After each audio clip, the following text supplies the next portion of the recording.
Yo, wait, did that show up? No music? Fuck! It's a banger too. I'm just out here rocking myself. Give it a second. I'll start it again because this is a banger. Hey!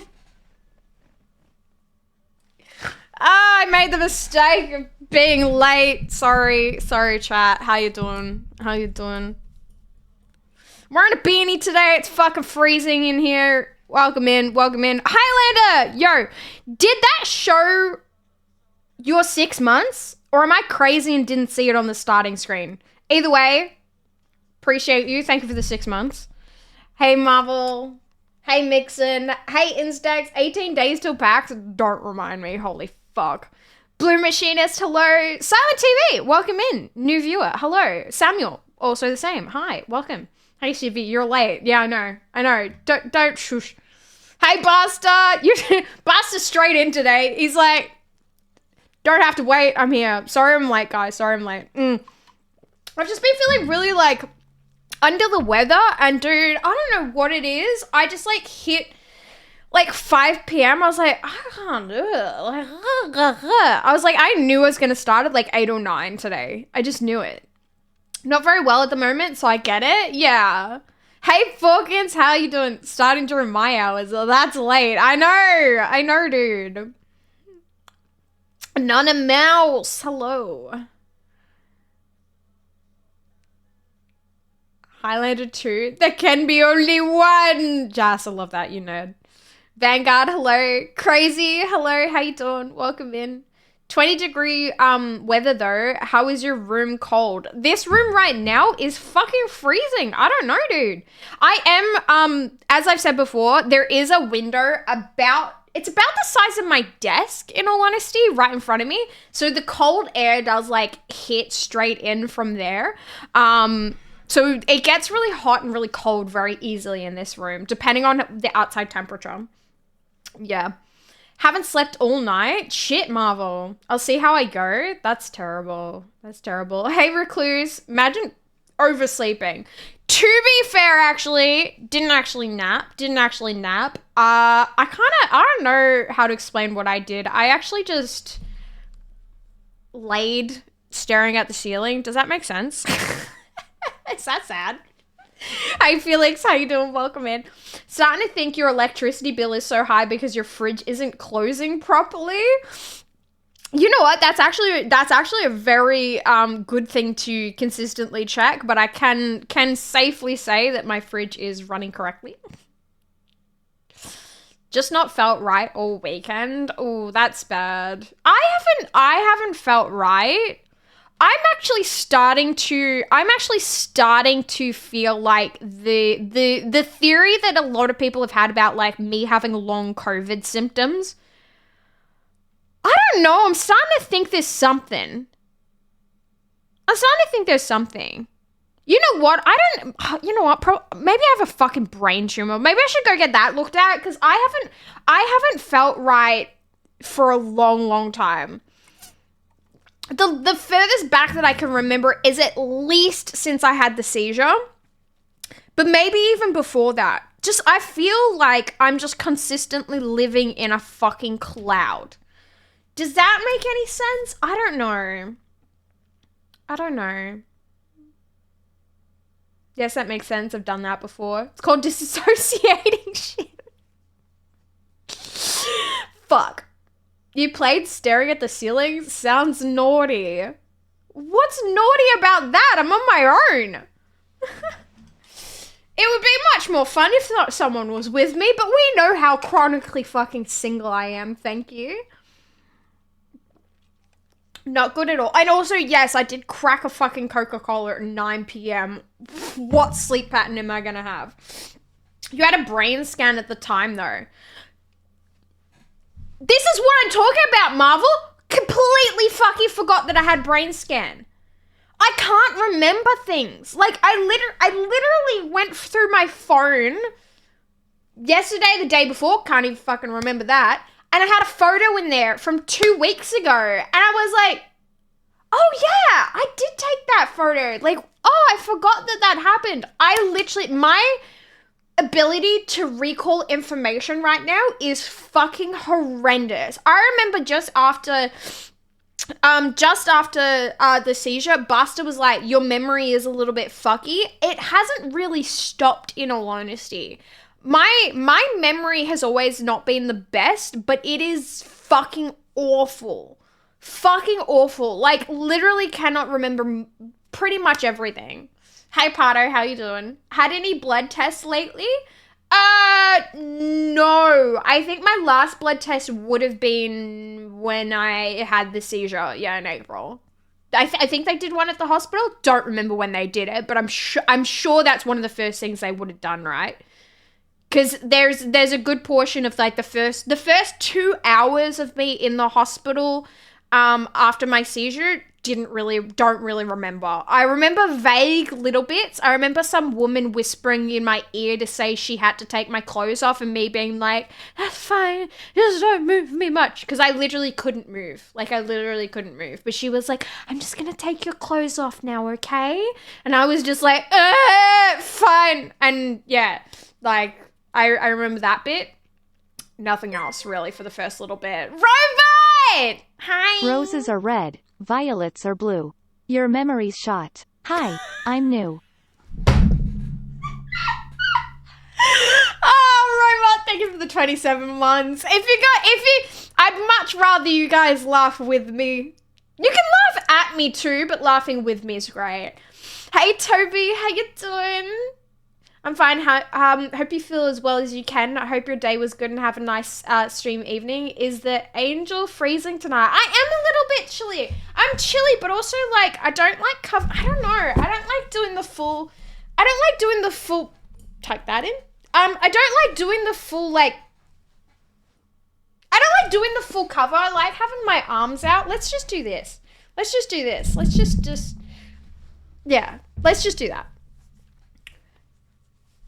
You've had a long bout of insomnia amongst this too. Yeah, it's slipping back a little bit too. But that being said, Jess, it's not a long bout of insomnia. I suffer from insomnia. It's a chronic condition that I have that I've had pretty much all my life. So that's not really anything to do with this. I've always had that. Literally, my sleep is just shot all the fucking time. I would say her checked over. Checked over, but we both know what you can be like.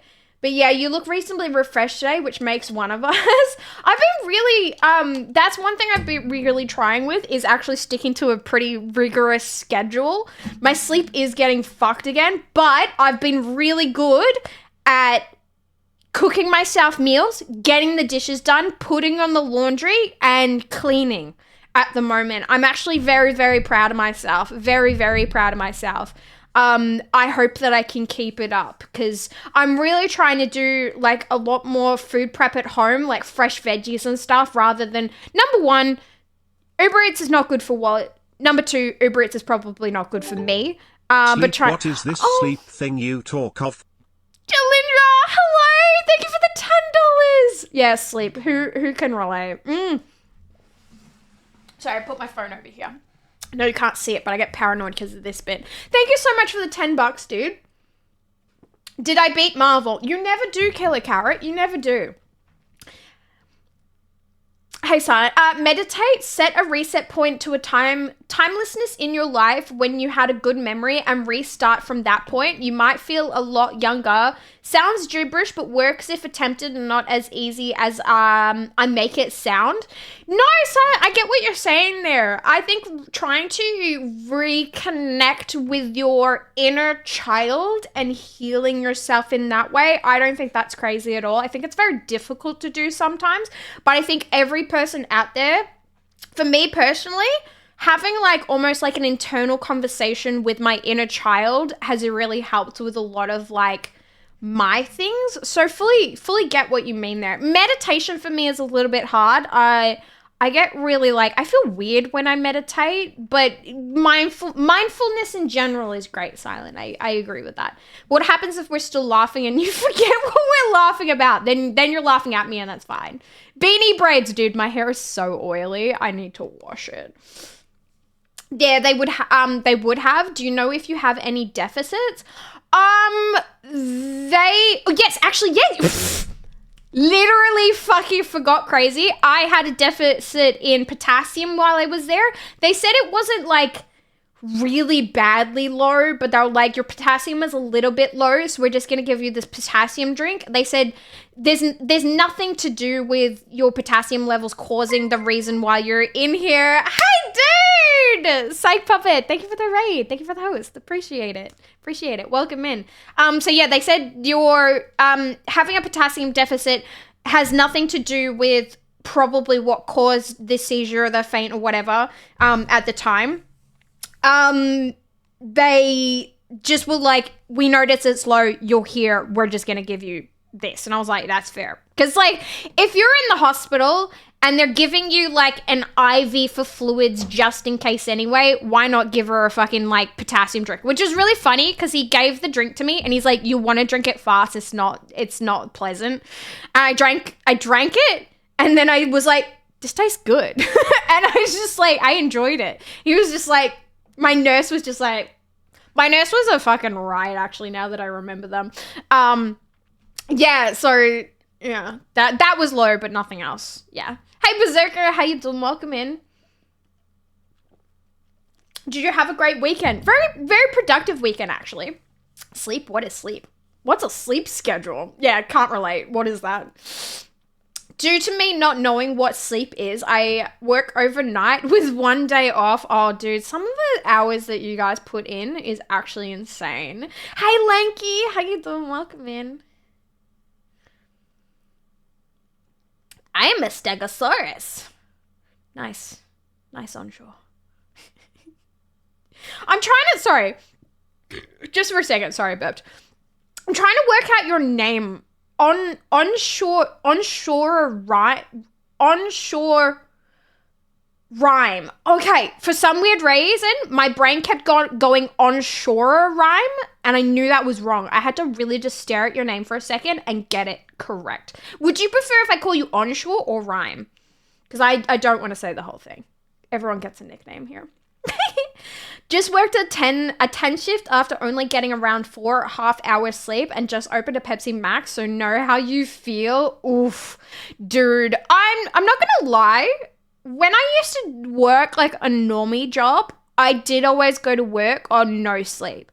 I was like a 3 to 4 hours sleep and go to job. So I would do 3 to 4 hours sleep, go to my job in the morning. Oh my God, the fucking morning commute. Get home, fall asleep for like 2 hours, and then do it all over again. So I had very like split up sleep. Yeah. Hey Joe, how you doing? Welcome in. Hey Puppet. Sorry, I'm really slow on the chat today. I apologize, but welcome everyone. Productive? Do tell. What I just said before about like preparing food and everything. Yeah.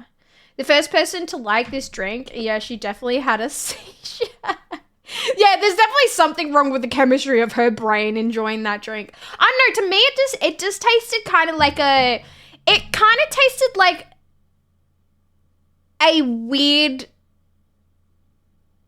fucked up Gatorade.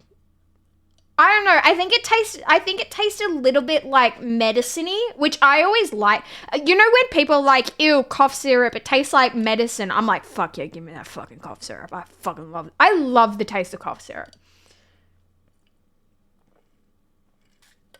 Beanie makes you look like a magician. Does it digital? 5 gifted subs. Did it work? Damn it. I'm great. How are you? I'm alright, Lanky. I'm alright. I'm here. That's all that matters. I prefer your highness or rhyme. Up to you. I think I'll go with rhyme. I think I'll go with rhyme on that one.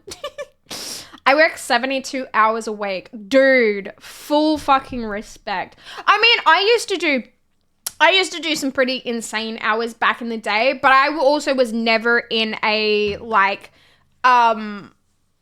high energy field, if that makes sense. I think the most like physically vigorous job that I had was probably bartend. Yeah, bartending. I forget, like, there were times where I had to carry, like, I still to this day, I don't know what it is. I'm weak as anything, but I can carry like 2 slabs at once. Like, it's like just like another thing for me. If your body needs it, things taste better. Very true. Very true. That's one thing that I've noticed is very interesting since I became vegetarian. Your body will tell you what it wants. My body starts craving certain things, and I'm like, okay, that means that I like need a little bit more of this, a little bit more of that. It's really fascinating what you can find out. Legit, yeah. Spurps, yo, I'm in a Faraday cage. What? That only reminds me of the Fringe episode of the Faraday cage, which I'm actually pretty sure was this episode. This is the episode with the Faraday cage, right? No, this isn't that. No. The episode with the Faraday cage in Fringe was the one in the house with the time warp. And then I think this episode was the guy that built a time machine into his own skin. That was different episodes. But both had to do with time. Drink a lot of NyQuil and sleep off. Not recommended, but like they say, whatever. Silent, I don't think we have NyQuil here in Australia. Australians, is that true? Do we have NyQuil here? I don't think we do. I keep burping, sorry. It's really gross because I have Coke. Yeah. I thought you'd been vegetarian for like 18 years, no? Yes, I have been vegetarian for 18 years. It'll be 19 next February. Yeah, that's crazy. So like 18 and a half years? 18 and a half? That's crazy. Fuck. Yeah, I went vegetarian at 13, just before my 14th birthday, I think. Yeah. So literally my entire teens. Pretty much my entire teens have been vegetarian. Well, I've been vegetarian longer in my life than I've, been alive. So that's crazy. Yeah. High energy field joke. Oh. Spurps, I wasn't enough of a nerd for that one, sorry. Okay, back, sorry, feeling nauseous, so I'm in bed at the moment. That's okay, Marvel, you just come be a part of it as you can. So long as I have people to talk to, the stream will keep going. It's fine. A dude on YouTube makes lasers and has a cage. Oh, really? He makes lasers and has a Faraday cage? Yeah, a Faraday. Sorry. All right, nerds. I have a question. Because I'm not willing to Google this. I like having this conversation as if, like, Google doesn't exist. You know how it is on this stream. A Faraday cage is basically like a cage that exerts energy around it that creates a field that keeps a certain thing inside it, right? It's a Faraday cage is like a protective measure in a way, right? Can anyone explain a Faraday cage like base concept? May the power of nap be ever in your favor. Hey, Bacon, how you doing? Rack on, vegetarians. I'm at this point, I am still a vegetarian because it's impressive. I mean, to be fair, I don't think I could ever go back to eating meat. I don't think it's something I've ever really liked. I don't think I've ever really liked eating meat, so that's kind of why I naturally progressed into it. But now I'm at that kind of stage, it's like, dude, if I gotta keep going because this is impressive at this point. When you're like, oh, let me look at the vegetarian menu, and someone goes, oh, you're vegetarian? I'm like, yeah. And they're like, how long have you been vegetarian? I go, 18 years, and they're just like that's impressive. It's even better. It's even better when you're there with the other people who are vegetarian. This always happens, and it makes me laugh so much when you're it's happened to me a few times. It doesn't happen with all vegetarians. A lot of my friends who are vegetarian, it hasn't happened with them, but it'll be like random people, and they're just like, oh yeah, I need the vegetarian menu too. I've been vegetarian for a long time. I've been vegetarian for 3 years, and I'm just like, that's great. And they're like, yeah, it's a lot of effort, and I'm like, yeah, I'm a vegetarian as well. And they'll be like, oh, really? How long have you been vegetarian? And I'll be like, 18 years. Suck my dick. Oh, I do love it. there's something really satisfying about like having one up on obnoxious vegetarians or vegans. Like, it is quite satisfying, I'm not gonna lie. Even us vegetarians hate obnoxious vegetarians. Like, it's just annoying. The equivalent of NyQuil is sold under another name in the UK. It's called Night Nurse. Oh, okay, we probably have something equivalent here in Australia, but I don't know what it is then. Hey, Port, how you doing? Welcome in. As vegetarian once, it was a missed steak. That's a pun, not a dig at vegetarians. Blakey. Full respect. That was a good one. I liked that. No, he has a cock's cage. Jesus Christ. You guys in Melbourne are so lucky, stinking hot here. Don't miss meat.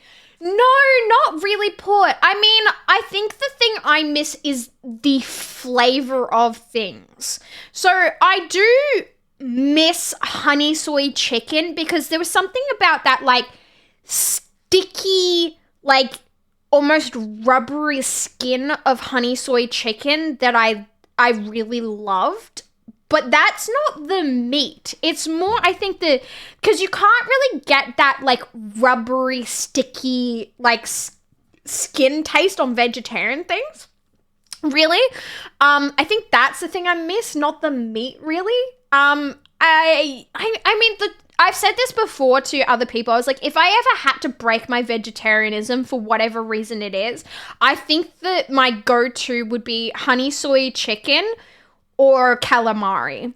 I think I'd lean more towards the calamari to break my vegetarianism, but like definitely chicken for sure. I think if I had to start eating meat, I'd never go back to red meat, but I would definitely like chicken probably, but I feel awful because chickens are one of my favorite animals.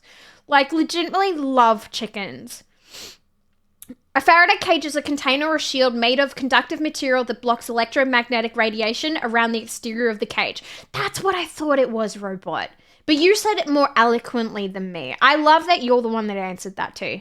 Think of a chicken wire cage that disrupts signals. Okay.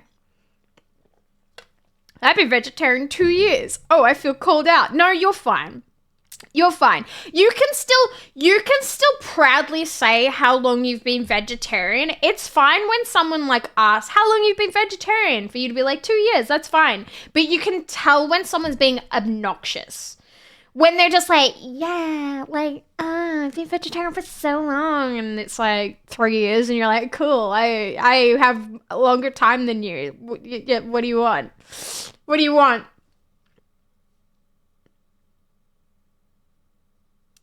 Taylit?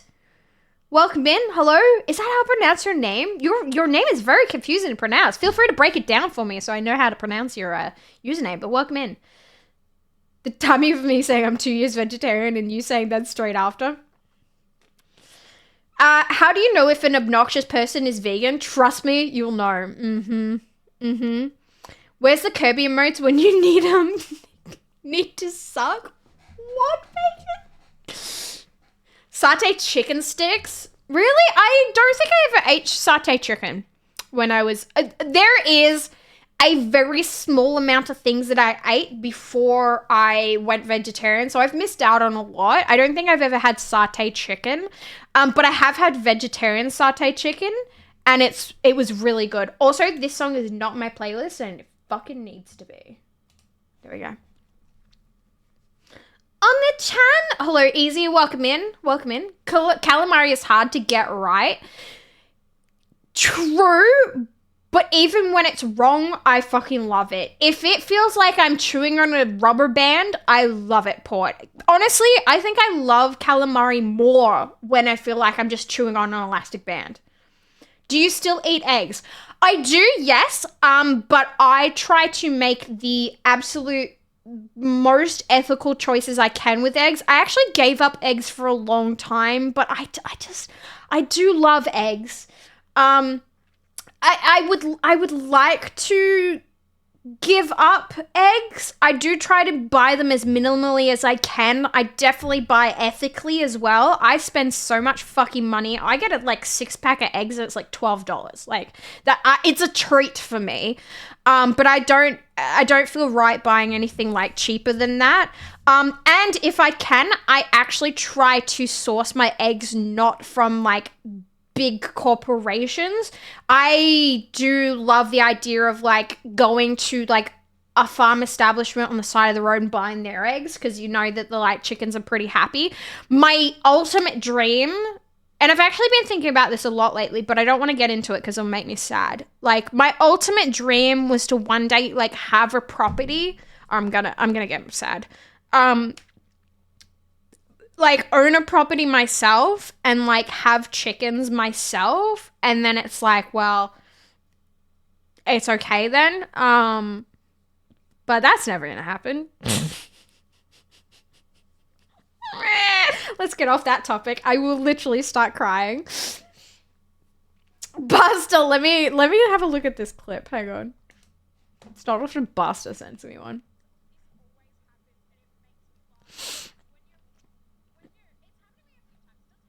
I'll look at that later, actually. Thank you, Basta. I appreciate it. Do you think that'll be a funny one for later? If you ever, Basta, if you think there's anything that's like funny or a good topic for chopping up, even like long form content, let me know. Let me know. We'll make it happen. Me obnoxious, never. Deep question for you. Trapped summer with no food. Would you eat a dead person to survive? Absolutely. Absolutely. And not even like I would eat a dead person to survive. I'd eat anything to survive. That's the thing that I really hate, is when people are like, oh, you've been a vegetarian for 18 years. What are you going to do if you get like trapped on a deserted island? I'm gonna eat meat, motherfucker. I'm gonna eat whatever the fuck I can find. Like, what? It's like, okay, here's your choice.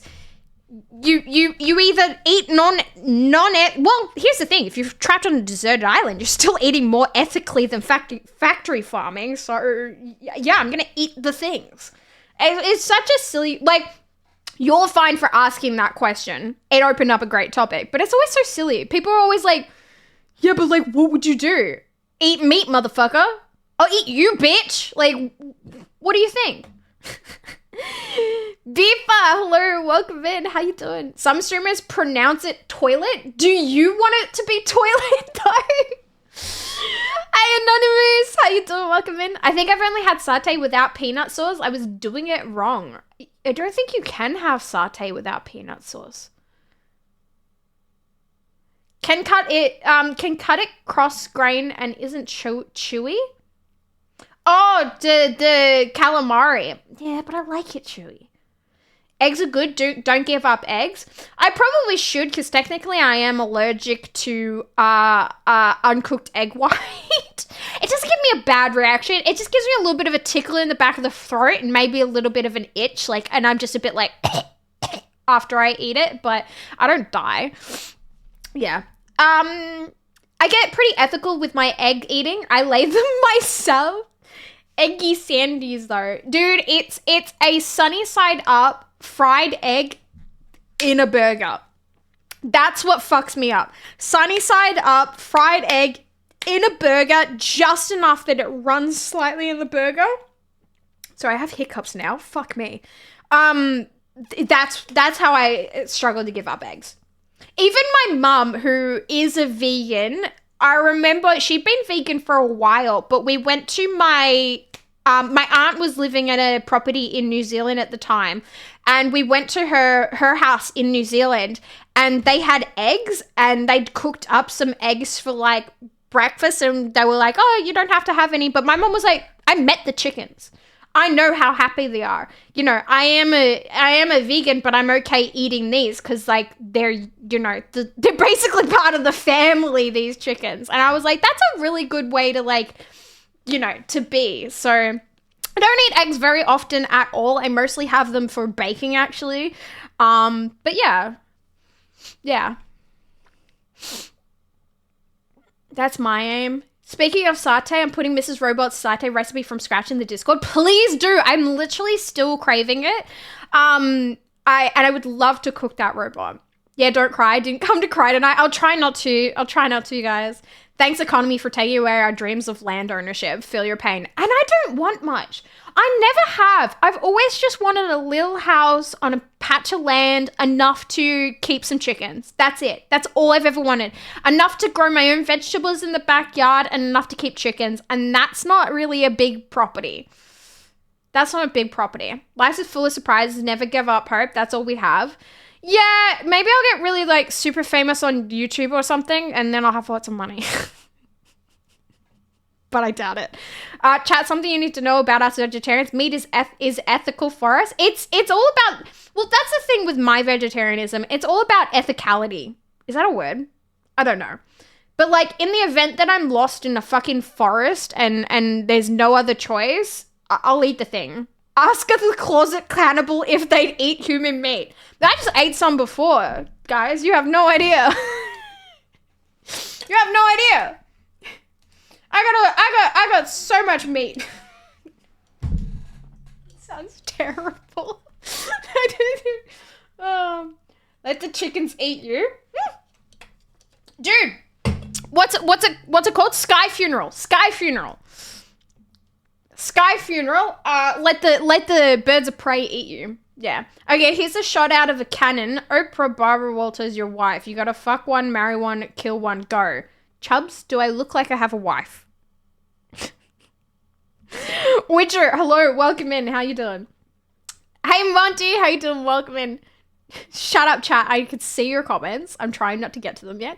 Don't eat it uncooked. What the fuck? What uncooked? What uncooked? People eat uncooked egg white all the time, Spurps. I'm talking like, yeah, I'm not doing it on purpose. Uncooked egg is not good. No, you can eat like I'm talking like if you cook an egg and there's a slight little bit of like clear egg white on it, that'll give me a reaction. People put uncooked egg in drinks and stuff all the time. There's a lot of desserts that have uncooked egg in them. Yeah. Cover squid and kiwi fruit, make it softer. Ooh, really? Like French omelette. I've had eggs and steak, not egg and burger. Oh my god, egg and burger is legit amazing. Yeah, I love an egg and a burger. Very Australian thing to do that. Can't beat scrambled eggs on toast. I love fish and chip shops with the lot here. Eggs,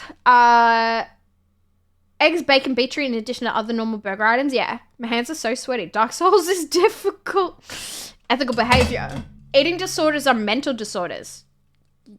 Yes. Yeah, they are. That's what she said. I eat the skin around my fingernails all the time.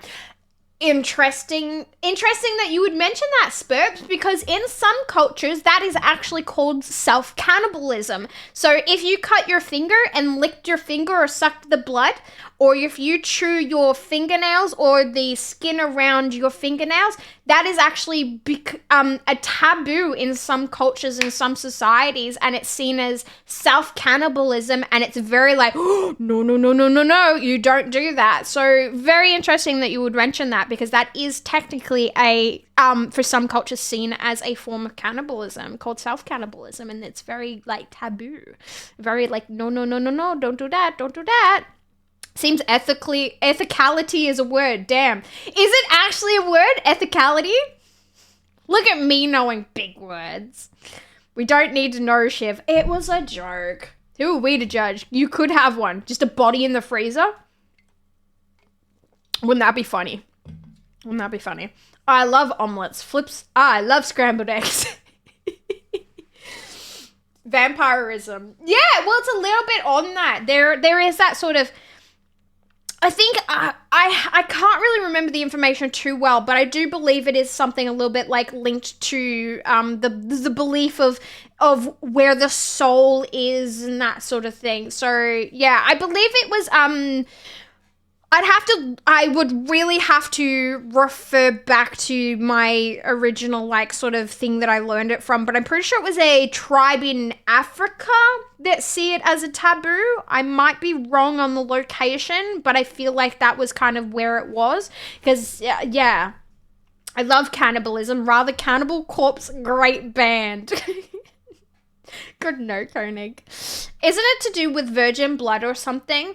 No, I don't believe it's anything to do with virgin blood. I just think it is seen as sort of like, it's kind of like the ethical taboo here of like self-harm and things like that. I think it's a belief that, you know, you're not meant to consume that sort of thing into your body. It's kind of like, probably the best Western comparison you could make to it is probably like someone who picks their nose and eats it, you know? It's like, we understand you could do that, but you probably shouldn't do it. Like, it's kind of like, ew, gross, like, don't do that. Yeah, so it's just one of those things that, like, you know, in that society, like, it's just seen as a very bad if you do that, and that's not something you should do. Or maybe it's like comparing to like hocking you know what? There's many societal things where it's like acceptable, not acceptable. Like, you know, in some cultures it's not okay to spit at all, whereas in other cultures it's like, yeah, hock up a loogie in the bin, it's fine. You know, it's just one of those cultural things that for that culture, it's seen as very bad if you like chew your nails or lick a cut and that sort of stuff. So yeah. Fly to Australia in 12 days. I'm so nervous. You can do it, Marvel. One thing I would really, really recommend for you, I don't know how you will go, but for me, I always have to have chewable mints on the plane, because I know people say chew gum, but I find chewing gum can make me a little bit nauseous sometimes. But I find if I get the chewable mints, if I feel a little bit nauseous while I'm like taking off or going down or anything, I chew a couple mints, and the freshness of the mint and like chewing the thing just helps me get through my like nausea or my anxiety and stuff. So get some chewable mints. You know, you might not need it, but still. Gross, delicious. Two kinds of people. Tamil, hello, welcome in. How are you doing today? I'm doing well. I'm a little bit late today, but I appreciate you guys all turning up for me, even though I was, you know, late. I don't do that. I prefer other people's boogers. That's next level. That's next level. I feel like any person that said they've never tasted a booger is a fucking liar, because you've all done it as kids, at least. But yeah, that's probably the best comparison that I can give you guys. European beef industry is fed beef. Yes, actually, very interesting. So when we were talking about cannibalism, and you're talking about something very commonly known as Kuru disease. Kuru disease was a disease that got developed on I think it was actually the Kuru Islands. That's where it came from. These were a society of people who, through religious belief, were consuming their loved ones, their dead, and developed this disease. So the equivalent of Kuru disease in the animal kingdom due to factory farming is actually mad cow disease. Mad cow disease was developed after European farms. I do believe the first like sort of major case came up in England was when they were actually taking dead cow or the leftover material from the cows after harvesting them for factory farming through the beef industry and feeding that material back to them. So basically they were taking the leftovers of cow, so the bones, the viscera and all that sort of stuff, grinding it into a meal, into a paste, and feeding it back to the cows. So whoever the fuck thought that was a good idea is a fucking moron. So yeah, that's how mad cow disease actually developed and began. There's been a lot of equivalents to that in sort of the animal kingdom through factory farming. It doesn't happen naturally in the wild at all. It is something that is sort of the result of factory farming and sort of these corporations wanting to cut down the dollar. You know how it is. So yeah, they fed cows back to cows, and that's what happened. Interesting fact, you may be like, well, at least they don't do that anymore, because obviously mad cow disease was a massive epidemic. They still do that in lots of industries. They, despite the fact that cows are actually herbivores, they are not omnivores. They are meant to only eat grass contents. They still feed fish meal to cows. because it's just cheaper than feeding them plant material. So a lot of cows are still fed something that's not part of their diet. But when you're slaughtering a cow at 1 year old, it doesn't really matter what you're feeding them because they're going to go to slaughter after a year anyway. So the long-term health benefits don't matter. That is not the only thing that they do. Most animals in factory farming are fed animal contents. Obviously, when you're talking about things like pigs, doesn't really matter as much because pigs are omnivores. They will eat literally anything.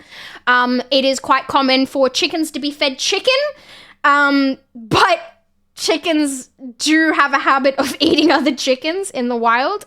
They will eat all sorts of different things. They really shouldn't though. It's still not it's still not ethical really to allow chickens to eat other chickens, but they do kind of do it in nature a little bit. A cow is not going to go up to a dead cow and start eating another dead cow, so that's completely off.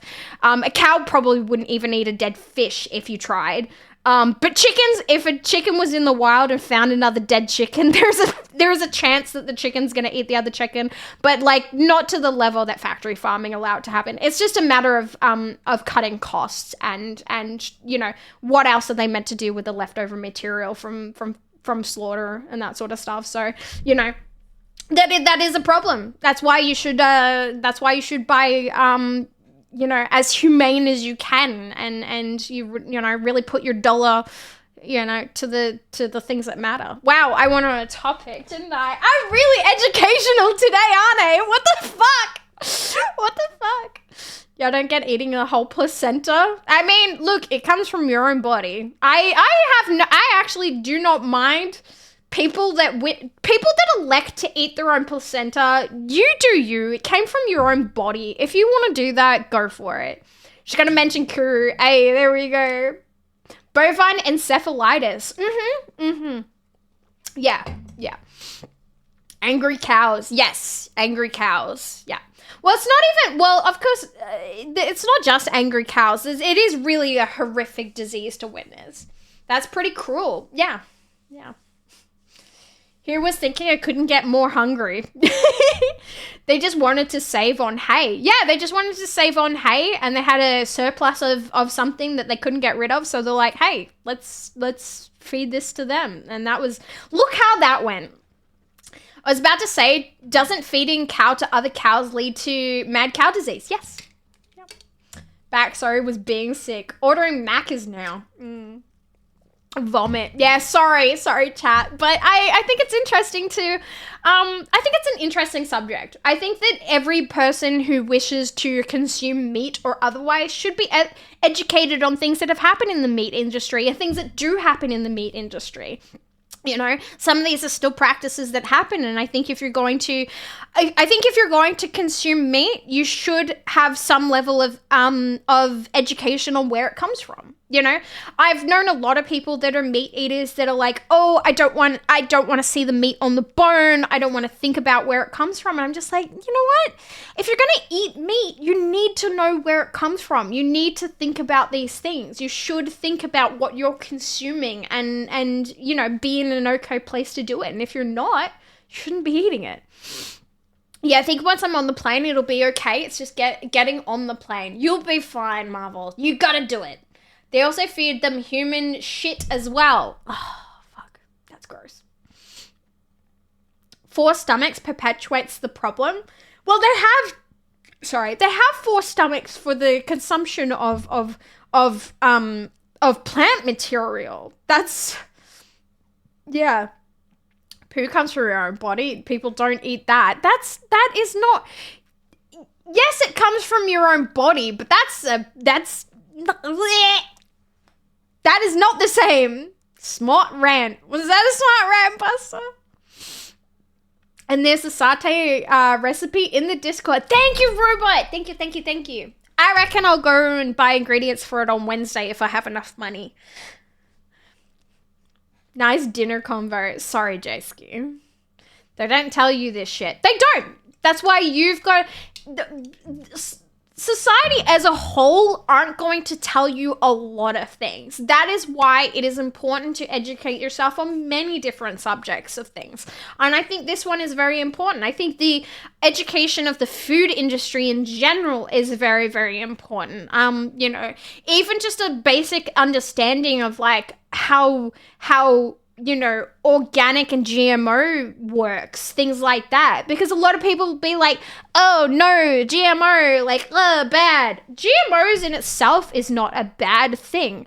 Everything is technically GMO'd. Like, people are out here not even knowing what that term even means. And it's like, they're like, yeah, I only want like non-GMO. And I'm like, okay, so you can't technically eat any piece of corn you've ever seen then. Like, you know, like some GMOs are bad, yes, but when people are like, I'd never consume a GMO, and I was like, congratulations to the modern carrot, corn, and tomato. You should know where your food comes from. Yes, you should. You should. Not that I'm, you know, I'm not the best with that. But I think a small understanding. I think you don't need to know as, like, you don't need to be crazy about it, but just a base understanding is fine. I'm gonna get going, really not doing well and running on no sleep. No, go sleep, Marvel. Have a good night, dude. Go rest. Plenty of rest before playing. If you're going to eat meat, you need to own up to the reality of where it comes from. Yes, and you need to be okay with that.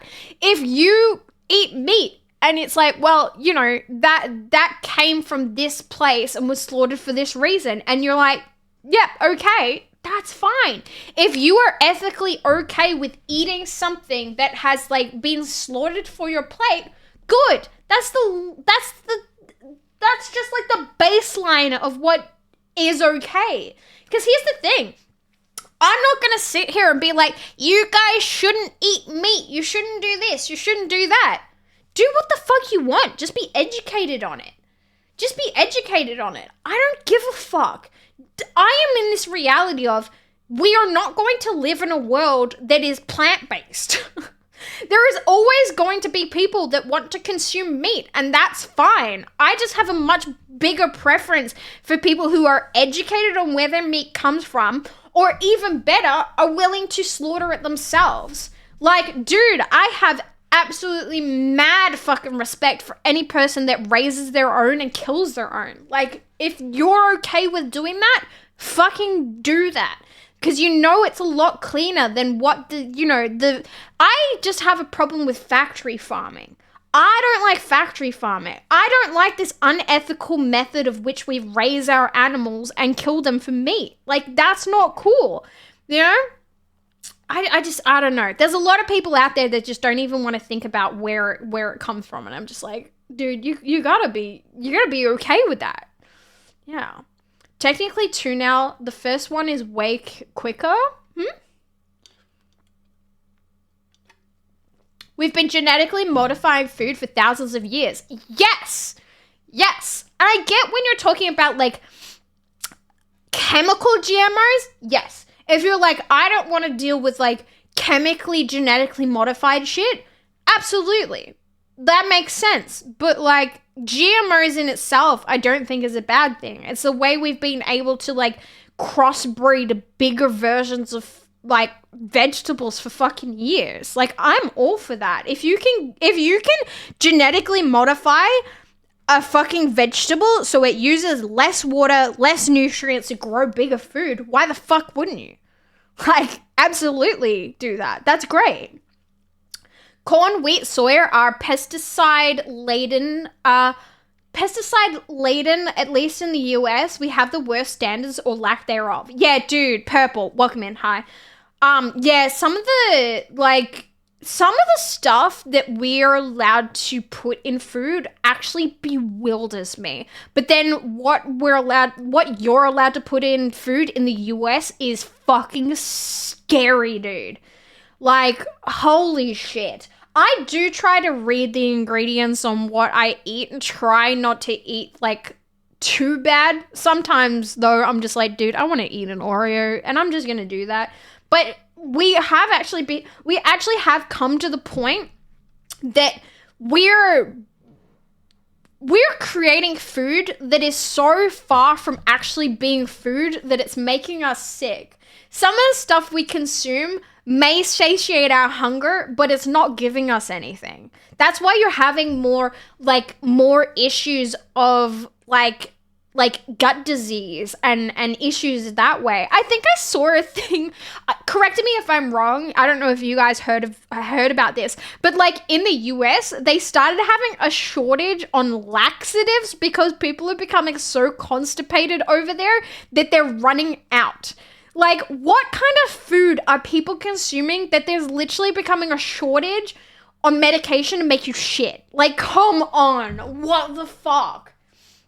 Weeding, hello, how you doing? I love that I know how to pronounce your name every time that you come in now. Yo, welcome in. Also, one of the funniest TikToks, that one. Most people don't even think about ethics when it comes to food. Yeah, most people don't, and I think that's unfortunate. There's an Anakin versus Obi-Wan parody of this song. It's hilarious, really. They will pay a pretty penny in the future for meat because it will be so much harder to get it to the consumer. I think meat should be more expensive than it is. Meat is such a wasteful industry.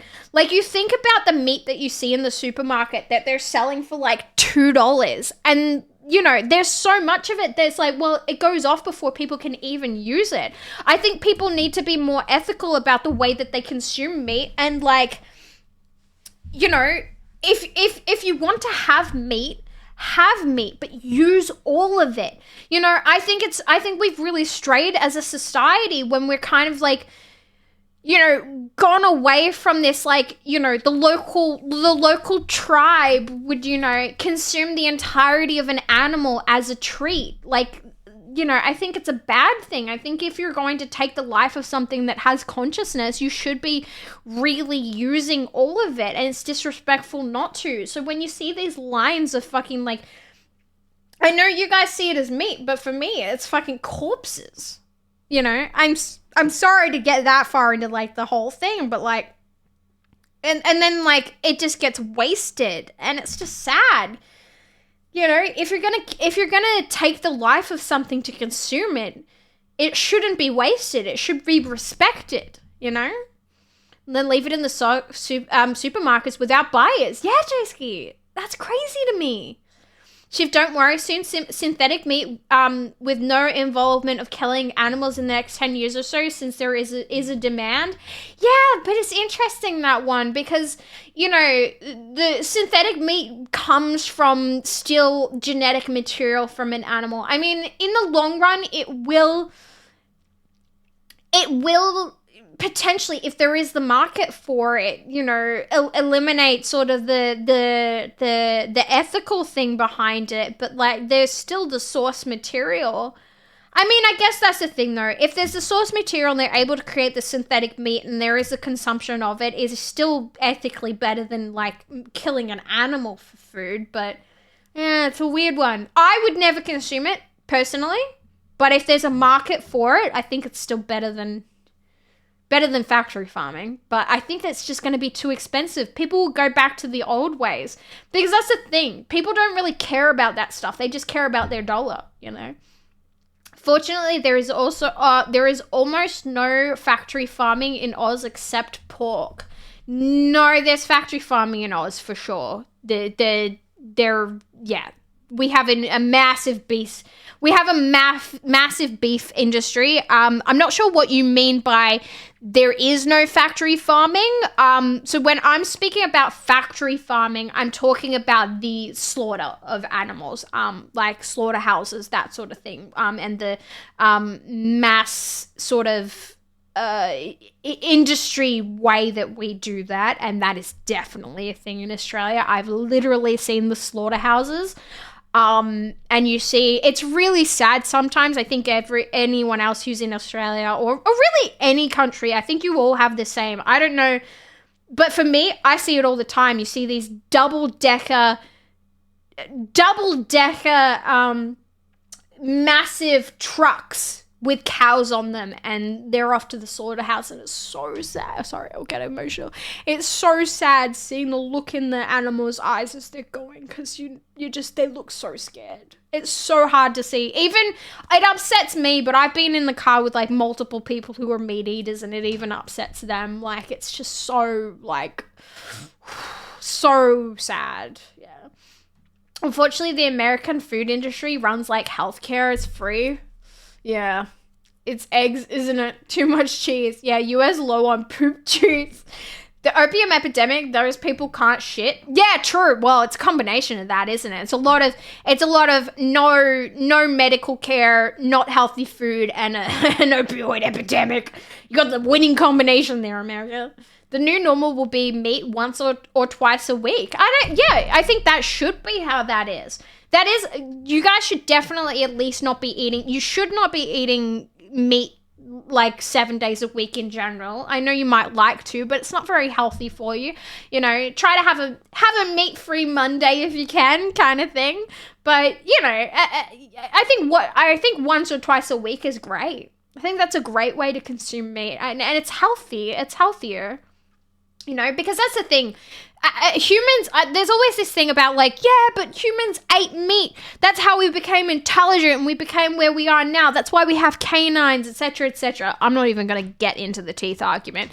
But the thing is, humans were never like 7 days a week eating meat. We were originally grazers, eating what we could find, and then we became like tribal, and it was like, yeah, they would slaughter an animal like once a month, maybe, if that, probably like twice a year in all honesty, and that's when you would consume meat. So yes, meat had a part in humanity growing to where we are now, but not to the extent that people like to argue. We were not a fucking meat and 3 veg society for thousands of years. Absolutely fucking not. That's why you buy a whole chicken rather than just breast meat. Cheaper, can use all of it, keep the bones for stock. Yeah, I mean, that's, you know what? I think that's better than anything, Moose. Yeah. Eat all the elephant, not just the tusks. Grow a steak on the back of a rat. Then the source is a cancer cell. What? Definitely factory farming in Oz. Yeah, absolutely factory farming in Oz. Like, I've seen that. You can smell those. Like, you can literally be a mile from a fucking a slaughterhouse and you smell it. Those things stink. Came to watch a dumb gamer girl and end up being educated instead. Welcome in, Cold. Welcome in. Yeah, you don't expect a girl like that. You click into this stream just being like, what's this bitch gonna be saying? She's probably gonna be there being like, ooh, woo, send me money. And you come in and I'm like, well, here's the ethics of fucking factory farming and cannibalism and fucking like society issues. Literally, that's all I've been speaking about today. That's how we got into factory farming. I started talking about cannibalism. Again, this is like the 17th time I've ever spoken about cannibalism on stream. I don't know, I find it a fascinating subject. I like talking about like these educational subjects. There's definitely is factory farming beyond pork. I used to work at a slaughterhouse. Did you, Lanky? Oh god, that must have been awful, dude. Not for long, couldn't handle it. Yeah, nah. Half the planet is cows. Yeah, well, that's my problem with factory farming. We're breeding these animals beyond the extent that they should be here. Do they do it humanely in Oz? Well, that's the thing about humanely. It's the legality of what the government wants to say is humane. Personally, fuck no. There is nothing humane about the slaughter of animals. But if you want to say it's done humanely, sure. The animals are bred until they're about a year old. Then they're chucked into a truck that often breaks a number of their legs. Usually there is a loss of stock on the fucking truck. Sorry, I said train before, didn't I? On the truck.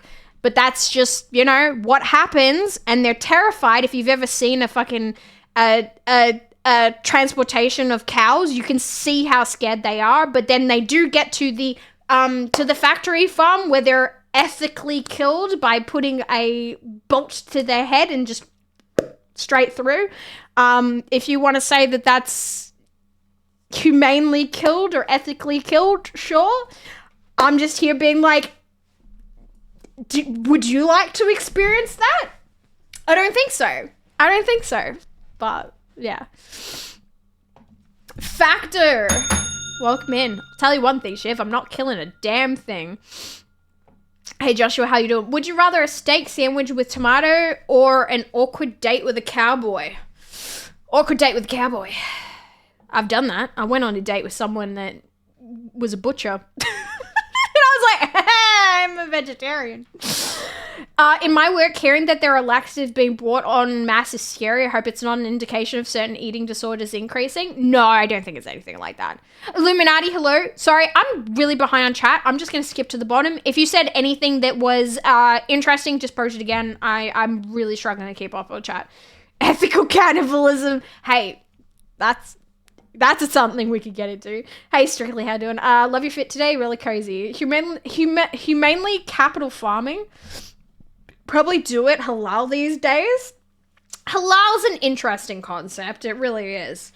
Halal's an interesting concept. Because the belief of halal is interesting, but that could be potentially a no, I think the opinions I have about halal is nothing too shocking. All I want to say is Soylent Green is people. I thought they killed cows by punching them in between the eyes with the massive metal bolt. Yeah. May be fucked up to say, but based on our roots of hunter and gathering, it's more humane. Dead is always death and not good. Yes. But when you're talking about like the hunter-gathering sense of killing an animal, yes, it is potentially... It is quicker, but really at the end of the day, it's not the same. Because those animals that, yes, may go through pain to be hunted and then killed and all that sort of stuff, but they've lived their life out in nature. They've felt the grass. They've smelled the air. They've lived their life for longer. You know, people aren't going out there and hunting 1-year-old, like, animals for food. Well, they might. But for the most part, you know, killing an animal may not be as quick. But in a lot of times it is. You'd be surprised. A hunter a lot of the time will hit it and it's down. It's not very often that they have to go and do a second shot. Sometimes they do. But at the end of the day, that animal has still gone out there and lived its life. You know? And potentially, like, you know, had other, like, you know, it may have been, the animal may have been pregnant. It may have, you know...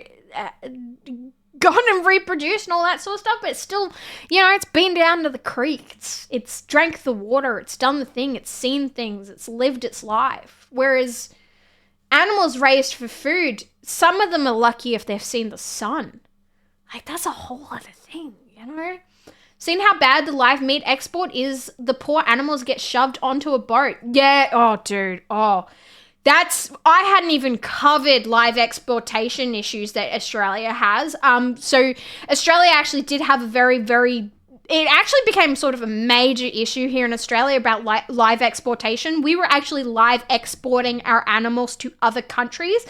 And there's some really horrific footage out there of like, there was an instance where one of the boats sank and there was just like, corpses of cows just floating in the ocean. There's been ones where like the cows have like escaped and jumped overboard and like all sorts of stuff. Live exportation was, I actually donated money to a corporation, a fundraising organization that was trying to get live exportation banned in Australia. Can't remember, did we ban? I feel like we did. They might have brought it back though. I can't remember. Halal is basically bloodletting. Yes, I know what halal is. Yeah, I know what halal is. Nothing to do with slaughter rather than obviously bleeding them out. Halal is, yes. halal is that it is the belief of animals slaughtered for halal. It is that they have to bleed all of the blood out. There's an interesting thing about halal where there is a belief that as soon as you have cut the throat of the animal, it is dead, and that any movement afterwards is just it's nothing to do with the animal dying, because the animal is considered dead from the moment the throat is slit. But yeah, I don't really want to get into halal because there is a whole other thing to unpack when you start talking about like religious consumption of food. That's a whole other subject. The inhumane element is the conditions prior to the death. Well, predominantly. Yes, I agree with that. I believe there is, it's a whole thing to unpack. When it comes to factory farming and how animals are treated before their death. I feel you on animals living more life and being organic and natural. Yes, and from my experience as well, from seeing or knowing people that hunt their own meat, there's not a lot of waste there. Generally, they are using the entirety of the animal, and they have I feel like they do have a lot of respect for the animal. Yeah. I mean, there's hunters out there that don't, absolutely, but I have more respect for a hunter than I do someone that's going to argue, like, they humanely kill the animal at the slaughterhouse. Like, a true hunter doesn't suffer or sport an animal. Yes, I'm glad you said that, Illuminati. There is a huge difference between a hunter and someone who hunts for sport. I'm talking about people who go out, hunt, and slaughter their own animals for food. Fuck sport hunters. Sport hunters can get in the fucking bin. They can suck my dick, and I don't give a shit about them. They are a whole other thing. I should have made the distinction there beforehand, and I'm sorry I didn't chat, but they are completely different things in my minds. Yeah. Hey, Banana Peel, how you doing? I'm starting a movement to stop hyenas eating meat. Well done, a dumb take. Are you a hyena? No. I always find it funny, these people that are like, I eat meat because the lions eat meat. It's like, great. Are you a fucking lion? No. It's rendering and respecting it. That's what I was taught. Yeah. We banned it for a while. Has it been banned for a while? I remember when I was obviously vegetarian when it was first sort of an issue. So, yeah, I remember seeing everything about it, because my mum has also been, unsurprisingly, my mum has also been sort of in the ethics of animals sort of camp for a while. So, the things that maybe I was a little bit too young to know, mum was talking about it at the time anyway. So, yeah. I live in the south of the US. Many people hunt animals for sports. I don't agree with that. Why? It is life. You should only render an animal if you use every single thing. Give back to nature and eat what you kill.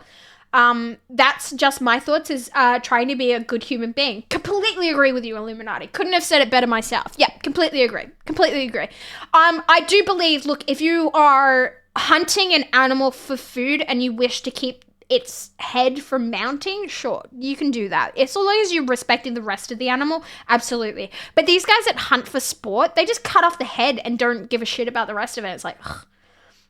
Talking about halal can be a tricky topic on Twitch. It can be. And look, here's the thing. The thing about halal is I am not okay with it, at the same extent that I'm not okay with factory farming. My dislike of the slaughter of animals for food in that instance is the exact same level as it would be for factory farming. Both are cruel, both are unnecessary. I'm not going to argue one or the other. That's just how it is. Because here's the thing. I know that there's people in this chat room who eat halal, and I have no problem with that. Because at least, you know what? in some extent, I think it's almost a little bit better because at least the people who are eating halal at least know how their food has been treated before they eat it. Like, there is actually, you know, a little bit more respect for the animal in that way because they will not slaughter because I have researched a little bit, but I haven't fully delved into it, I will admit. But from my brief research of it, I do believe that for the slaughter of meat for halal, and other religious things as well, I don't know which ones are out there, what they're called or anything like that. I believe with halal, the animal must not be scared. They cannot slaughter the animal if it is scared.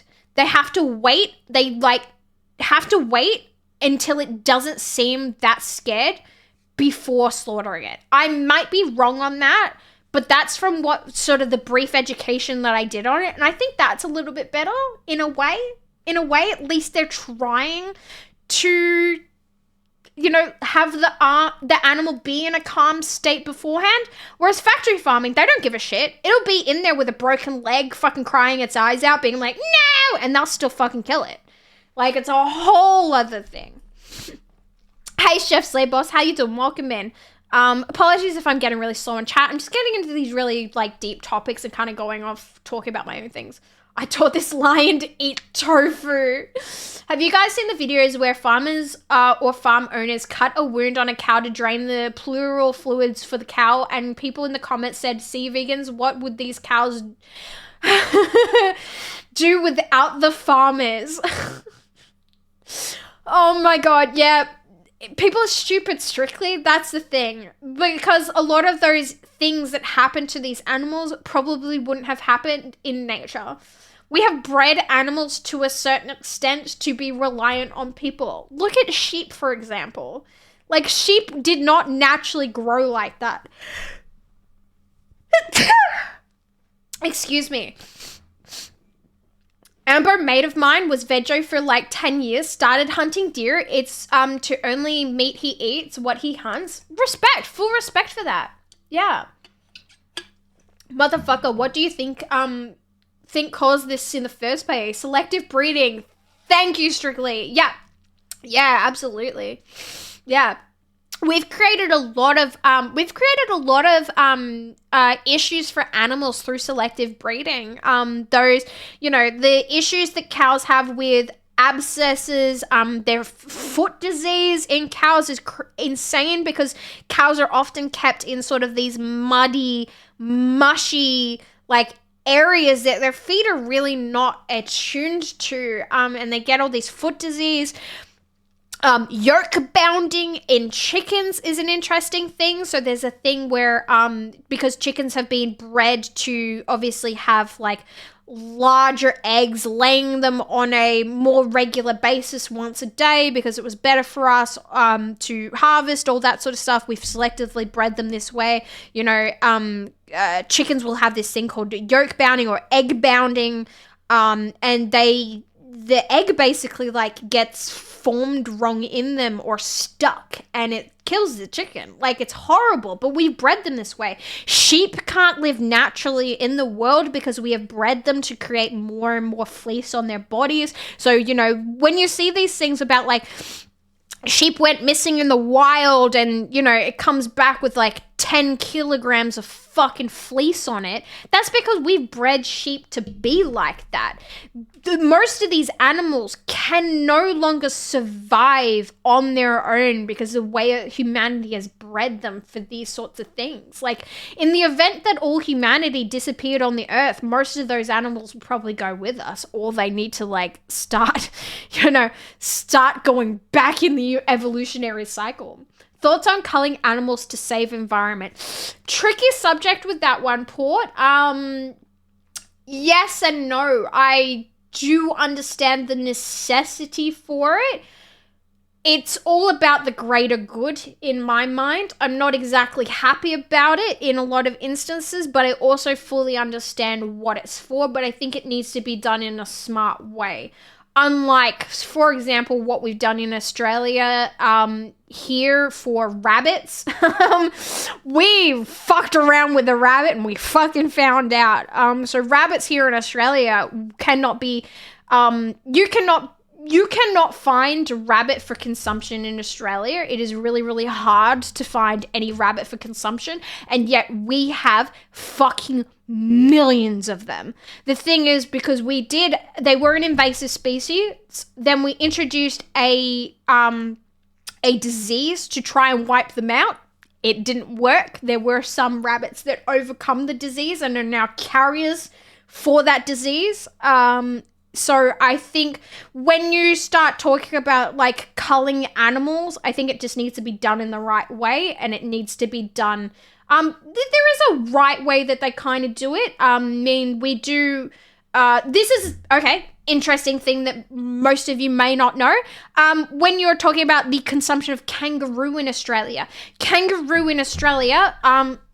at least it was when I first did my research about this. Don't know if this has changed. Kangaroo in Australia, so the kangaroo that you buy at the supermarket, all of that is through the culling of animals. So we do not farm kangaroo in Australia for meat. It is all killed wild. So usually what happens is a hunter will kill an animal, they will tag it, and then it will be taken to slaughter for grocery stores and those sorts of things. They may have changed that. I don't know, because obviously kangaroo was not something that people were very commonly eating, so there wasn't a massive demand for it. But we do have a fuck ton of kangaroos, which is wild because kangaroos are a native species here. But yeah, and they've needed to cull them. We needed to cull emus once. That didn't go well.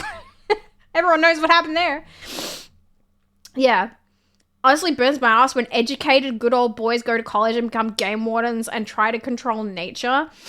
I studied Islam for 6 years. The animals are not stunned when it's slaughtered. They do experience horrific fear because they hear the animals before them screaming as their neck is slit, then hoisted alive by one leg to die as they're blooded.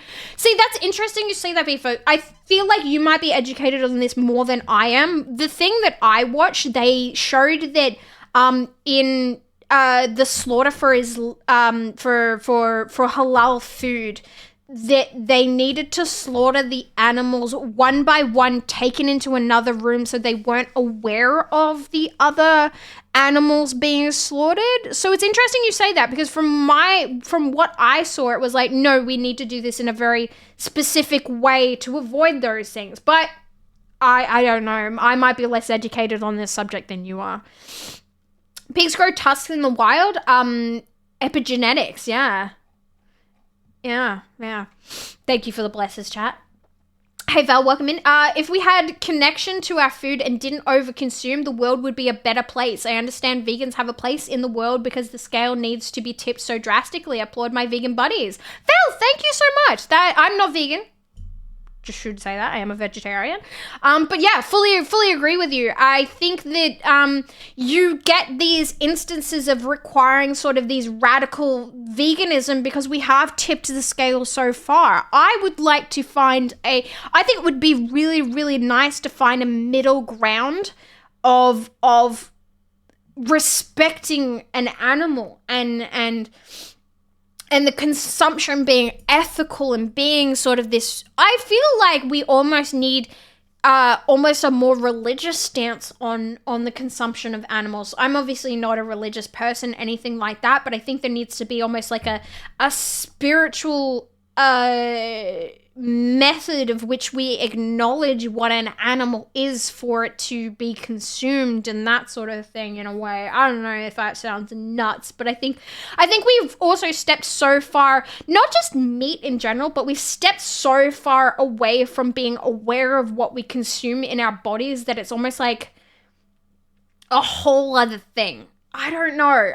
Does that make sense? I like what you said though, Val. I fully appreciate that. Welcome in. You're going to fit right in.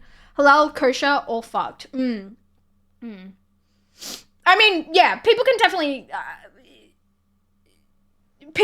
have that opinion, but I also think if you're going to say halal and kosher are fucked, you also need to say factory farming is fucked, because there is no real difference. I get that people have this ethical morality line that they have there, where they like to say, oh, factory farming is definitely better than halal or kosher for X, Y, and Z reason. It's not. It is not ethical. Like, you can say, oh, it's better because it's a bolt, it's quick, they're dead, blah, blah, blah, blah, blah. But at the end of the day, the animal is still dying for your food. It's still not really that ethical, And I get where people draw the line and all that sort of stuff. But it's interesting, that people say that about halal food and all that sort of stuff. But then, okay, what about, Amish that slaughter their animals on their property, all that sort of stuff? Those animals still only have, their throats slit and that sort of thing.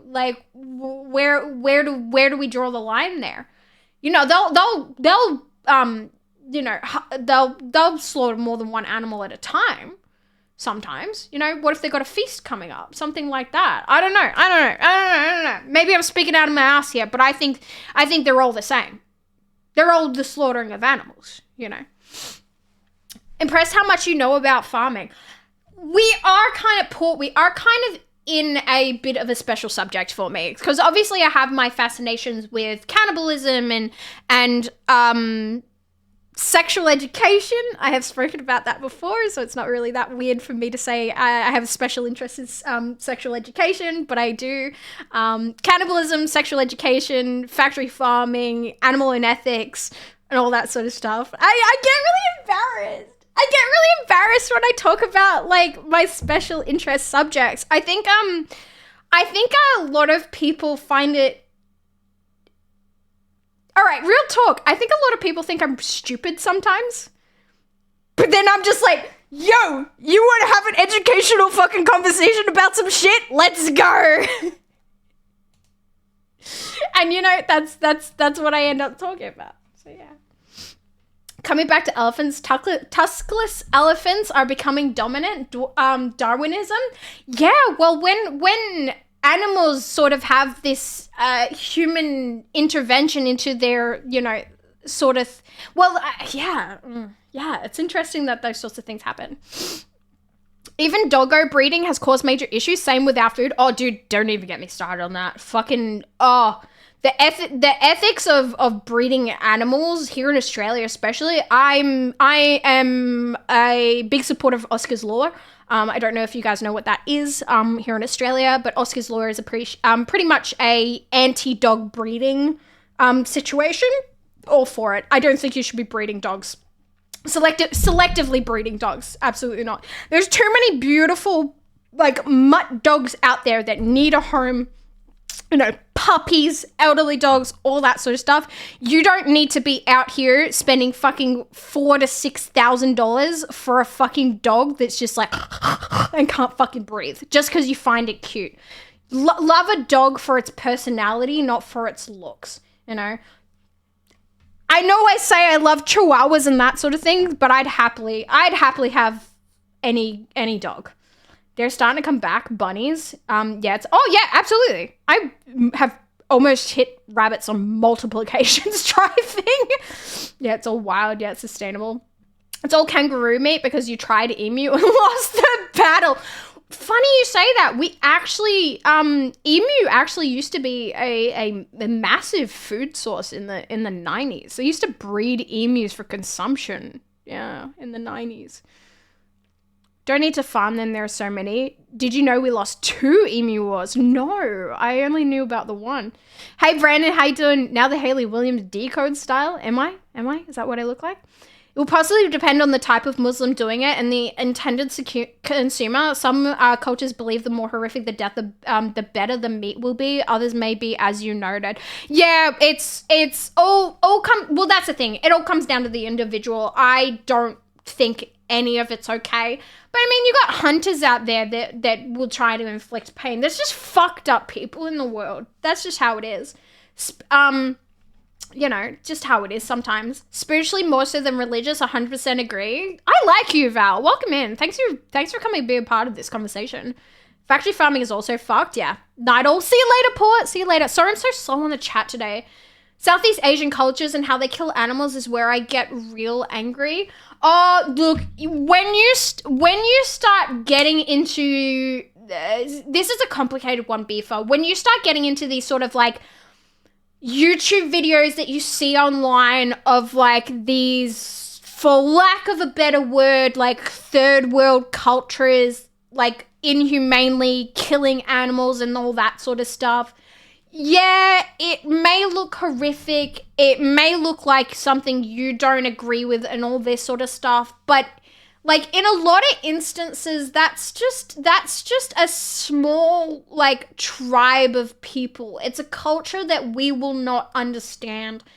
And it does look horrible, but at the end of the day, it is just sometimes how certain cultures do things. And you know, like, I don't know how to, I'm gonna be real with you. I don't know how to like discuss that topic because it is such a strange niche in a way. I think that's a hard one. I think some animal stuff on the argument of we need to keep doing this because it's our culture. You've got a scale. You've got a scale of cruelty. All right. What's the fucking thing called? The Spanish bullfighting? Fucked. Small tribal people slaughtering an animal for food? Not as fucked, but still kind of fucked.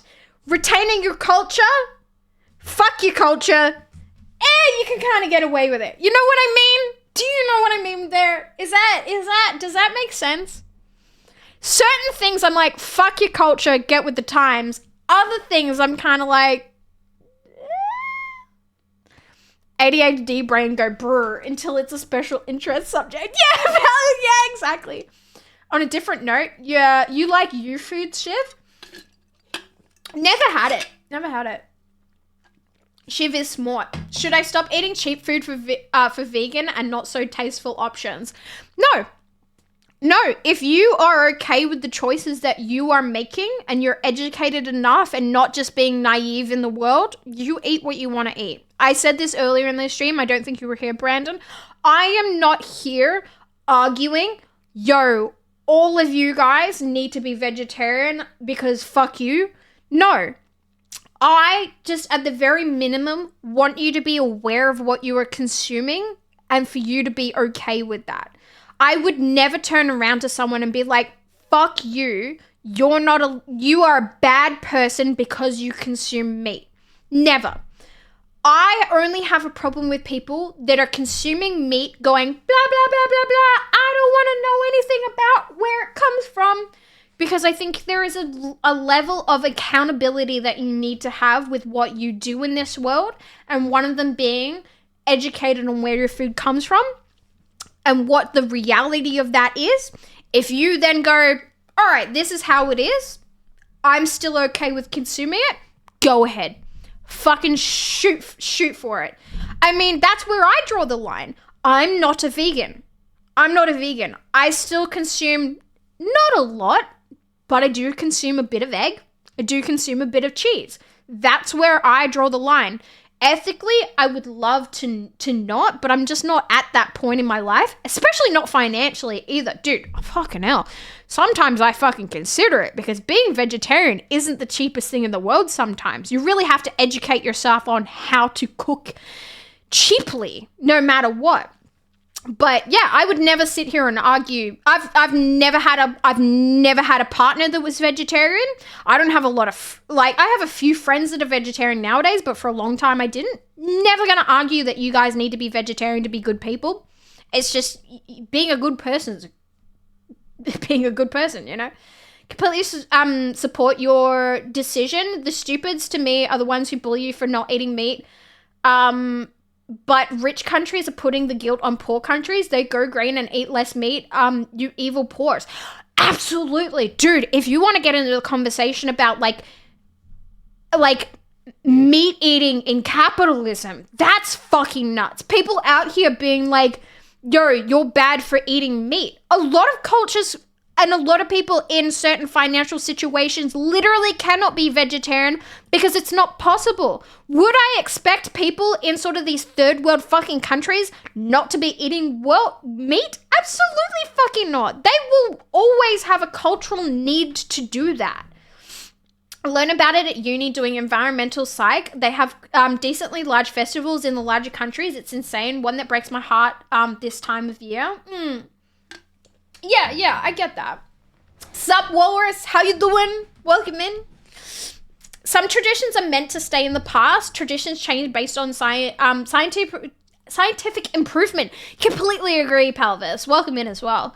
Completely agree. There comes a point where it's like, okay, we don't need to do that. Dude, there was a time in which religiously, and this was an interesting thing. So I do believe I could be completely wrong on who it was exactly, what religion it was, but I believe they were monks.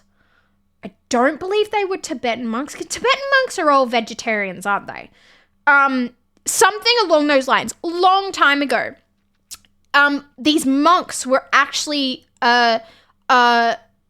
scientifically studying dogs and cutting them up, things like that. And they wrote in their journals that dogs don't have souls and they don't have feelings, and that the noises coming from the dogs when being studied upon was not pain, it was just the air escaping. There was a point in time in which cultures, in which humanity did not believe anything other than a human had a soul or feelings or anything like that. But obviously we now know that's not the case. But it's just all about, like, you know, learning and getting to a point that we're like, no, that's not true. Let's change that. Matadors, thank you as well, whoever said that before, and all that sort of stuff. That is one of the things we are so stuck in the past. It's not fucking okay. Yeah, keeping bad traditions because it's tradition is really animal torture, tradition worth keeping. Yeah, and they do it so awfully. It's bad enough, like, yeah. I used to want an electric car, but they're still hella expensive. So I thought enterprises are 70% of contamination. So contamination. So I'm liquidating like 400% of my budget so they can keep contaminating. Similar with vegans. A vegan is expensive. Yeah. You know what the interesting thing though about like veganism or modern vegetarianism now, as I like to say, is we have gone fucking leaps and bounds further than we have been before. I remember when I first went vegetarian, there wasn't even a vegetarian section in the supermarket. The idea of finding fake meat, absolutely no. Like, there was nothing. I think if you went to like some Asian supermarkets, you might get lucky because I that's where my love of Asian food started, because there was a lot of places that would do vegetarian stuff, because a lot of I don't know if all Buddhists are vegetarian. I believe that the most traditional Buddhist religion is vegetarian. It's a religious requirement not to consume meat. So a lot of these Asian places did mock meat stuff, and I was like, this is the fucking best. Like, yeah. I tortured my cauliflower myself just to be certain. Hey, Paradox, how you doing? Welcome in. Wait, what happened, Beefer? I missed something. Sorry. The best thing for humans to eat is fruit, vegetables, and grains. Fruit is really expensive here in Scandinavia. Way too expensive. Yeah. That's the thing. I think we've all seen sort of that whole thing about, like, healthy food is expensive. And that's fucked. That's how capitalism wants to keep you ill and keep you unhappy. is because there is no cheap healthy option sometimes. Sounds like something Fauci would do. What the fuck? At a certain time, not right now. On the one hand, the Vinaya, the rules of monks, explicitly allows monks to eat meat. On the other hand, Tibetan Buddhism idolizes the practice of compassion and expects practitioners to focus their efforts on relieving the suffering of all sentient beings, a category that explicitly includes animals. Thank you, robot. Thank you. Yes, I knew there were some that were allowed, some that weren't. Like cockfighting? Fuck cockfighting, dude. No. Yeah, not that. Buddhism. Japanese Buddhists are not vegetarian, I think. There you go. Well, yeah, that's the thing about, like, Buddhism. There's so many different types of Buddhism. Like, Buddhism is so broad. And there's a lot of India that's vegetarian. Is it Hinduism that's vegetarian, or is it something else? I've actually not been educated on that one, so I'm not sure about the religious thing, but a lot of, like, Indian people don't consume meat in general, but especially not beef. I know that. But I'm not educated on that subject because I had friends that were that. Like, some of my old work colleagues, they ate vegetarian because it was a religious thing. But I didn't really, like, go into that. But I love that I get more vegetarian food at the Indian restaurants. That's all I care about. I'm doing great. This conversation is insightful. Glad you're enjoying it. Hey, Dark Owl, how you doing? Buddhist monks have dietary restrictions, if I remember correctly. Yeah. I can send a code for a free box if you want. Sign up, order a free box, possibly small delivery charge, get box, cancel subscription, GG win. What do you mean, Beaver? I mean, I appreciate it, but I probably don't want to mess around with something that I have to, like, cancel a subscription. I appreciate that, though. I'd love to try, like, something that in the future. Dude, if one of those companies wants to sponsor me for a stream one day, fucking go for it. I would love to do that, but yeah.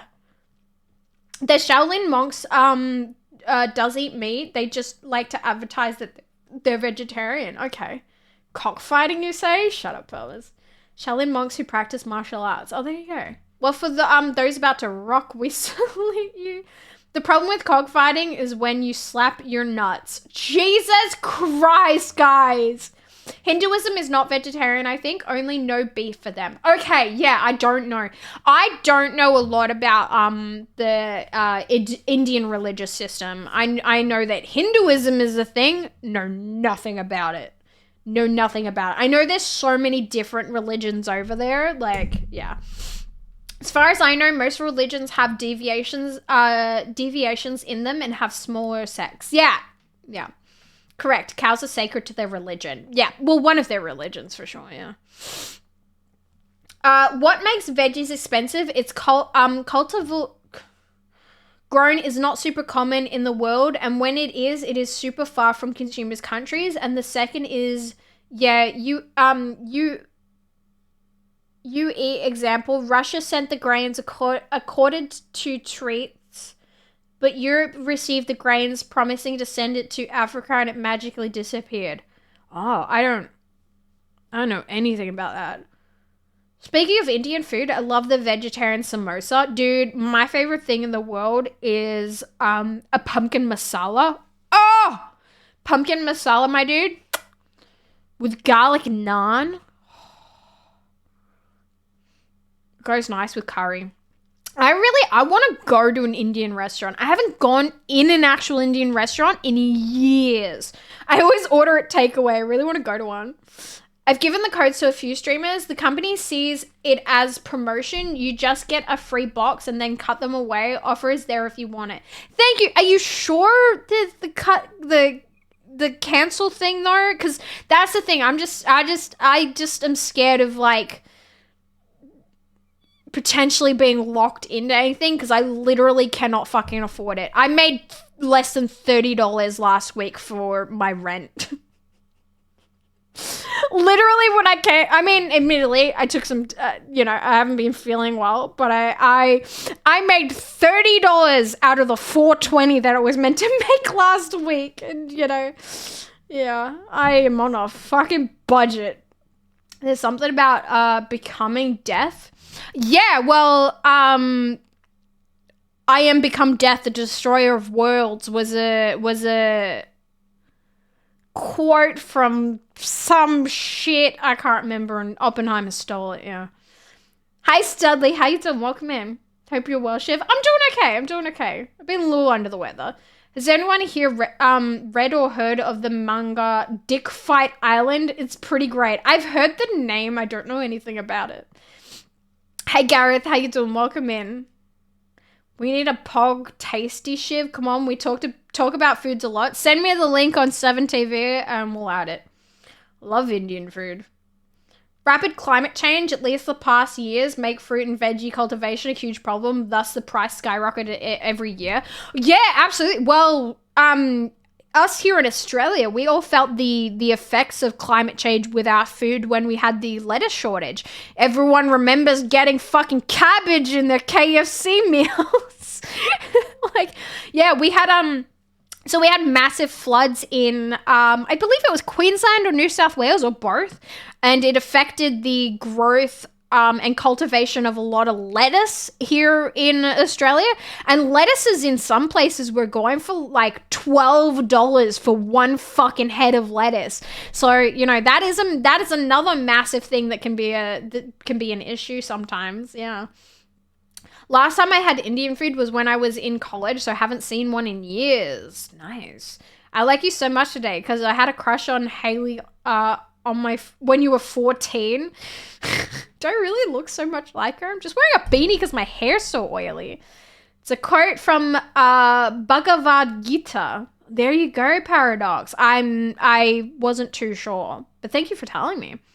Yeah, the world food production is in theory can solve the world hunger by logistically, economically, and politically hindrances stop it from to actually be solved. Yeah, well, the land mass and the water consumption that we use for the raising of meat could raise a fuck ton more of vegetable-based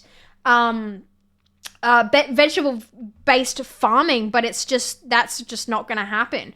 We could have a lot more production of food if everyone went more plant-based diet, because the land mass and all that sort of stuff that we could use is like just a lot better done, but it's just not going to happen. It's just never going to happen.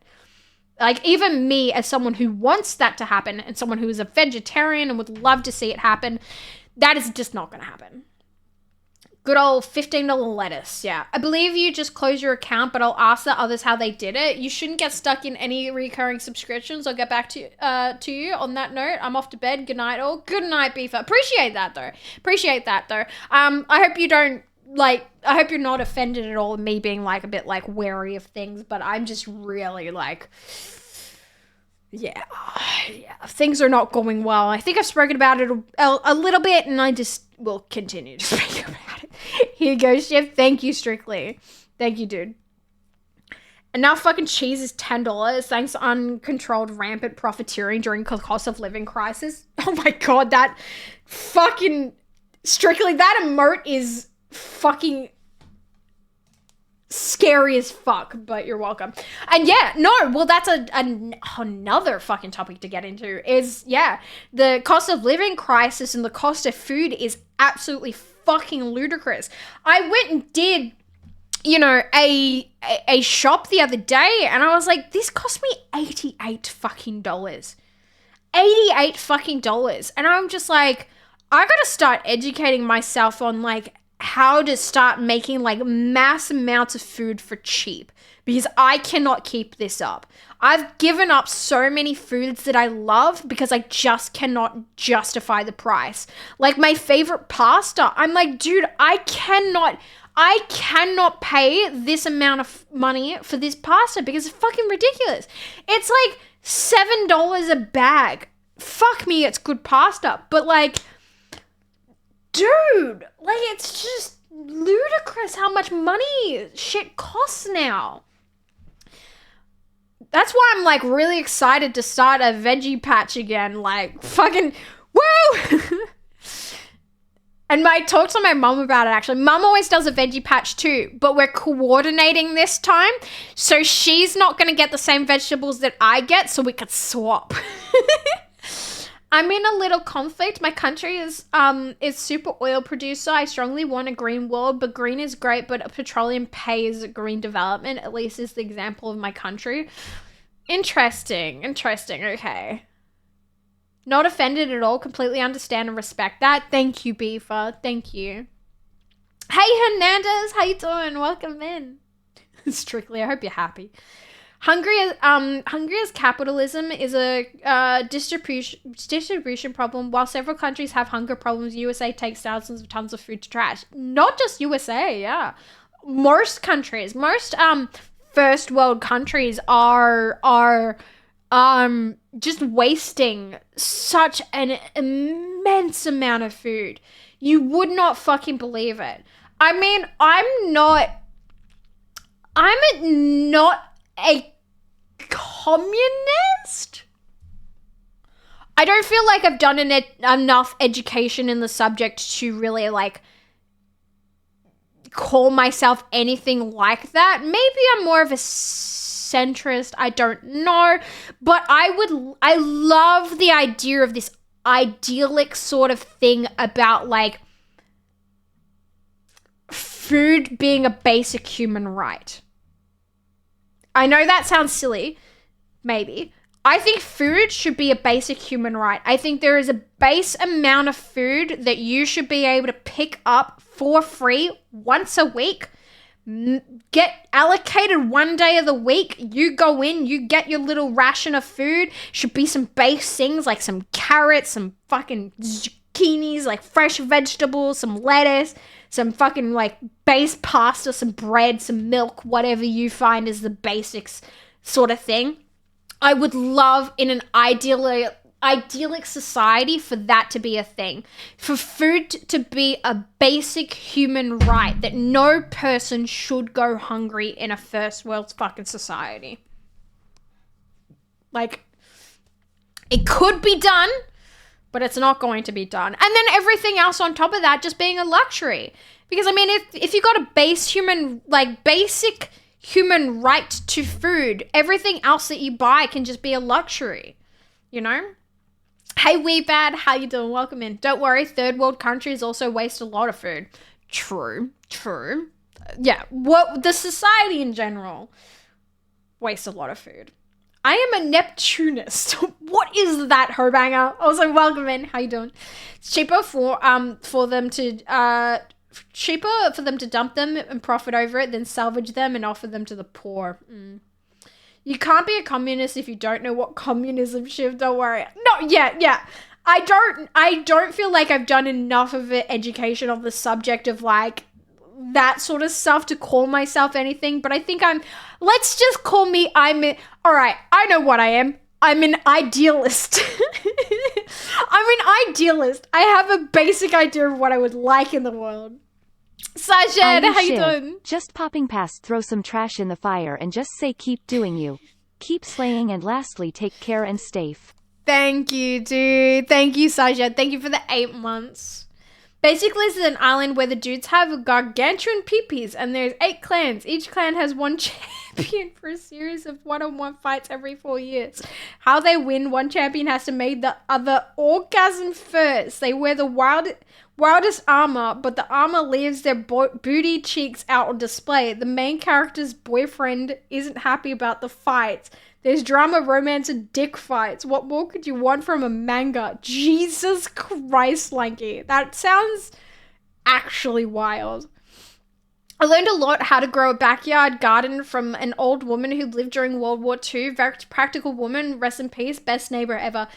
Mine's been passed down through the generations. We've had sort of like cultivating on both sides of my family. Mum's side of the family, dad's side of the family. My nan did it a lot, so my dad did it a lot. My grandparents on my mum's side did it a lot, so my mum did it. Yeah, I think it's great.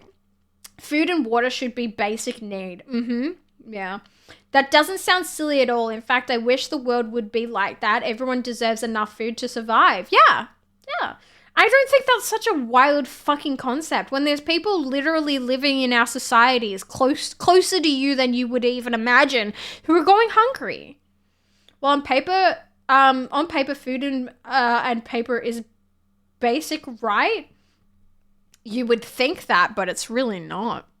There's really not. There's people out there that have to weigh up what things they want more. You know, Centrelink. So Centrelink here in Australia is basically like welfare in other countries. Well, not basically. It is welfare in other countries. And those payments aren't enough to decide. You know, you sometimes they have to decide, do I want to pay for a roof over my head or food on my plate this week? And that's fucked. That's fucked. And a lot of the time people are going to choose a roof over your head, you know? So, I've been there. That's why I have this opinion. Because I have been on Centrelink in my early 20s. And yeah, I had to make the choice between, do I want to like eat a meal today or be able to afford my rent. And I think that's why I got into such a habit for such a long time of not eating a lot of food. You know, I eat one meal a day most times. And yeah, it's just through that. Yeah. You're idealistic until you know how the world works. And that is what, yeah. I'm trying to hold on to me being idealistic and optimistic. But fuck me, when you start researching what the world is like, Jesus. Just a reminder that in August, Coles and Woolworths make $1.1 and $1.6 billion profits. Respectively during a cost of living crisis. Yep, they made $1.1 to $1.6 billion during a cost of living crisis. I'm sure it's unrelated. We also saw multiple people hurt or passed away due to foraging the wrong foods. Yep. So for those that are not in Australia, Coles and Woolworths are sort of our major supermarkets here. And yeah, they reported in August making between $1.1 to $1.6 billion, whereas on the news there was multiple instances of people becoming sick or dying from foraging their own food. Like, holy fuck.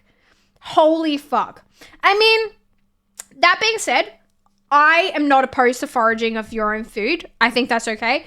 But you need to be very, very educated on what's okay. And you need to treat the food differently than what you would treat food in the supermarket. You need to wash it differently. You need to do a whole bunch. Because, I mean, I technically forage my own food. Come blackberry season, baby, I'm fucking there. I see a blackberry bush. I see no sign saying it's been poisoned. I'm there fucking yum, yum, yum, yum, yum.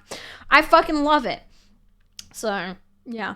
Imagine how much better of a workforce we had if people are not malnourished and eating trash every day, having an actual place to stay and sleep, free healthcare, and the wealth are distributed equally. Yeah. I don't know, man, just too realistic. Imagine how nice the world could be if we just taxed people appropriately. A lot of people, even middle-class people now, are having to make a choice between eating or paying a bill. Dude, I'm struggling, so I feel it. I remember when I learned in school basic human rights, and one of those were the right to food and water, among the right to be free to vote, speak freely, etc. Yeah. Gonna be honest, I'm not looking for a pity party. I can't afford to eat every day. Blanky? Never thought I'd say this on the stream. Same. I have eaten... For the last 4 days in a row, I have eaten wraps because they're very cheap to make. And that's okay. I'm still fine. And I don't eat a lot anyway, but it's getting to that point that I'm like, I need to learn how to make, like, cheap food for, like, cheap and sustainable food. That's for sure. And I'm very, very excited to start my veggie garden this year because, yeah, that's the thing. And I'm thinking of, I'm thinking logistically about my veggie garden because I'm like, I'm not going to plant things that I'm not going to benefit from. Corn last year did not fucking work for me. We're going to go zucchini. We're going to go pumpkins. We're going to go tomato. We're going to go things that are going to have a high yield of fruit that are going to be beneficial. I'm not going to put anything in there that I'm like, ooh, this could be fun. If it's not going to spit out fucking produce, I do not want it. I am limited for space. I only want what is going to produce a fuck ton of food. Like, I want to make so much produce that I don't know what to do with it. Like, I want to make so much produce that I have to fucking freeze it. Like, that's what I'm wanting. But that's all on paper. No country has done everything for every base. Oh, no. Yeah. It's idealistic. We're probably never going to be like that. In a nutshell, communism means nobody owns nothing. Everything is property of everyone, so everyone has what they need. And socialism means state has the property and control on any enterprise. State property on enterprise, not on your car or whatever, but can be appropriate if needed. Okay. I think I should. This comes up a bit. I think I really should educate myself on that subject, Brandon. Yeah.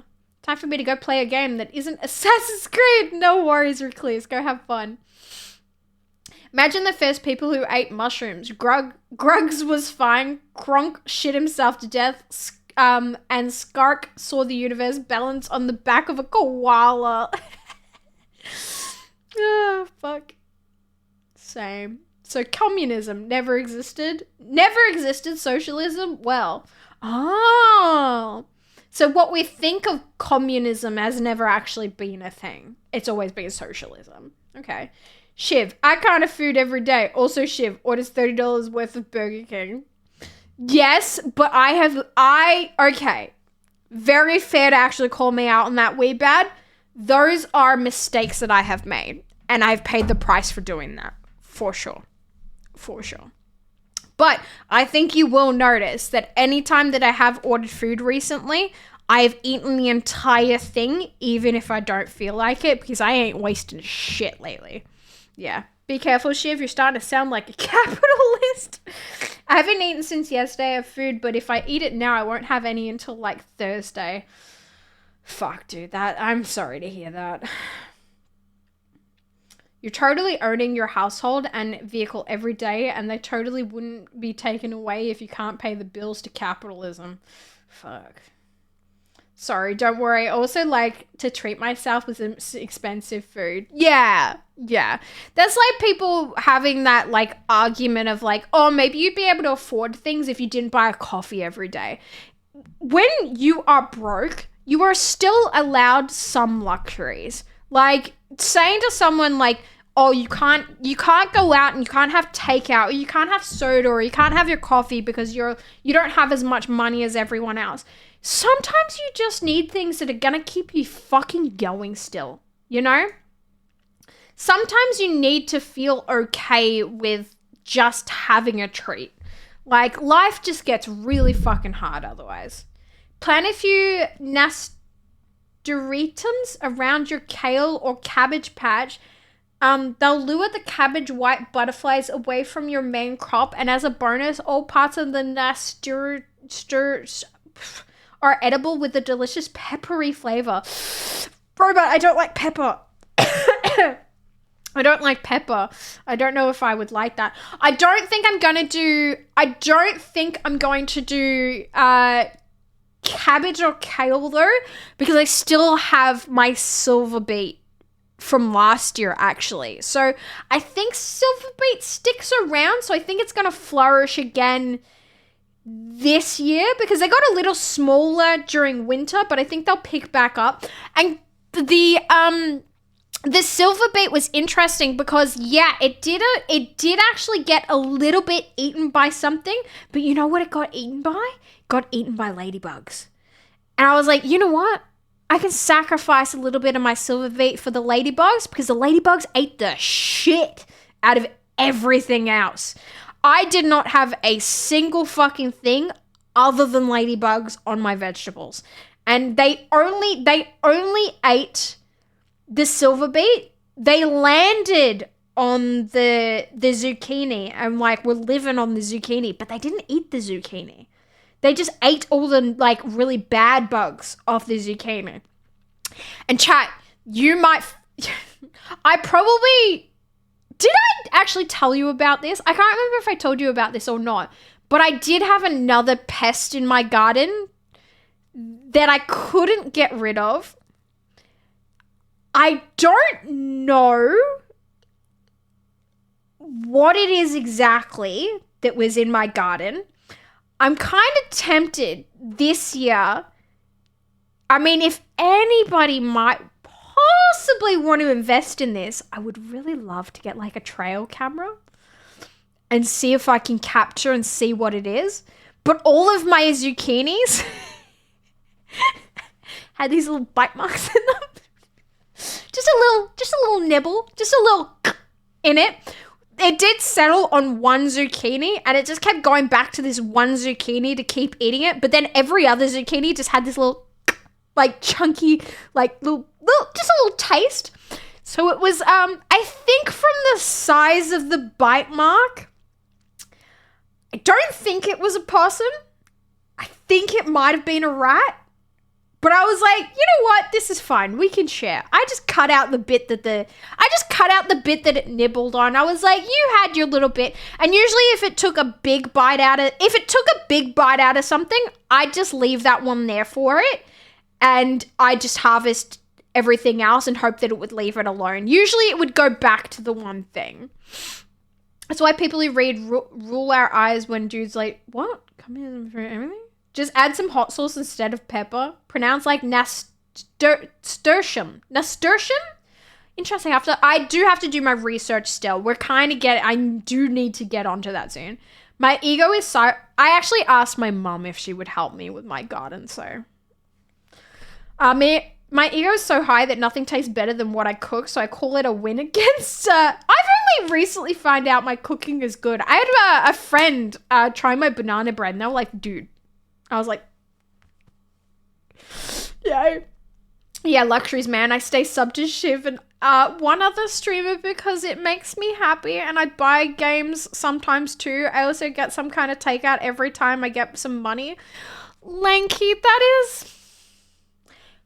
Okay, Lanky, after what you said, that means a lot to me that you would consider me someone that you take that expense and you subscribe to me. But please know, if you ever do not feel guilty about ever canceling your subscription, considering how the world is right now. Please know that if you do have to make that choice, I completely respect it, especially after what you've said. Yeah. Speaking of treating myself with food, let me pick up my tuna pizza. Interesting. Ladybugs aren't vegan. No, they're not, but you flick them off. Rabbit, possum, probably a rat. Probably a rat, chat. Welcome to the Weekly Not So Weekly show. Fun facts with Weebad. Today's fun fact, if you have spiders or ladybugs in your home, don't kill or throw them out. They actually eat other insects and pests that can bother you. Very true. And I do not with either of those. Yeah. I actually did research about ladybugs because I didn't know they were ladybugs at first. I looked up the bug before I got rid of it, and I saw the larva, and I was like, common bugs that infest silverbeet. What's silverbeet called? Swiss chard. Swiss chard. We call it silverbeet. I looked it up and it was like, they're ladybugs. You can get rid of them this way, but consider keeping them because they will kill everything out. So I kept them. They were very pretty. They were little yellow ladybugs. Yes, a rat. Good thing Marvel isn't here. Dude, maybe we shouldn't get a trail camera. Actually, nobody tell Marvel. Ask Marvel to get the trail camera. He'll love it. I'm kidding. No, I think from the size of it, I think it was a rat. I just don't see, I don't know. I just don't think it would be a possum, and it's definitely not a rabbit. Definitely not a rabbit. Not where I am. Cancel your subscription in the next elections, so have more money next year. But yeah, I definitely think it was a rat. But here's the thing. That is part of like growing your own food. Something is gonna nibble on it a little bit. You can't waste it.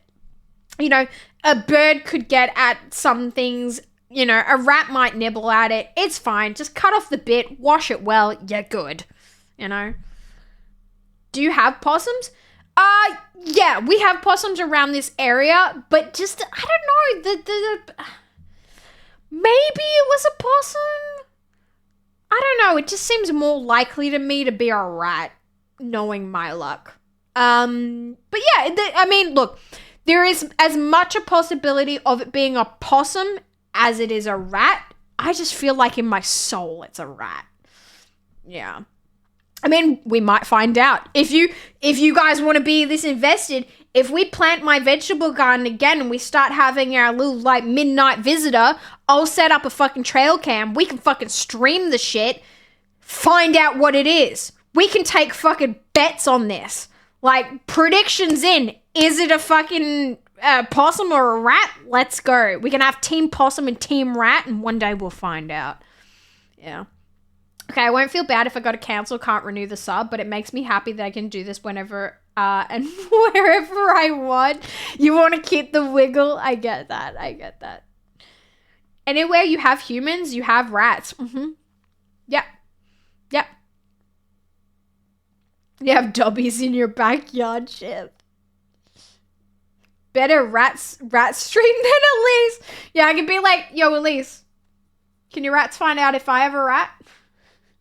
Shiv, the next Steve Irwin. Well, that's the thing. I'm not bothered by that. I mean, so long as the rat stays out of my house and stays out of my shit, I don't care. I can have a nibble on a zucchini, you know? Shiv, what's that song's name, please? This one? It ain't over till it's over. I'll add it to my playlist because it is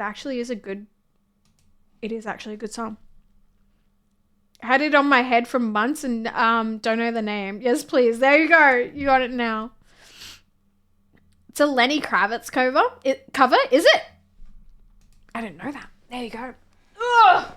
There you go. Oh, Jesus Christ. I'm so fucking tired today.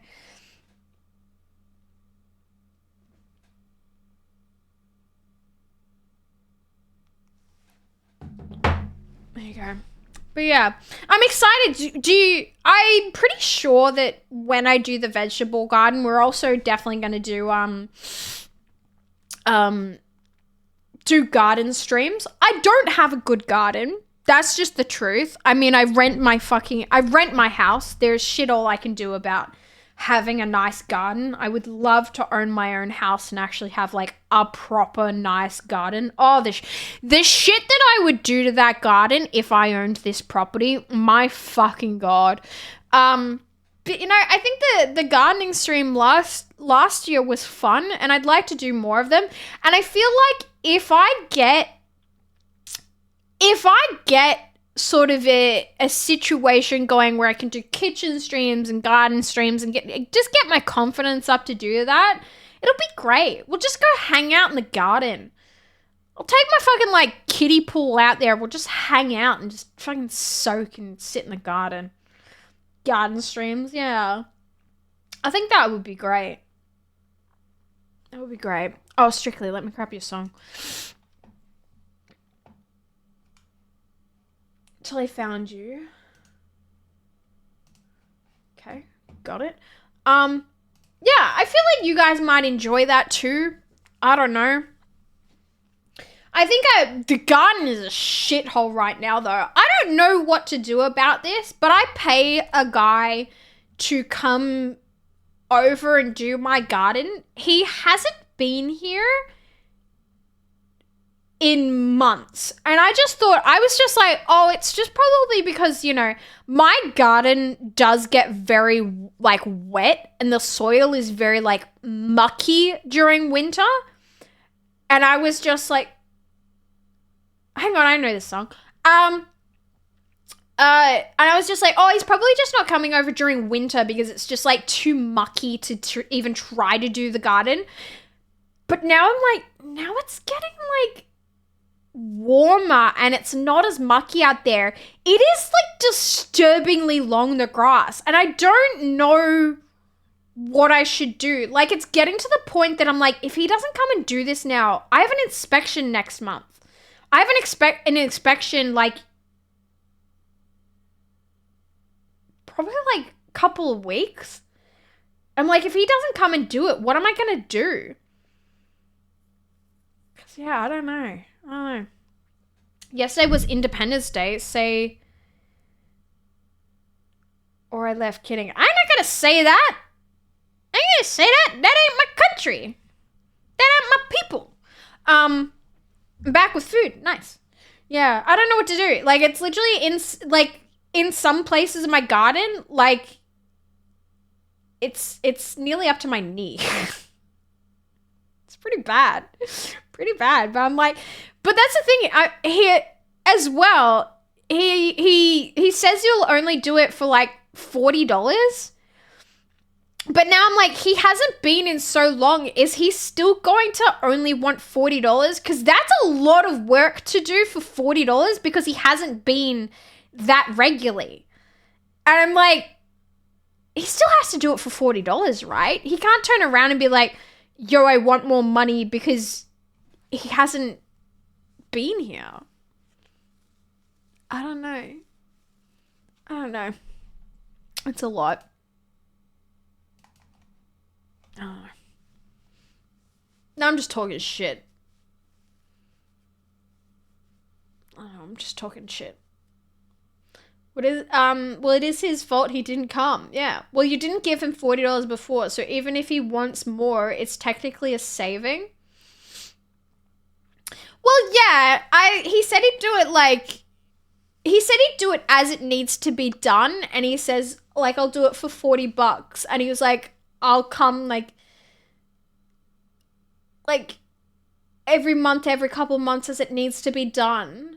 So I guess I would be saving potentially, but then like at the same time, that's not the agreement. Have you checked the obituaries? No. But I have heard him doing, cause okay, so he does, like my neighbor's gardens and stuff. So I've heard him doing the neighbor's gardens and stuff. He just hasn't come to do mine. I don't know why. I thought maybe one time I was like, oh, my car might be in the way so he can't get in through my garage. But then I moved my car and was conscious of keeping my car out of the way. And then, yeah, he just hasn't gotten to it. I don't know. Apparently it doesn't need to be done. It most definitely does, Big. Most definitely does. You heard him doing the neighbor. Yes, I did. Don't make it weird. Also, you may have noticed, I decided to keep the nails long. I redid my nails. And you might notice, this hand looks different. Maybe he likes you and just got nervous. He is literally like a 55-year-old man. I put fake nails on my broken nails. So, yeah. 4.5 hours. I didn't time myself. Maybe longer than that. Nails so pretty. Yeah, let me give you a close-up. Wait. Cover my face. I fucked up a little bit, but yeah, they're like pearlescent looking. So these two are fake. These are fake nails, but they look so much like the real nails. I did pretty well, I think. Yeah. What kind of wizardry have you unlocked with your new long nails? Just being a hot bitch, that's it. I was really thinking I needed to cut them off, but then when I got the nail polish off and stuff, I was like, no, I think I can still keep these going. Are they safe? Absolutely fucking not. I could snap them off at any fucking moment like I did with this fucking one. Ow. But it's a risk I'm willing to take. Can't tell the difference. Yeah, well, look. Guess which one's fake? It's this one. You can't tell. Especially with the thumbs. Like, hang on. Focus. This one's fake. Maybe you can tell a little bit with the thumbs. But yeah. Instant kill activated. Nails attack. Oh, dude, I'm not gonna lie. If I got in a fight, I would cause carnage. Well, 55-year-old men can get nervous around young, beautiful women. Mate, he sees me, like, I come out and I'm like, yo, dude, how are you? Literally in, like, the most mismatched fucking dirty pajamas that you've ever seen. Hair half falling out, like, I've been like, fucking how you doing? Like, dude, no. Let's not make that weird. Can you reinforce the underside, or would that just make it more likely to snap? Well, that's the funny thing. Because they are hardened robot, they're more likely to snap. So when I have the no nail polish on, they bend like a fucking piece of paper. Like, literally, this is my fucking nail. It bends like that. Like, I'm folding it like this so it maintains its shape, but you push down on it and it just fucking folds your nail. So obviously, because I've like reinforced my nails, they don't bend as easily, but that does mean that if I put like a downwards force on my nail, it's just gonna crack. It just goes like, when I broke this nail, literally, I just went like this on my bed, like, doop, and it just went and just popped. It was horrible. Yeah, so having this amount of nail polish will stop your nails from breaking as easily, but when it's basically like, it won't break as easily, but when it does break, it fucking breaks. Does that make sense? One of these things are not like the other. I only just got super into nails, so I can't tell the difference yet. Maybe one day. Look, I can't even tell the difference. The only way I can tell the difference is by looking at the underside of my nail. That's because, fun fact, gel nail polish or acrylic nail polish in general can turn your natural nail slightly yellow or brown colored sometimes. Normally near the ends because it's like oxidized and stuff. But, that's the only way I can really tell is because the underside of my nail doesn't have any, like, texture to it or color to it, I guess. It's, like, less white. But yeah, I can't really tell. What is on my face?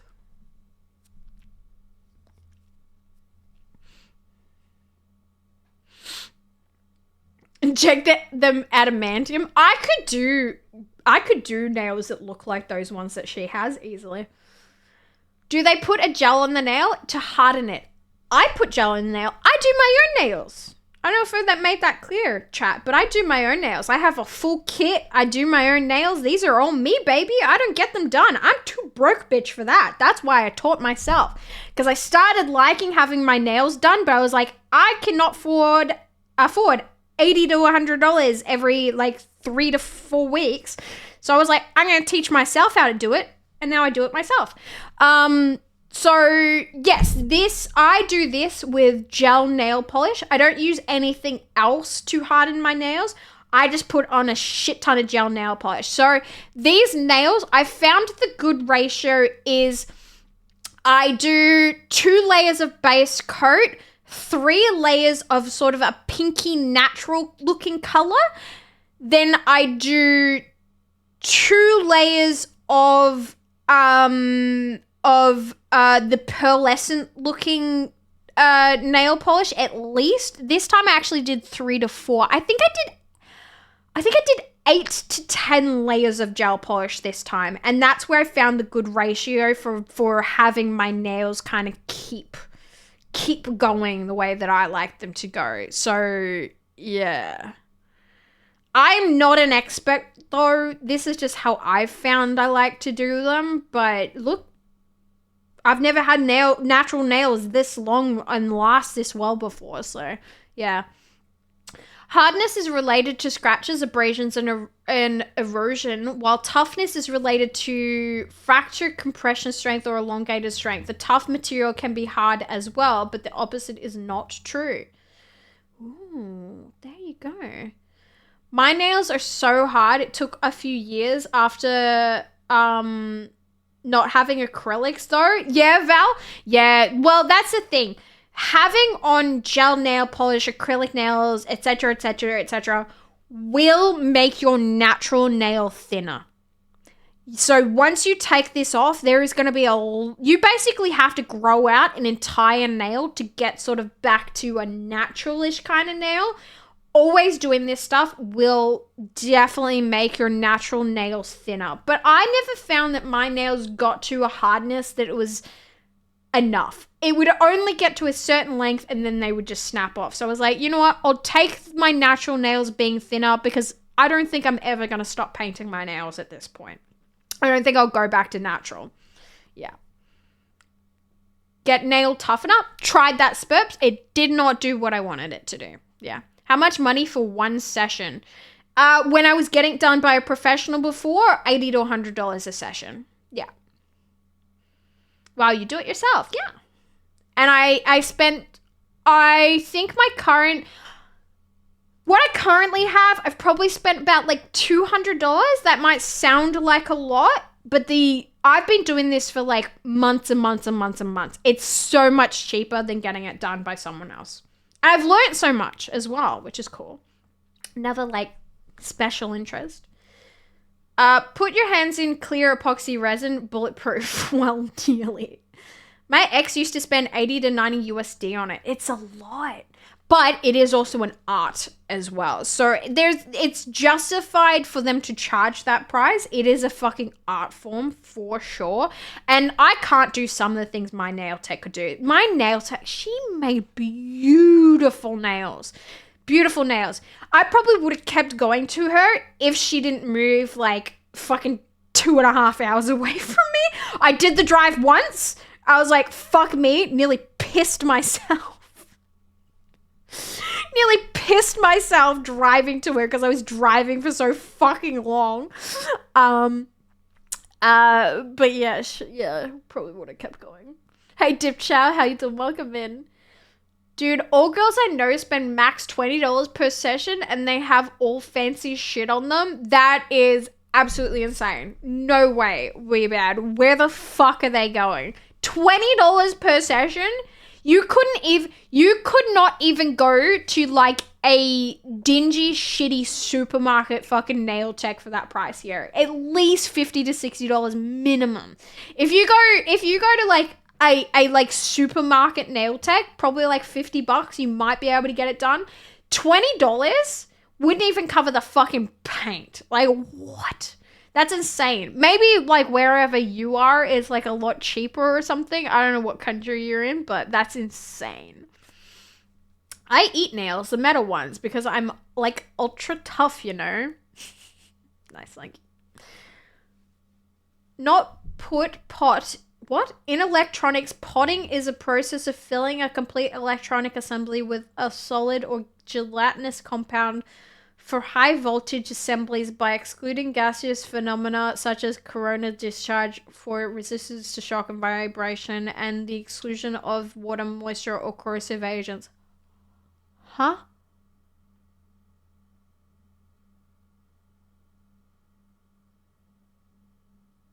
Not ideal, that. Yeah. Yeah, they can make all sorts of designs on the nails. It's an art form. Yeah, I mean, I could as well.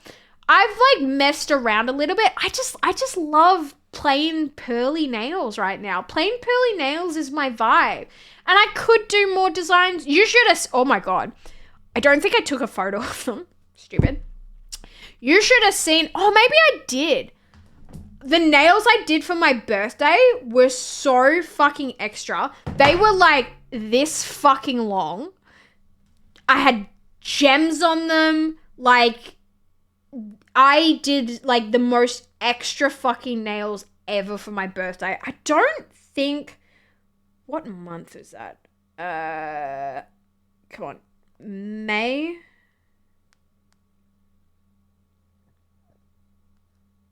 wait. Do I have a photo? Give me a photo of my nails, not just a photo of me drunk off my fucking ass. Wait. Do I have a photo of my nails or not? Come on. Oh, shit.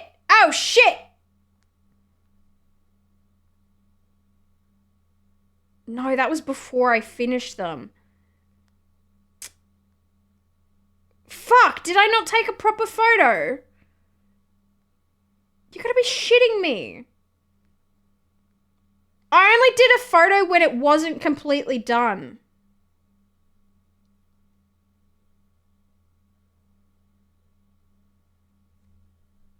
Hang on.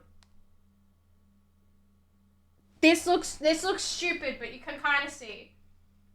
Ignore my stupid hand.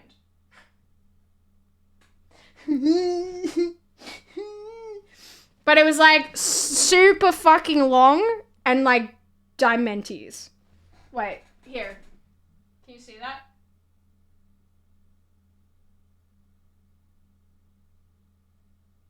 Yeah. My hand looks stupid, but they were super long, so I did nail extensions. You forgot that I live in Serbia. Our standards are much lower. Our minimum wage is 350. Yeah, well, there you fucking go. Can't compare. From what I've heard, it's like 30 to 50 pounds here, which is like 60, 100 AUD. Yeah, that's about the same as us. That hurt my brain, what Spurs said. Speaking of nails, Cyberpunk 2077 2.0 is released on the 21st. Fuck Cyberpunk. Are you ambidextrous? I'm gonna say no, but I can do things with both hands. It depends what you mean by ambidextrous. Am I ambidextrous in the sense that I can do both of my hands? Yes, I can. Am I definitely much better at doing this fucking hand than this hand? Abso-fucking-lutely. I am straight up fucking stupid trying to do this hand because this is my right hand and I'm right-handed. So this nail gets done fucking quick as fucking anything. This one, I'm there like, I can't do it. Like, I have to, it's funny because I can paint this hand just straight like this.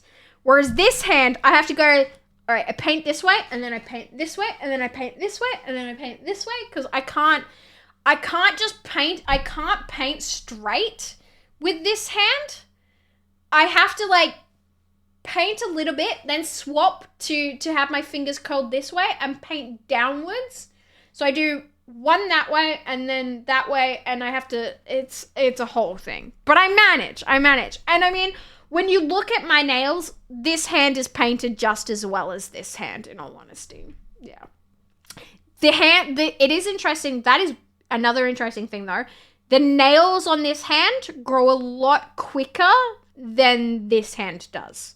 Because I am right-handed, so the nails on my right hand grow quicker than my left hand because I'm using my right hand more.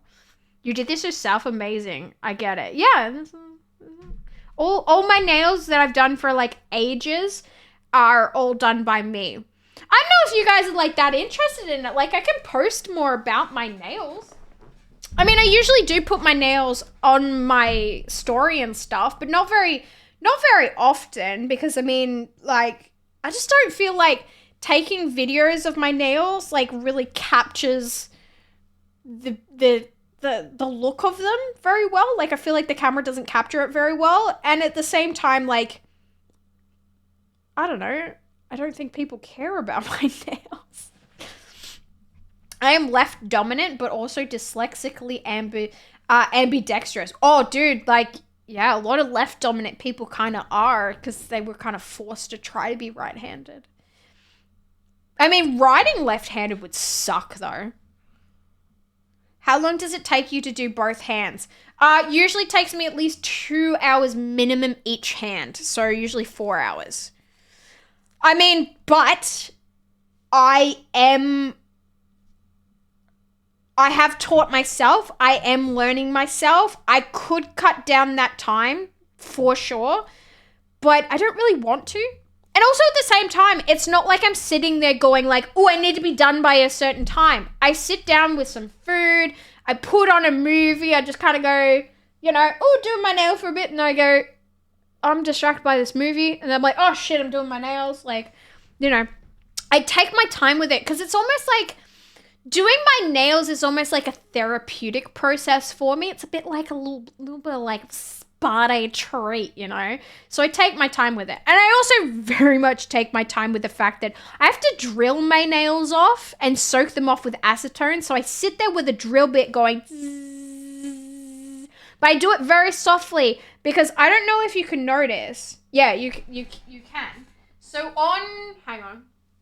Let me get real close for you. So on I'm looking at the camera. This pinky finger and this ring finger. See how there's a little red mark next to my cuticle? So, hang on, that one? That's because I slipped with the drill. It doesn't hurt. It only takes this, and usually when I slip, doesn't hurt at all. They are like, the drill, I can hold it against my hand, any part of my hand, and it's not going to cut me, it's not going to hurt. It's just, sometimes you'll get like the end of the drill will just, your nail, just a tiny little bit, and because the cuticle is so sensitive, it'll hurt there. So I gotta be really careful when I'm drilling my nails not to run over the cuticle too much because there is a chance it could break the skin. Most of the time it doesn't, but sometimes it can. Okay, I have a question about games. So I want to surprise my friend and send him money so he can play Baldur's Gate 3, but I know that his girlfriend would also would want to play that game, but I only have enough money to buy one game. Now the question, if he buys the game, couldn't he just install the game on both computers? Well, there is the cloud save functionality, but I think that the cloud save would overwrite each file. So if they tried to play at the same time, they just continuously like overwrite each other. I don't think that would work. So just buy it for your friend. Fuck his girlfriend. She can buy it with her own money. You know, you want to do something nice for your friend. You're not responsible for his girlfriend also playing. Like, if he gets the game and his girlfriend's like, oh, I want to play too, then he can buy his own girlfriend the fucking game. Who gives a shit? Just buy the game for your friend. You're not responsible for what the girlfriend wants to do. If the girlfriend wants to play, she can buy it herself. Because technically he's got the installation file already after one purchase. Wait, so if he's already bought it, but you want to buy it for him again? Well, those would be separate games, so I guess both of them can play. I don't know. Yeah, well, hang on, I'm confused. If he's already got the game on like his Steam library or his like console or something, you can't buy it again for him because he's already got it. It's like if he's got it on his Steam library, you can't do anything. Like you would probably be better off sending it to his girlfriend or something. If he's already got it, he's got it. Drill go away. Slipped with a drill. You really? A drill? Why are you drilling your nails? Because that's the easiest way to get them off. You drill your nails just a little bit and then you soak them in acetone and then you drill them again. Because you can't just soak this off with acetone. It's too thick. It wouldn't work. So you drill it a little bit so the acetone can get into it to get the nails off. Yeah. Well, his girlfriend is mainly my friend. Well, that's all right if you're in, like, good terms with her, yeah. Then buy it for her and not him, yeah. No, he didn't buy it. No, wait. Well, then, if he didn't buy it, how does he technically have the installation file? What? Does anybody make sense of what he's saying? If they got to use the same Steam account to play it, doesn't that mean they won't be able to play together? Yeah, exactly. They can't do that. Yeah, exactly. So when I send her the money for BG3, he'll get the installation file. I'm so confused what you're asking. Couldn't you have Googled this rather than after... am I Google support? after he buys it, of course. What? Are you literally just asking me how people buy games online? What? Chat, why did I even start talking to this? Am I Google support? Can only install once, dude. Yeah. Huh? Hey King, how you doing? Guys, I am not paid enough money by streaming to do this. Rethink exactly what you want to say, then say it again. This is fucking confusing. Okay, so the chat, who else is fucking confused? Forget I asked anything. Chat, who else was fucking confused there though? That was just, I was lost. What did I walk into? I was talking about my manicures that I do for myself, and then someone asked for advice on something. I got really confused what they meant. I don't know, dude. I don't know. I felt like I was like, yeah, like I felt like I was tech support for a moment there. I appreciate the rest of chat trying to help me too. Yeah. I don't know, dude. Hey, Space Pants, how you doing? Welcome in. Hey, yo, Shiv, what up? Not much, dude. We've had a really interesting conversation today. Hey, Monty! Thank you for the gift of sub to Weebad. And Weebad, no ill feelings. I know you were like, forget I asked anything, but I was legitimately just so confused what you meant. I was like, what do you mean? I'm so confused. Monty has covered your tech support fee for today, even though I did not help at all. Did not help at all, but that is covered. Also, chat. Fun fact. Subathon 27th. It's happening. I'm gonna fucking do it. It might be an absolute fucking disaster, but I might as well give it a try.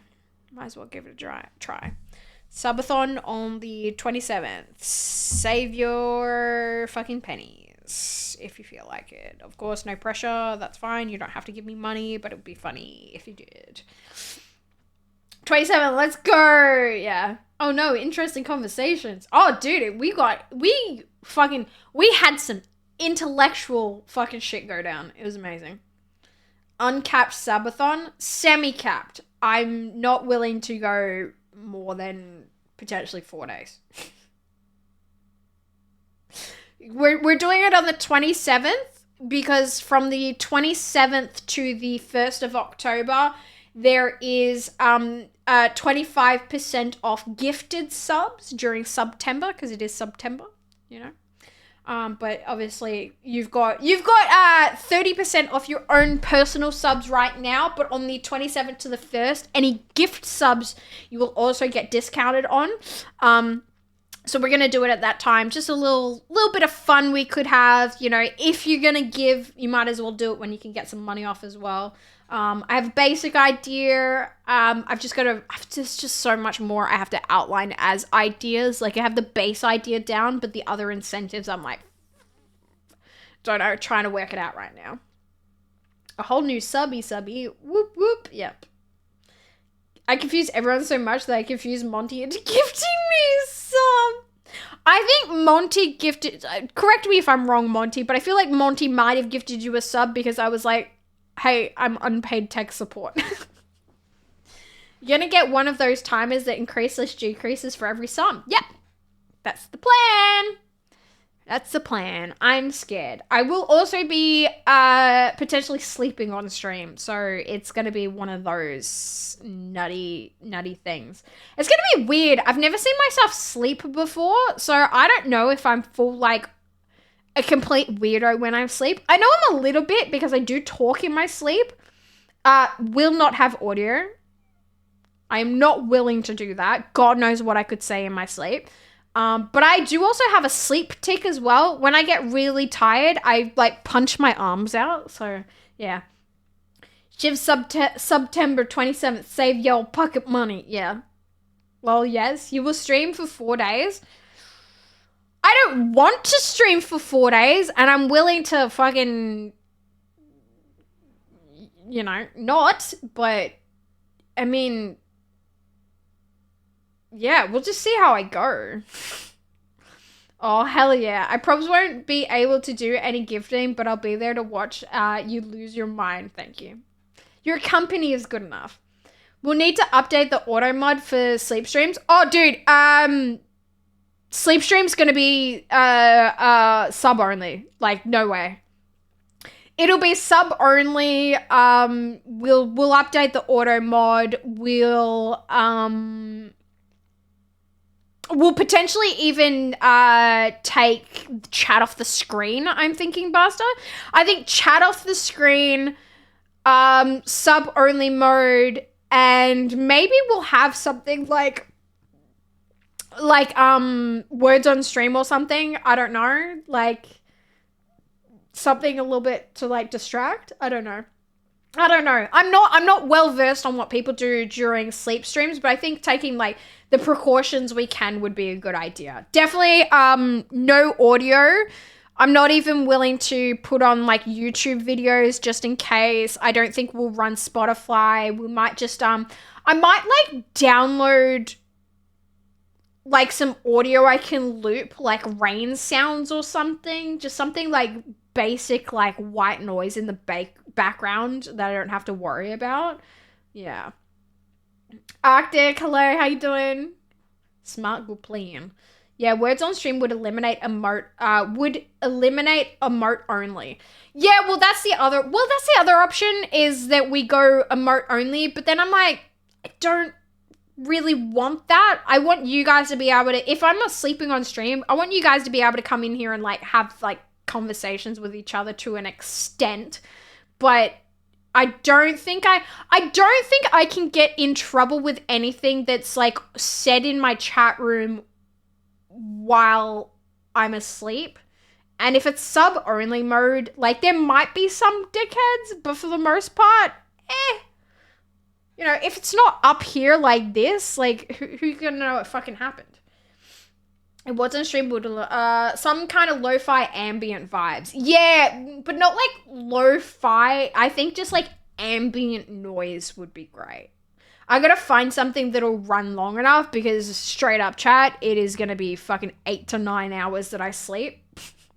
You may even get lucky. It might be 10 hours. It'll be the first time I've set an alarm for myself in a long fucking time. Rain sounds that help people sleep in the background. That's the thing anyway. I have rain sounds that I play myself every night, so it was like, might as well for stream too. Download the Harry Potter series from Audible for us to listen to while you sleep. Isn't that a copyright issue though, Lanky? That'd be chill vibe. Stephen Fry reading us stories. YouTube has plenty of 12-hour ambient sound things. Okay. Maybe I could enlist your help a little bit with that one there, Buster. I think that would be good. I've also got to set like the like goal tiers, if that makes sense. So like when we hit like X amount of subs, that'll unlock like something. I'm going to talk to I don't mind that I'm saying this on stream, but I'm going to talk to some like streamer friends and see if they would be like cool with like, yo, if I hit X amount of subs, do you want to like do a thing together and like, potentially do that. All right, here's what we have for sleep stream. 12-hour repeat of this song. Nah, that's too much. Isn't Audible owned by Amazon? Yeah, but even though it's owned by Amazon, they're still a bit funky about things. Yeah, I'll listen to those 12-hour ambient sounds. Yeah, that would be good. I think 12-hour ambient sounds would be good. Make the song yeah, and I'm in. What's that song, Spurbs? I'm not clicking what song you mean. Yeah. You know what I haven't played in so long? Does anybody remember that unicorn jumping game that had fucking sick music back in the day? Can we make one of the tiers for my subathon that I play that fucking game? What was it called? unicorn attack? It wasn't unicorn attack. What was it called? 12 Hour of the Play School theme song. Spotify also have 12-hour tracks too, dude. Really? Send me them. If it's on Spotify, that would be sick. That would be so much easier. I do kind of want... Is it going to be copyright free, though? Because I kind of want it to be on the VOD. 12-hour loop of Rick DJ. Search for Ayaya intensifies 10 hours YouTube. I'm not going to do that. Flappy Birds, Rock DJ. No. Robot Unicorn Attack. Was it called Robot Unicorn Attack? Wait, let me Google it. Robot Unicorn Attack. It was called Robot Unicorn Attack. It was so fucking good. Can you still get it? I heard they changed the music though, and oh my god, it looks so not like I remember. Oh no. Oh my god, is that what it looked like? Oh my god, Robot Unicorn Attack from Adult Swim. That was it, boy. I just looked it up though and I was like, that looks like shit. Is that what it looked like? Sorry, I know I'm not showing you guys, but oh my god. I just remember the music on that fucking game. Like classic. That had an erasure song? Okay. Just an animal girl yelling a ya over again, but continuously louder and louder. Oh god. I'm not putting that on. All right. Here's the deal. Sleep stream. For every iteration of gifted subs, we play the Aya sound really loud for me. 10 gifted subs, it'll play through the headphones that'll be sitting right near my fucking head. You know what? That's actually a thing. I'm so gonna do that.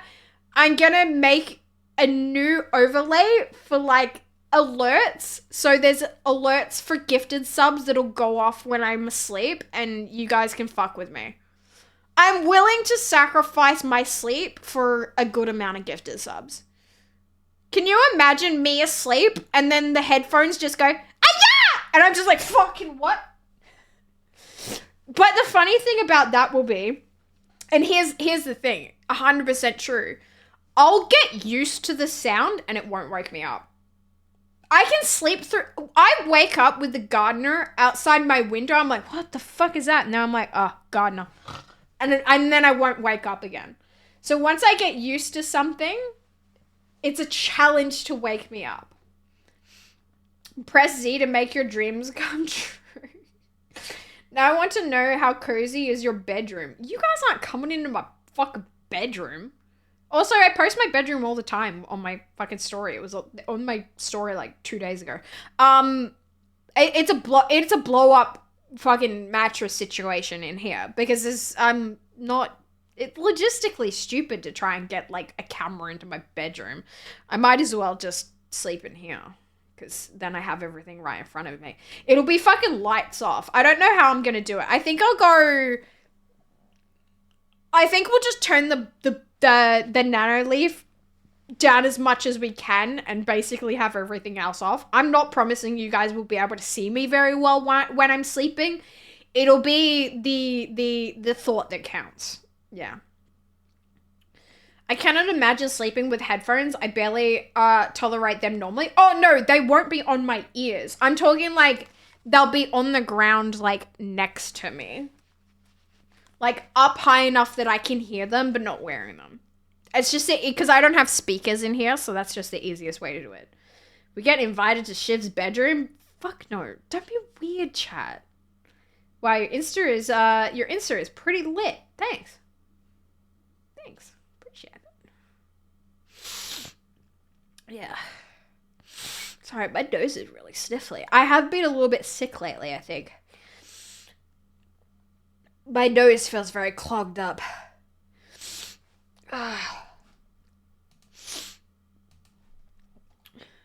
You have more guts than I do. I couldn't do a sleep stream. The snores will sound like an earthquake is about to happen. Again, I will be muted up. You won't be able to hear me.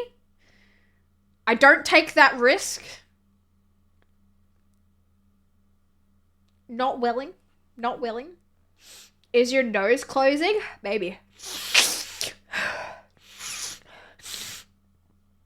I've stopped caring about what you guys think about me. I'm just gonna sniffle. I'm just gonna sniffle as much as I want to. I've been considering taking out my, but this, oh my god, my nose is so red. Am I okay? I've been considering taking out these side piercings for a little bit now. Because they are, oh.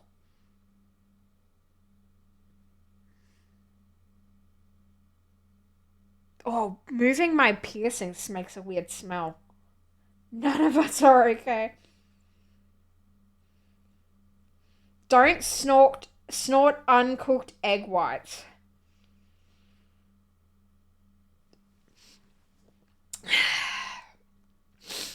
I have many questions as to why you think that's what I've been doing. None of us are okay. Oh, fuck me. Jesus Christ. Chat, I'm tired. Some alcohol or aqua salts over there? What? Ew, we don't need to know about your piercing stink, Shiv. It doesn't smell like the normal piercing stink. And it's only my side ones. The middle one doesn't stink. The middle one's normal as fuck. It's only the side ones. It was really weird. Sinuses are killing me too. They hit me worse at the beginning of fall than it does at the beginning of spring. Oh, yeah, true. Could be hay fever. Hay fever kicking in. 'Tis the season.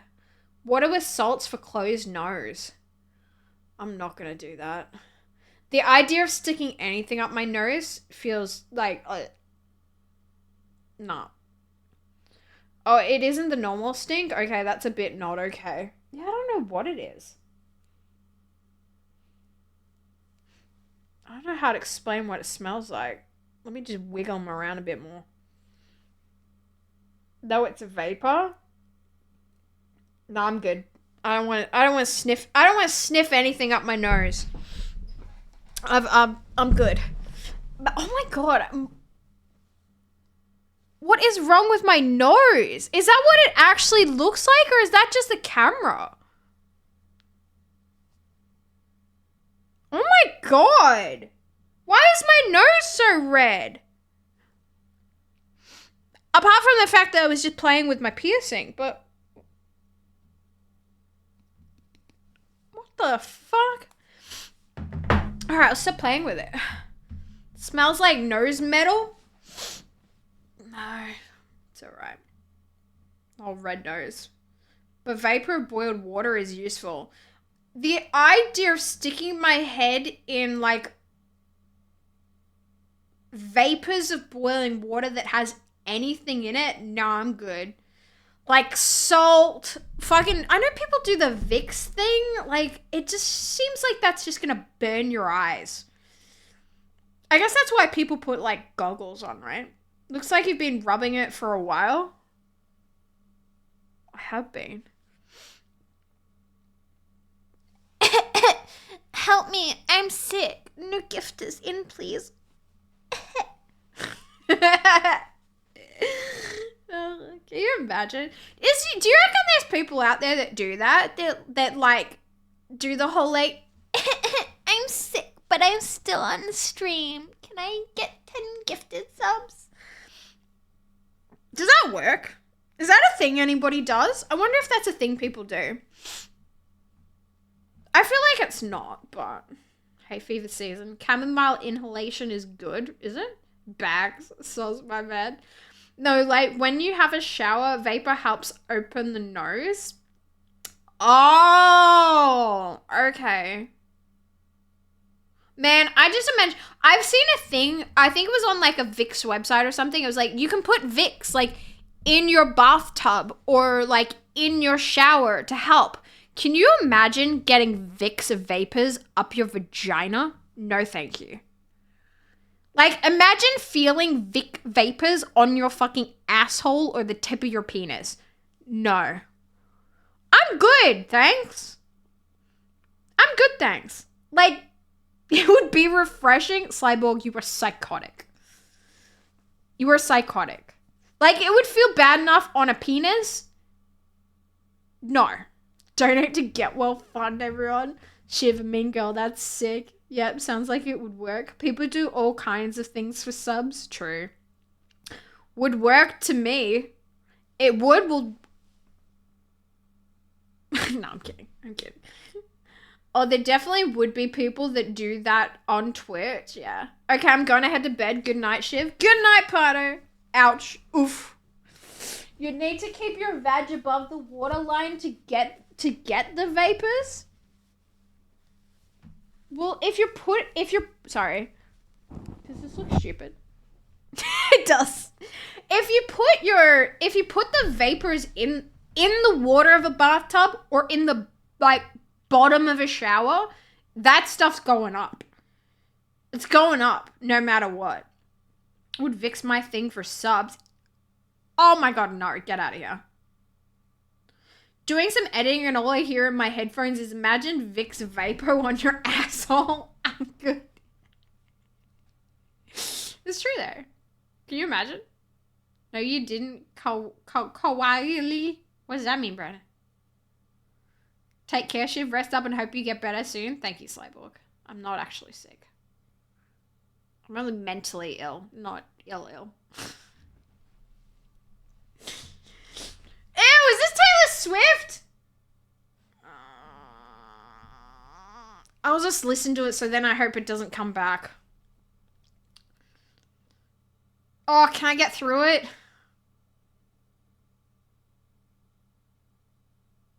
I hate Taylor Swift so much. Isn't Vicks just straight menthol? That'd burn so bad. It is, yeah.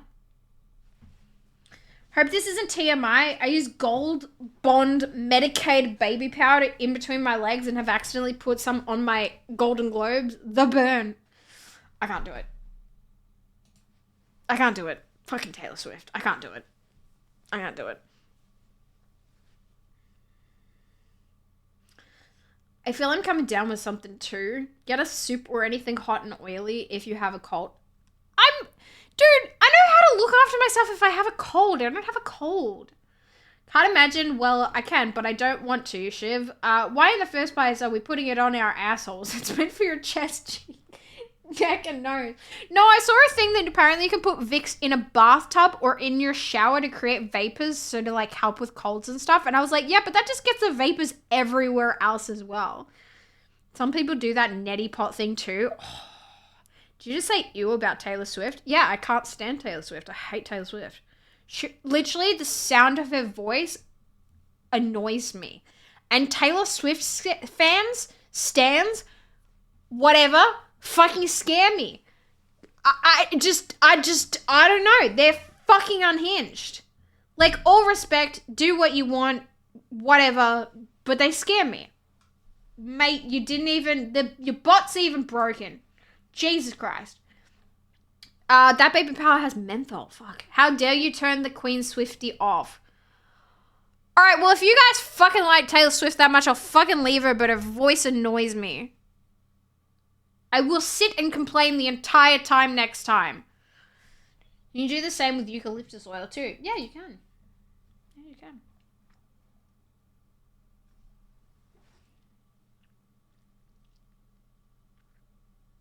Agreed. Oh, bastard. Didn't even... What the... Huh? What just happened? Did I not see that?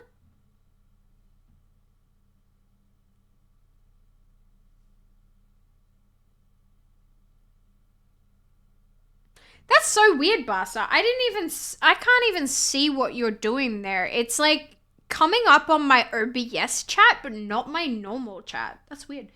I saw a YouTube prank where these two brothers put icy hot in their mother's underwear. She thought she needed to go to the hospitals. It was funny but kind of scary. Dude, if they put that shit in their mother's underwear, she probably did need to go to hospital. It's not a... If you get that stuff in your vagina, you probably do need to go to hospital. That's no fucking joke, dude. Vaginas are sensitive. Vaginas are fucking sensitive. Like, people... Oh, that's not cool. I would have fucking beat the shit out of my sons for that. And that's also fucking weird. Why the fuck are two YouTube brothers thinking of pulling a prank on their mum so they put stuff in her underwear? What the fuck is wrong with them? Like, chat, do you agree? That's fucking weird champ as shit. No, Taylor Swift, I'd rather listen to Baby Shark, and I hate that. I was joking, please don't put Taylor Swift back on. Wait, you guys don't like her either? I don't know why. Her voice just seems like, you know what the problem I think I have with her voice? Her voice is like popular girl. To me, her voice is just like, I don't know. Like, I don't like the way her voice sounds. It shits me to tears. I don't understand why so many people like her. Literally, her singing voice and her speaking voice annoy me. I don't understand why people are so obsessed with her. And I watched her documentary once thinking that it would change my mind about her, like my mind got changed about Lady Gaga, because like I fucking love Lady Gaga now after watching her documentary. It did the exact opposite. I was like, I hate her even more now. She is such a whiny, pretentious, like, fucking little shit. She comes from, like, a rich family, has fucking so much fucking privilege, and all this fucking bullshit. And, like, I cannot relate to her. I do not find her interesting. I think she's so annoying. I like the Shake It Off song. Don't know any others. I don't hate Taylor. I just found it funny that her fans have the nerve to say she's Michael Jackson famous. You know how she's not at the level of famous? The fact that they had to say she's Michael Jackson famous. Sorry, got hot. No. I actually disagree with you there, King, because that comparison is fine to be made because like Michael Jackson at the time had a certain level of fame. And she does have that level of fame. Like, this amount of shit she sells out, like, she is at that level. She is at that level. But I don't get why. I don't get it at all. How does that come to mind? Like, where are you getting her underwear from? Just nah, bro. Yeah, like, dude. There's a difference between, like, hanging out your mum's underwear for after it's been washed to dry, sure, fine. Going into your mother's fucking, like, underwear drawer and stealing a pair of her underwear to pull a fucking prank, fucking weird. Fucking weird, dude. Touching people's underwear in general is a fine line of what is okay and what is not okay. Like, that's fucking weird. Look, I'm more of a Selena Gomez man myself, really. Fucking, I don't get it. I don't get Selena either. I must go now. My planet needs me. Enjoy the satay recipe shift. Thank you, Robert. I'm gonna check it out straight after stream. I'm actually really excited. But yeah, I don't get it. I can accept the fact that Taylor Swift has a certain level of popularity. Like, people are nuts about her, all that sort of shit. I can accept that that's a thing that exists in the world, but I do not get it. I do not get it. I don't understand why she's that popular. Like, she's just... Like, objectively, she just doesn't... I don't get it. She doesn't, like... There's nothing about her that I feel can justify that amount of popularity. Like, it's just weird. To be honest, I don't care for her either. That's fair.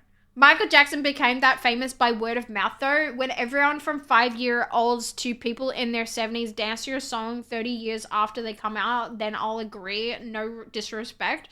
No, but I think the argument that people are making about her popularity being as, like, large as Michael Jackson, I think they're just talking about pure numbers. Like, she is selling out shows to numbers of, if not further than he did at the time. Does she have that lasting appeal? Who knows? Who knows? I don't think anybody other than Michael Jackson and Elvis Presley have had that much of a lasting impact. Maybe a few people here and there. I don't know who else. I feel like I'm missing some people. Maybe in different genres. Maybe like no, not even like Tony Bennett. Like Tony Bennett was a bit of a niche in the like jazz era.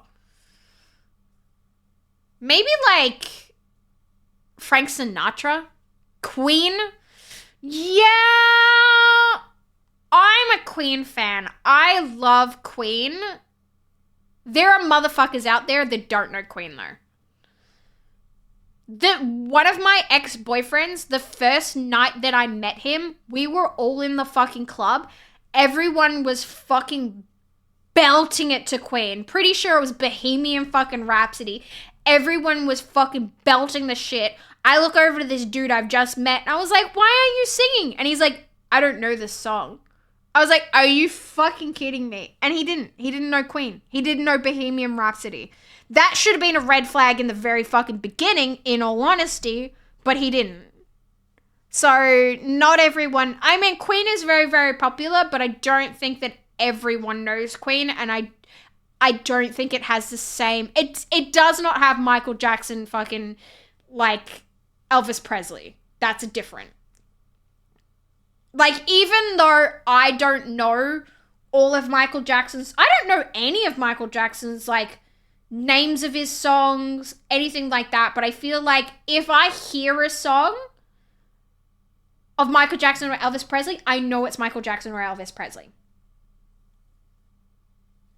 The Beatles are up there too. Oh yeah, and the Beatles for sure. Elton John. Yes, I would say Elton John for sure too, but also at the same time, not all Elton John songs are recognizable as Elton John songs. I've had a couple of times that I've been like, what's this song? And I'm like, this is fucking Elton John? What? Whitney Houston, yeah. Fucking... Y'all are forgetting one person, and I'm gonna give you the chance of who the fuck it's gonna be. Who am I thinking of, chat?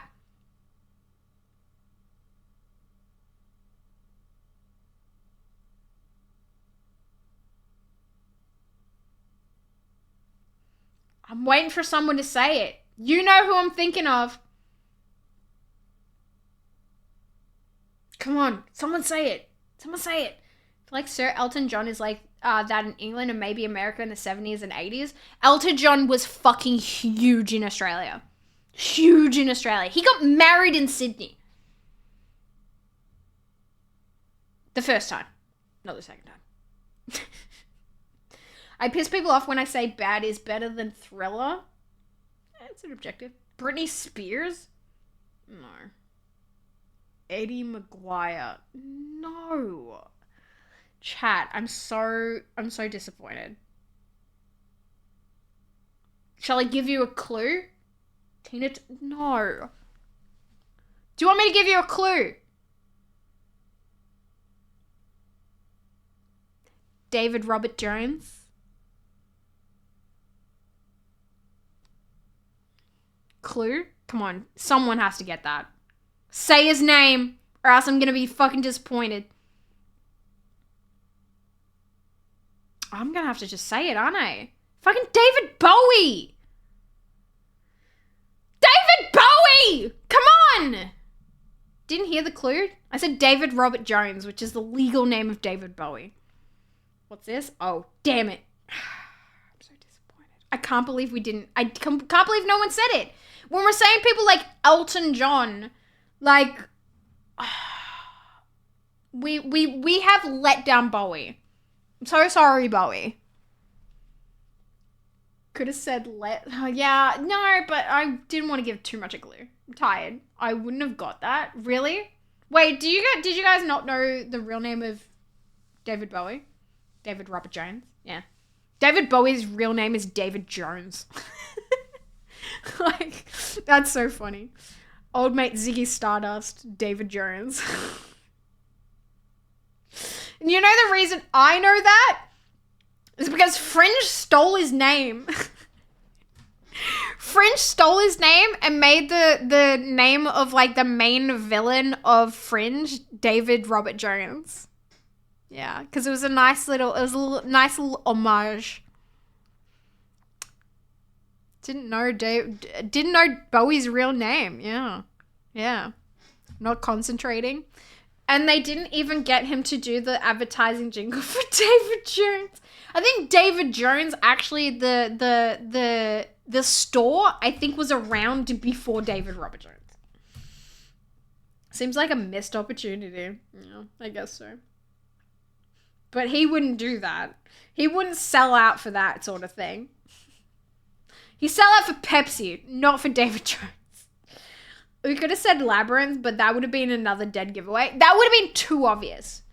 That would have been too obvious if I said Labyrinth. Too much. Too obvious. Yeah. Everybody wants that Pepsi money. Well, Pepsi have mad fucking money, so everyone took it at one point. If I heard what it was, I would have gotten that. A friend likes David Bowie. I've heard it all. Yeah. I actually surprisingly only got into Bowie later in life. I was not into Bowie at the times I really should have been into Bowie. I got into Bowie way too late. I got in, fucking real talk, I got into Bowie around the time he died. Like, I was really late to the game. I liked his songs beforehand, but I didn't really, like, get too deep into it. But then when it started coming up, like, around the time that, like, it was... Because obviously he released the music video, and it was very obvious, like, his last music video was really him preparing, like, himself and his fan base for his passing. So when that kind of happened, like, everybody was, like, getting into it and sharing his music and stuff, and that's when I really got into David Bowie. It's never too late, though, really. No, not really. Not really. Pepsi went after nothing but singers in the 80s and 90s. Bowie, Jackson, Spears, Simpson. Yeah. I can honestly say I've never listened to a David Bowie song on my own accord. Really? Man, I don't know. I feel like his music is, like, so interesting because you can see sort of these, like these pathways that he's taken. He's still, like, kind of had his own sound and things, but you can see these different eras that he was, like, going into. I don't know. I think his music's interesting. There's a lot of, like, just really, like, one-of-a-kind artists. It's really interesting how, like, different generations of musicians, like, have lasting appeal. And it's so interesting to, like, when you're younger, you're kind of like, oh, cool, like, these are the people that my parents listen to, and they really like them, and they obviously listen to them because those are the people they've built the lasting appeal with. And then you start growing up, and you're, like, start being like, oh, and you see these artists, like, come up and start having, like, lasting appeal. Like, seeing Lady Gaga come into existence, and, like, how she has grown herself as an artist and genre, like, fucking fascinating. Fucking fascinating how that's happened. So I really like this music. It's really chill, this one. It's not in my playlist. Like, I think Gaga is one for me that, like, has been really interesting to watch. Freddie Mercury did that with These Are the Days of Our Lives video. Yeah, his last appearance in a music video, he was clearly on his way out, and the song's about the good old days of life and moving on. This was his goodbye to us. Yeah. Wait, did he write that for... Am I crazy? But did Freddie Mercury write a song for Highlander? I just remember Highlander having a really banging track, and I don't know if I'm fucking nuts because I feel like I've only watched Highlander once in my entire life. But did he do a song for Highlander? Or am I just, like, attaching the two completely randomly. But yeah, that music video was beautiful. That's comparable to David Bowie's last music video. Can't remember the name of the song. King, let me see what you got. Bowie also wrote a bunch of songs for other artists in the 80s and 90s. Yeah, well, oh yes. Bowie was just such an artist. Same as Freddie Mercury was. Didn't Freddie Mercury and David Bowie did a song together, didn't they? I think they hated working together, though. It was funny. Highlander soundtrack was full of Queen. I thought so. Yes, Princes of the Universe. Yeah. I thought so. Flash Gordon's soundtrack too. Really? I've never seen Flash Gordon. Princes of the Universe, Queen, Highlander. Should we? Let's put it in. Princes of the Universe. Remastered by Queen. Let's put it in. I want to listen to it. Bowie was such an interesting man. I was watching a video about a Japanese garden. They were like, David Bowie used to come here when he was in Japan. David Bowie was a very spiritual person. He had an interesting kind of relationship with like religion and spirituality and all that sort of stuff. Yeah. Satan, speaking of spirituality. Hello, welcome in. That was such an evil laugh. I don't know why I did that. Yeah, Under Pressure was Queen and David Bowie. Yes, I always forget the names of songs, but I know what they're meant to be. The entire Flash Gordon soundtrack is a Queen album, yeah. I'm trying to figure out that other guy that blew up for a small amount of time, and he had some catchy songs, but I can't remember now. Do you remember any of the songs? Like, can you look up the lyrics at all? Maybe you can find him that way.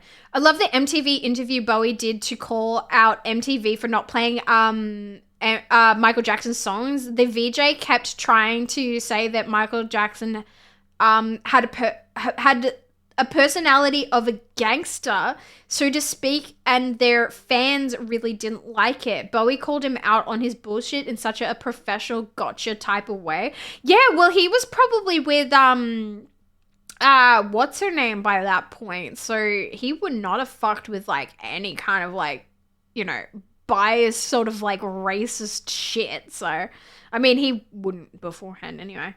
Oh wait, it was Adam Lambert.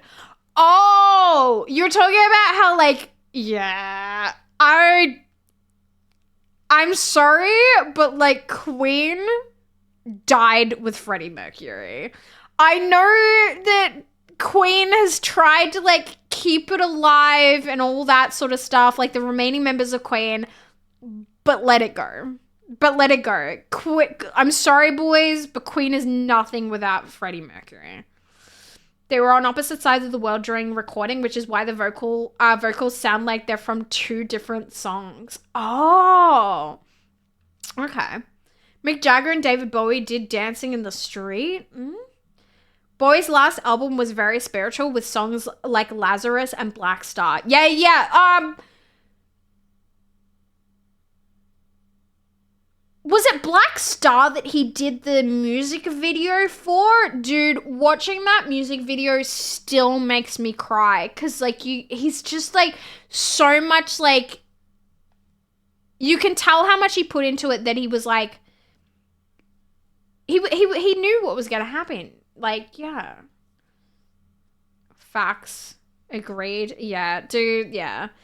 I mean, I get it's okay for Queen to like, you know, get a singer and do these like shows and stuff in a way, but there's still, I feel like they almost need to pay like lasting tribute to Freddie like the entire time that they're playing it. I don't know, they just can't like go on with a new singer like, oh yeah, Queen still exists. It's like, no, you don't. You're almost like a tribute band at this point. I know that's such a like, oh, that's such a hard take. Like, and especially like, oh my god, they like the Queen movie that they did. Like, I didn't mind it, but I think it could have been better done. Like, I don't know. I'm a fan of Queen. Like, I've you know, one of their songs was like my favorite song growing up. Like, I would always want my mum to play it. Like, Freddie didn't want to record with Michael Jackson. Apparently, he brought a giraffe, some exotic animal, to the studio and didn't take anything seriously. And Freddie wanted nothing to do with it. So it took 30 years of their collab to see the light of day. Oh, really? Wait. It actually saw the light of day, though, Lanky? I had no idea that it actually, like, came out at all. I think it got buried forever. I did know that they had a thing. Because I think isn't there a recording of Freddie Mercury saying that Michael Jackson is a jackass? He's a dickhead. Hard take and a hard fact of life, yeah.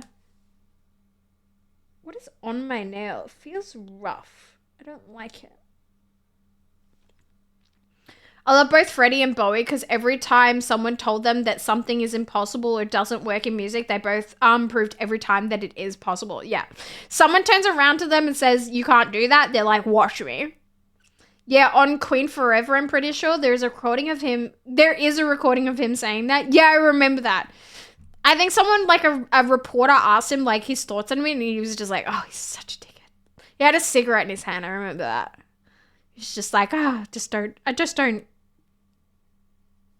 Yeah. A lot of people didn't want to work with MJ. Dude was kind of a diva. Yeah. I mean, I think it's well established to look like to know that Michael Jackson was a diva. Yeah, absolutely.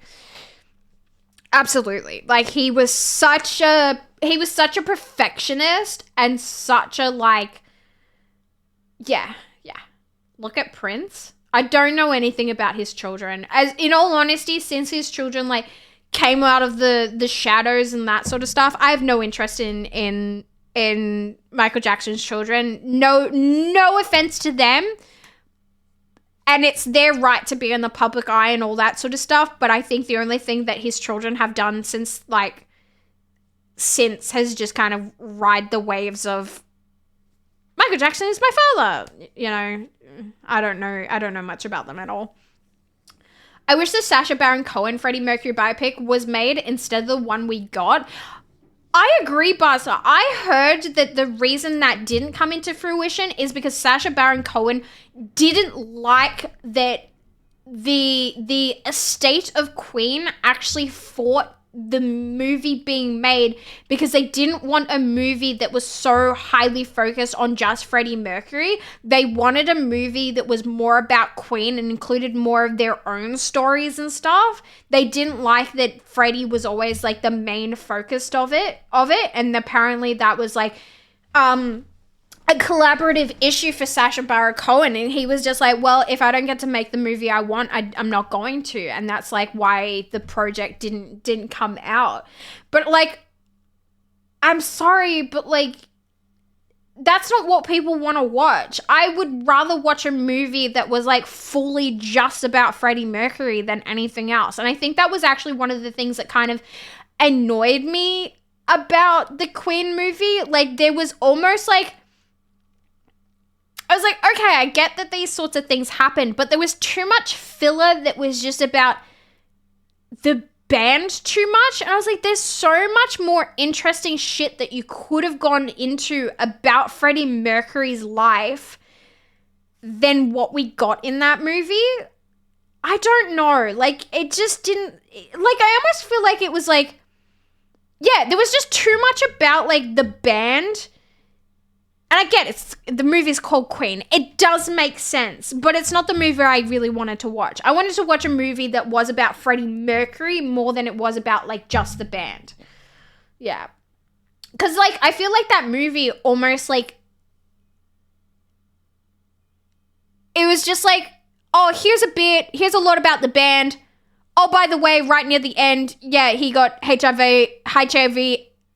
AIDS, and here is his last performance. Goodbye. I was like, that could have been so much more interesting. Freddie was the focus of what we got, though. 70% of that movie is about Freddie. I don't think so, though. I don't think it was I mean, yeah, there was a lot about Freddie, but it just wasn't like the... Yeah, I don't know. It just didn't feel like the movie I expected it to be. Also, I am a complete hater of that movie because it also was by erasure. So that movie actually changed sort of changed things because it was like, oh yeah, he like broke off his relationship with his fiance because he was gay and he needed to accept himself as a gay man. Not really. Freddie Mercury was still in love with her for a long, long time. Freddie Mercury was not fucking gay. Freddie Mercury was bisexual. And I hate things that gloss over that. I hate that everyone's like, yeah, Freddie Mercury was a gay man. No, Freddie Mercury was a queer man. He was bisexual. He had feelings for men and women. Yes, he found his partner in a man and, you know, lived out the last days of his life in a gay, like, same-sex relationship, but that doesn't change the fact that Freddie Mercury was still a bisexual man. That man was a fucking slut in the best of ways, and he was with men, he was with women, and I hate media that sort of erases that fact because it's just too easy to go with, oh yeah, he was gay and he got AIDS. Like, no, he wasn't. He was bisexual and he got AIDS. Let's not forget that. You know, bisexual people as well were also affected by AIDS. Like, Prince and MJ were supposed to do the song and music video to Bad. Oh! King, I got so fucking confused for a second there. You're talking about Prince, as in the artist formerly known as Prince. I thought you were talking about Prince as in his son Prince. Because he has a son named Prince, doesn't he? Yeah, Michael Jackson had a son named Prince. I thought you were talking about his son, not the artist Prince. My bad. Freddie's the only character we got a backstory or side plots for. Yeah, but it still wasn't, there was no depth to it. It just skimmed Freddie's history. Yeah, it felt like it still skimmed over it. Yeah, she still lives in his house. Yeah. Not very in depth. Is it me or did Malik seem way too bisexual at the beginning of the movie?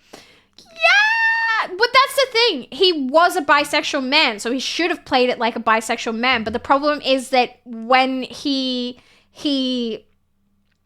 like started to be like, oh, I'm not sure about the relationship and all that, they just sort of defaulted to gay man. And it's like, well, no, I think there was more complexities to that. Freddie Mercury for most of his life said that like she was still like his best friend, the love of his life, all that sort of stuff. But they just didn't work because the fact of the matter is Freddie Mercury had a certain type of lifestyle that he liked to live, and she didn't fit into that. And he felt very like guilty that they didn't work out, but he still wanted her in his life in a way. Like, I don't think it was correct in the way that they kind of did that, personally. I don't know. And Freddie had 10 cats. He did, yeah. They kind of did show the cats a little bit, but that was not the most important thing, so I understand why they didn't get into that in the thing. Yeah, he had a son called Prince. Yeah, Michael Jackson had a son called Prince. Yeah, he was still in love with his fiance. Yeah, I agree with you on that. It didn't go deep enough into everything. Just kind of skimmed over everything.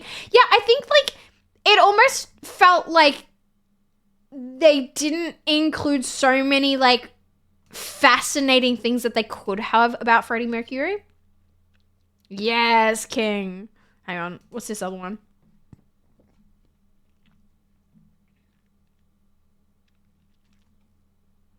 Bicycle race. I'll allow it. 2 of my favorite Queen songs. Hell yeah. I think we've got a entire playlist of just Queen, don't we? I know we've got an only Bowie playlist. I don't know if we got just a Queen one. Yeah, but his bisexuality started to come out years later. Yeah, he was extravagant, but not as much at the beginning of his career. too sure about. I don't know about that.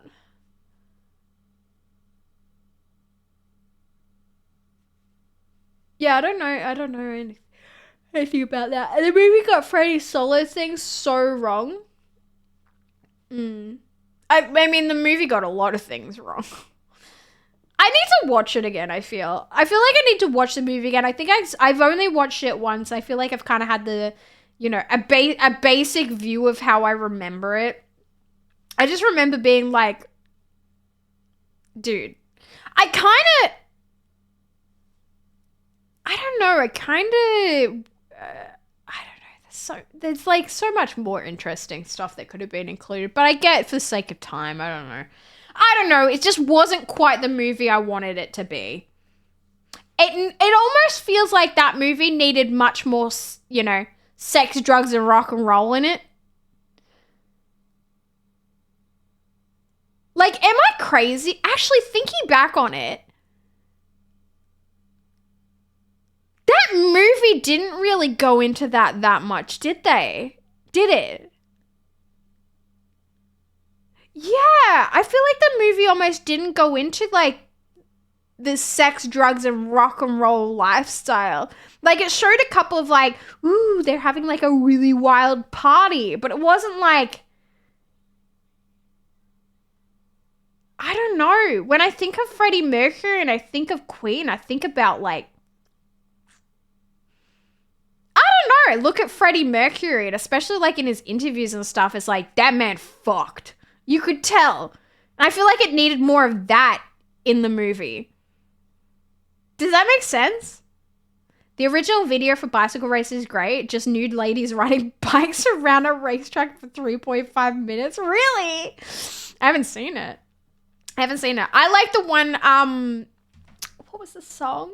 I'm so bad at the names of songs, even though I'm a fan. The song where he cross-dressed. I love that song. Hey now, I do like to ride my bicycle. Because actually Brian May and the drummer, forgot his name, actually did solo things before Freddie did, and he felt so wrong for going solo. Oh, really? No, they didn't go much into the lifestyle. And I think they should have more. I actually kind of liked, apart from the fact it was a fucking musical, I mean, I get why they did it, but Rocket Man, I kind of liked that they actually really focused a lot on Elton John's private life. Quite a bit with Rocket Man, and I kind of liked that. I liked that they kind of showed that Elton John was very, like, depressed and a mess. Like, that was cool.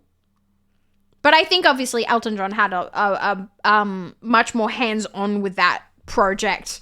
Given that he's still alive, he had a lot more hands-on with that project than you know, others possibly would. I guess. I didn't really like there was a musical, but I kind of get why you would make it a musical. Want to Break Free. That's a good fucking song. Let me put that in, actually. You know what? We're going to do it. I Want to Break Free. Remastered? Sure. And he wasn't the diva they showed him to be in the movie. Brian always said in many interviews that Freddie was the one that kept the band together. Yeah! And he seemed like a massive fucking diva in the movie, which, I don't know, kind of went against the image I had of Freddie. I don't know, you know, I'm not a fucking expert on Freddie Mercury, but I feel like from the interviews I've seen of Freddie and stuff, he always seemed very level-headed and very, like, he stuck to his guns. I don't know. The video that lost them their entire American audience. Yep. Break Free. Rocket Man was a good movie. It was a good movie for sure. I just felt like some of the musical elements were a little bit like... But that's just because I'm not a big fan of musicals. But I liked the movie. I've watched that movie twice, so I don't hate it. But Hollywood will Hollywood. They need the drama, true. Elvis was another good movie. Hated that movie. Did you guys like the Elvis movie? I hated it. I thought it was hot fucking garbage that just like, I don't know. It just was trash. Like, I don't know. I can't really. I just thought it was just a garbage movie, and I think I like half fell asleep through it. I feel like it didn't go over the things that it should. It painted Elvis in such a better picture than Elvis actually really was, which I kind of get why it would have been, because it obviously was, you know, produced by the legacy of you know, Team Elvis, really. But I didn't like it. I didn't like the Elvis movie at all. Didn't they think that Freddie was a diva because of his stage presence? Maybe. Haven't seen it, but now I won't. I mean, I know plenty of people that said the Elvis movie was great. Me, a friend of mine that I've seen it, I hated it. I thought it was garbage. I did not understand at all why it was nominated for awards. Didn't the like guy win the Oscar for it? I didn't understand that at all. I didn't think he was that fucking good in the movie. No, I just didn't fuck with it. And also in Bohemian Rhapsody, there's a lot of time errors. For example, Freddie didn't tell the bandmates he had AIDS before Live Aid. It happened years later. Yeah, well, that's fucking plot armor, isn't it? It's plot armor. It's like, well, we want to show Live Aid, but we gotta tell a story here. Oh, it's such a good song. I want to break free. I love this song. Did they even include Break Free in the... Did they even include Break Free in the movie? I can't remember if they included the Break Free in the movie. They did? Did they? I don't even fucking remember that. I don't even remember that. God, I fucking love... What? I'm gonna look up his outfit. Can I cosplay that? Can I become Freddie Mercury? Freddie Mercury Break Free. Oh my god, can I cosplay that? That's hot. Oh my god, they did include it in the movie. I want to be Freddie Mercury in Break Free. I'll draw on a mustache. So good. Sorry, I know I'm not showing you chat, but some of this stuff I don't think I can show on Twitch. Holy shit. Holy shit. That's so funny. They showed them making the music video. Yeah, I don't even... yeah. The red spandex. Red spandex? And a mustache? You didn't have red spandex. Freddie was a diva when music was involved, not so much in interviews and general public appearances, but when recording or on stage, it was his show. From some of the interviews I've seen of him, he was definitely a larrikin. He was definitely like, hee, little cheeky. Oh god, frozen apple, what? Brother, I'm gonna level with you, yeah? Oh god, here we go. Chat, what's it gonna be? Bets in. What's it gonna be, chat? Whoops, watch a live performance. I wanted to see the outfit. Oh, got you. Got you. Yeah, that's not the one from the musical. I'm low on calcium. I'm pretty sure semen has calcium in it, right? Maybe you should drink plenty of that.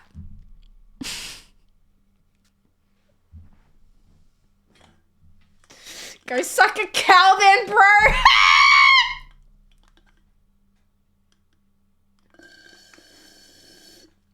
God damn! Was that a got him? I don't know, was it? I don't know, was it? I was just laughing. Lanky's got me. Lanky's got me. I'm low on calcium. Go suck a cow then, bro. He thought he ate. He thought he did. The only thing he ate was dicks.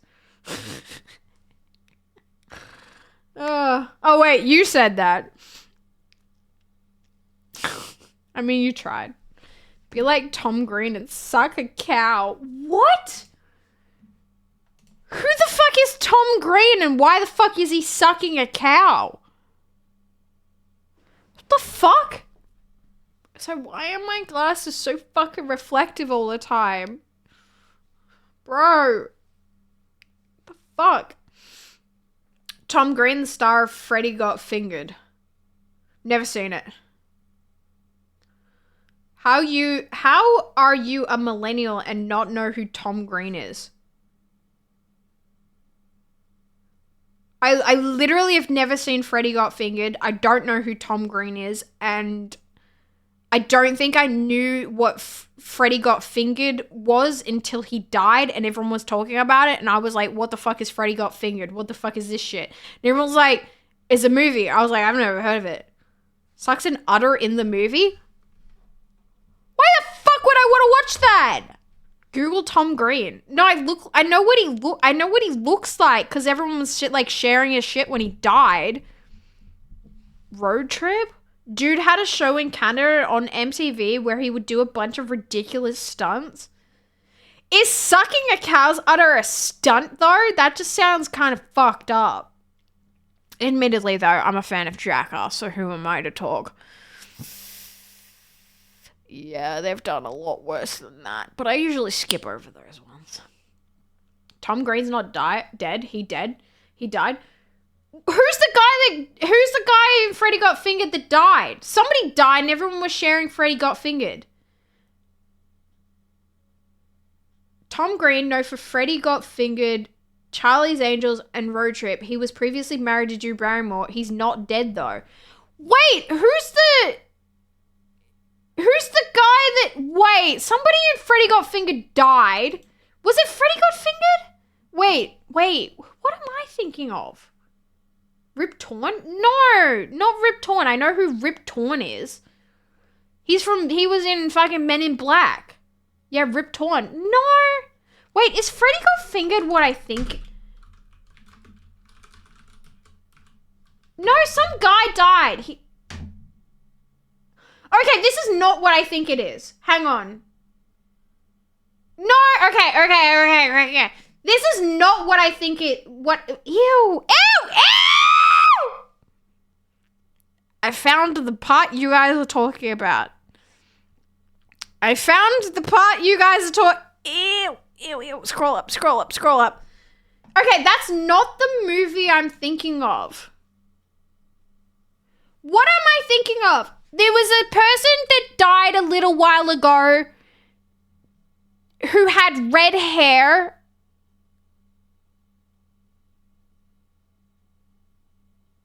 And everyone was like, oh my god, I fucking love this dude. And he died like a year or two ago. He had red hair. Scroll. Carrot Top died? No. It was a guy that was like in a comedy movie that everyone... He had like a green... I think he had a green suit and red hair. And everyone was like really upset that he died like in the last 2 years. And everyone was sharing like... Drop Dead Fred! Yeah, that! That's what I'm thinking of. Freddy got... Yeah, that guy! I got them confused. I got Freddy Got Fingered and Drop Dead Fred confused in my head. I thought they were the opposite things. That was weird. My Twitch app just kicked me out. Oh no. That's one of the best movies ever. Rick Mail. They are very different movies. I got them confused in my head. I have seen neither of these movies. I have not seen Freddy Got Fingered or Drop Dead Fred. Drop Dead Fred was almost a decade before Freddy Got Fingered. Either way, I have not seen either of them. Wait.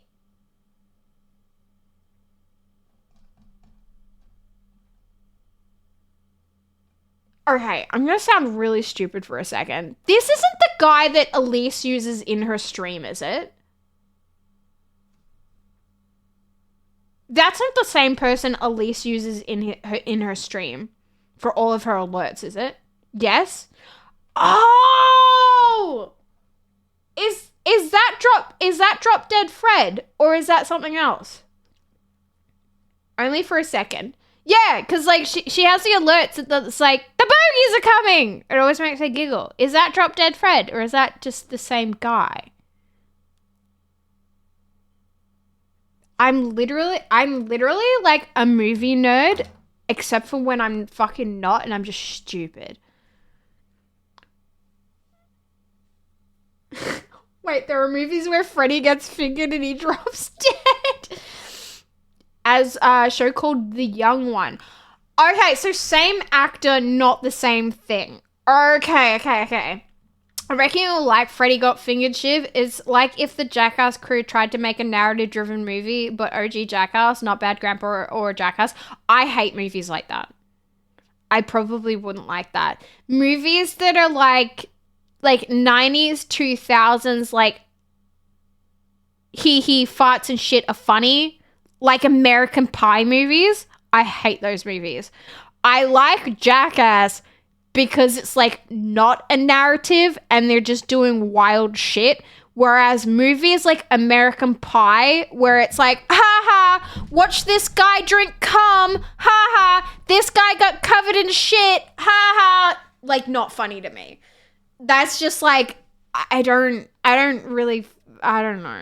know. I've seen movies like that. Most of the time I'm just disgusted at it. I don't like it.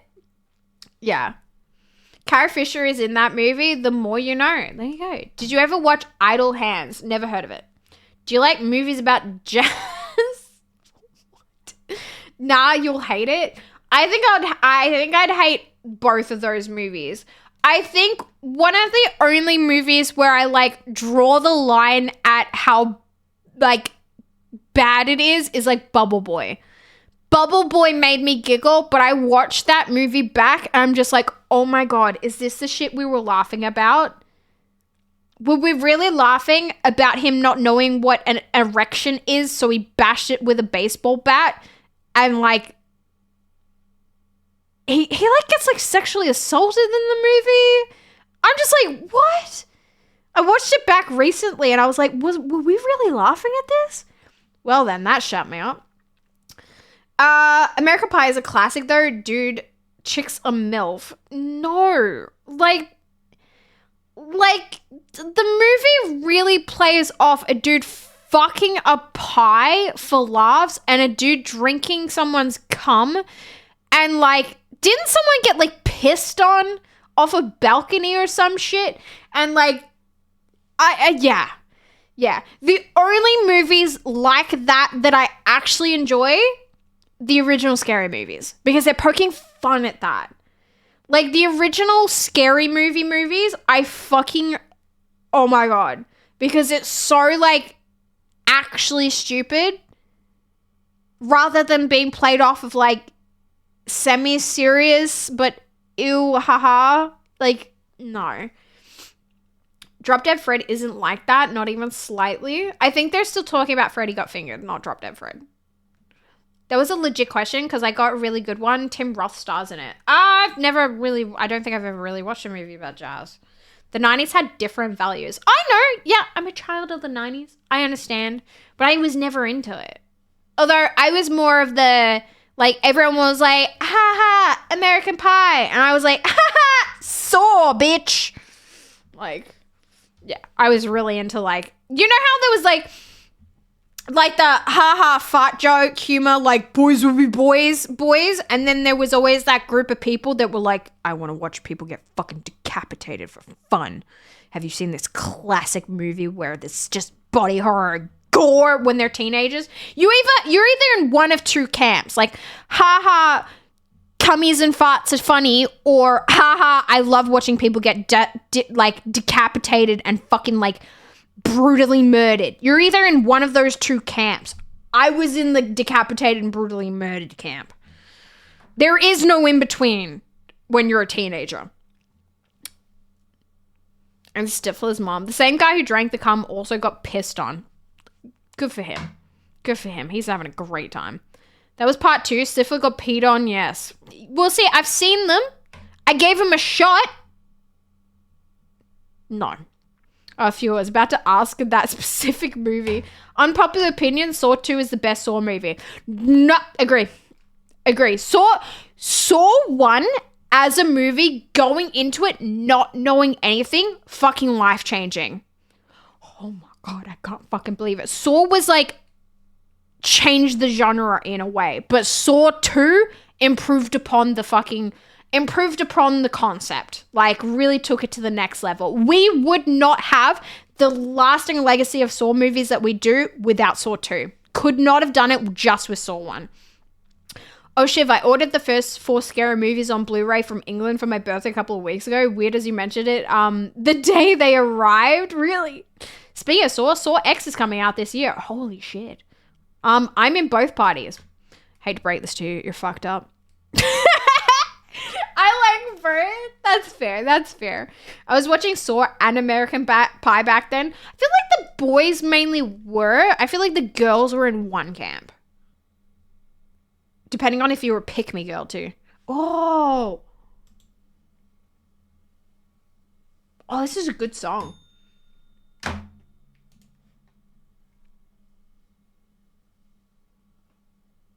don't know if you can hear it very well though. Let me turn it up a little bit. I disagree. I was a guy that liked both, exception to the rule over here. Well, apparently not. Apparently it was a bunch of you. Oh man, I also ordered Saw on 4K for my birthday too. Nice. Well, yeah, I certainly watched those movies when I was a teenager, for sure, but I didn't enjoy them. I was just kind of like, yay, we're watching this, friends. When are we putting on the fucked up movies? That's what we want to watch. We watch so much fucking trash. It was so funny. We'd always like, you know, I'd go over to their house and then their parents would drive us to like Video Easy or Blockbuster. We'd pick out the most fucked up movies that we could find, like whether it was like, this is actually going to be scary or this is just going to be complete and utter trash of a movie. And then we'd all go back to my friend's house and just like watch it and pick out on snacks and soda and good times. Really missed that. That was a time in my life that I didn't understand how great I had it at the time until it like stopped being a thing. Like I really, really, really value those friendships in my life. I didn't realize like how great it was to have like, I had a good mix of friends. I had like a lot of guy mates, a lot of girl mates, and we just like really got along. It only got complicated when all my guy mates started fucking around with all my girl mates, and I'm just there like, guys, what are y'all doing? You're fucking this shit up. I never did that. I never got involved. So, Shiv, since you like fucked up scary movies, ever seen the Cube movies? Yes. I have not seen Cube 2. Only because I know people who are a fan of Cube 1 have said that Cube 2 is absolute fucking shit. So I haven't seen Cube 2. Actually, have I seen Cube 2? Hang on, let me Google this. Cube 2 is balls. Yeah, maybe I have seen it, but I just don't remember seeing it. Hypercube.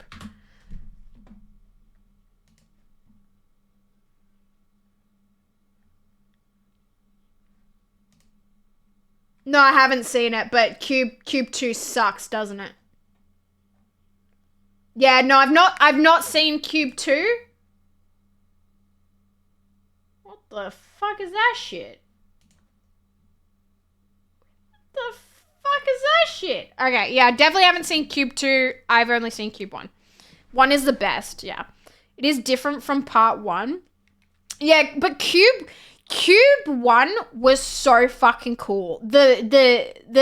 Like, I'm sorry guys. Cube 1 has been out fucking long enough and it's as much of a classic that if you haven't seen it by now, fucking fuck off. I'm not giving you any spoilers. You have your fucking warning, 30-second rule. Let's go.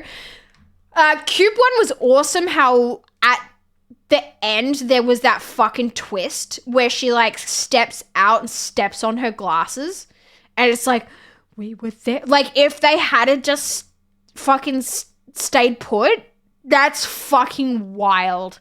I was like, yes! If they hadn't have fucking moved, they would have just gotten out.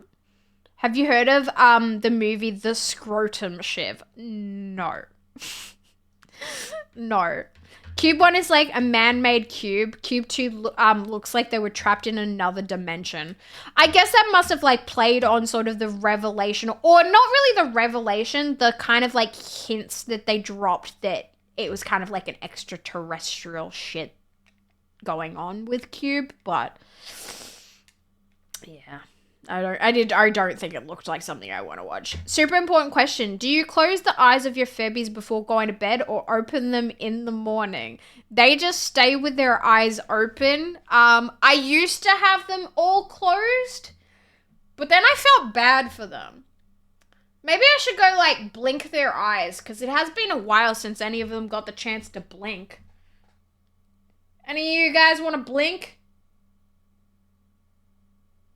Oh my god. I'm not gonna lie, when you sit here and stare into their eyes for a while, especially with this music playing, this is next level. Is it focusing when I look away on the Furbies? I don't know.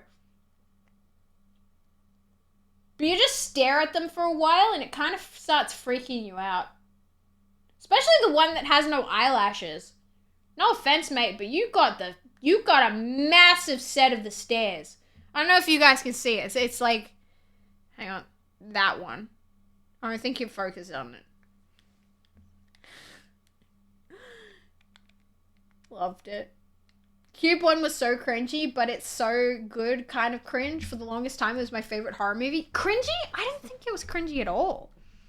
Mindfuck. What a question. It was a great psychological thriller of its time. Of its time, for sure.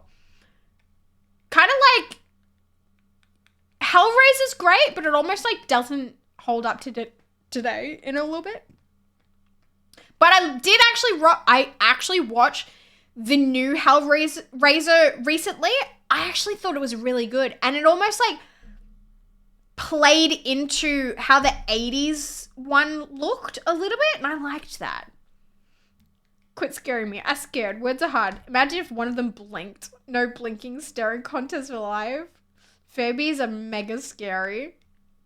Nah, they're sweethearts.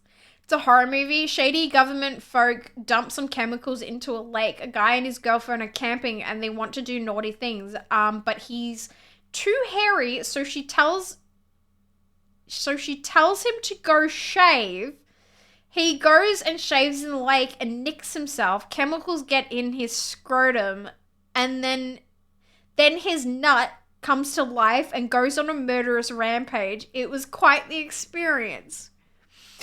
That absolutely sounds like the sort of shit I would have watched when I was a teenager. All of my friends were like obsessed with teeth. Fuck me. Watching that movie back, I'm just like, why did we watch this? What if it blinks back? Don't worry. Actually, music and all the Furbies is a weird combination. Did it actually focus on the Furbies when I turned my face around? The new Hellraiser was a banger. It was surprisingly good. I went into the new Hellraiser thinking it was going to be absolute trash, and it was really good. It was really good. Cube is like a prequel to the Back Rooms. Well, I can see the inspiration there. I recently watched the scary movie Wreck. Classic! Did you watch the American version or the classic Spanish version? Spanish? Spanish, right? That had me on the edge of my ass the whole movie. Yeah, but which one did you watch? Did you watch dubbed or subbed or remade? Spanish? Fuck yeah. Fuck yes. My man. My god, teeth. God damn. Yeah. Have you watched the Hellraiser reboot? Yeah, that's what I did. Yeah, that's what I just said. Oh, dude, Teeth was great when I was 17. Nowadays, though, yeah. Nowadays, you look back at it, you're like, okay. The original Rec was great. Spanish. Rec 2 is great too. I just don't. Have I seen Rec 2? Have I seen Rec 2? I feel like I have. And I feel like they've done more Rec recently, but I just kind of was like, eh. I loved the concept and the reveal of like what it was. I liked that you went into sort of like Rec with like no idea what's going on. There's a virus. We don't know where it came from. What's the fucking deal? Oh, that's right. Okay. All right. Spoilers. If you want to watch Rec, because it is a great movie, hold up for a moment. I'm going to put my hand up while I'm talking about spoilers. Didn't it start that Rec was that it was originally like a guy experimenting in the attic of the apartment building, making like a weaponized version of the rabies virus, and it went out of fucking hand. And then by Rec 2 or something, or maybe in the American Rec, they changed it to be like, ooh, it's supernatural. It's fucking demons, not a weaponized fucking virus. I hated that change. I liked it when it was like, cool, some dude turned rabies into fucking our worst fucking nightmare. Let's fucking go. I loved that shit. And then they turned it into fucking like, they turned it into demons.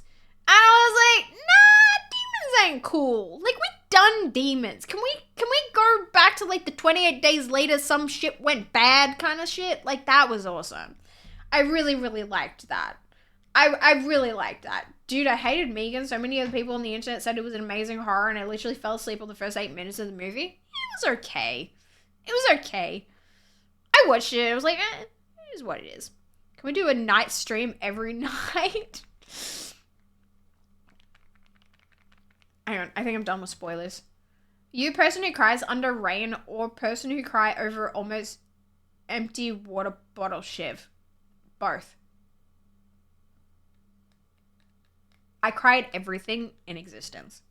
It wasn't an amazing horror movie, but it was fucking fun.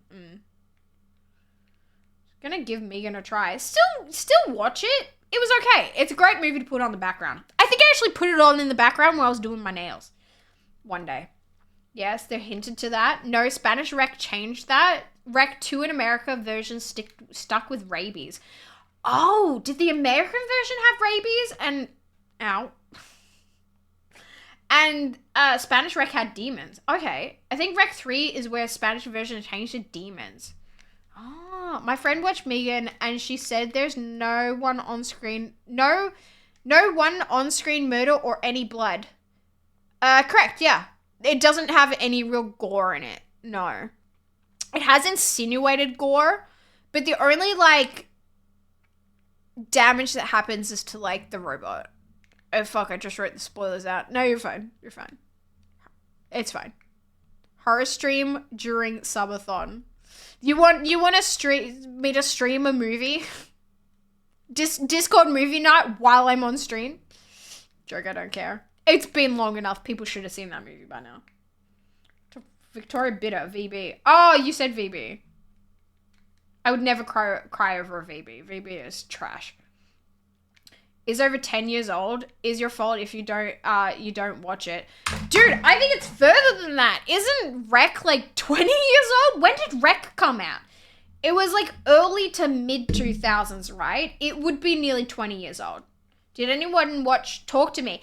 I haven't seen it yet.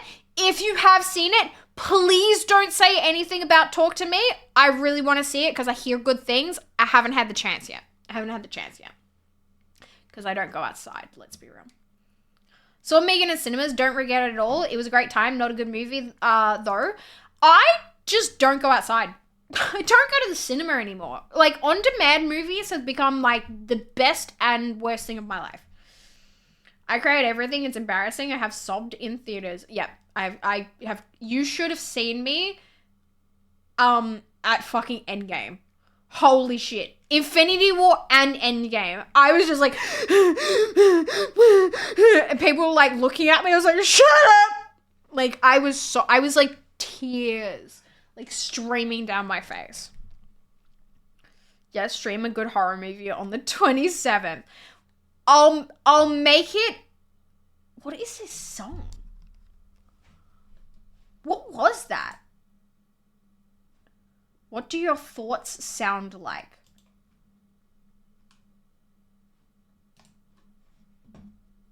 This is so chill. Take a moment with me, chat.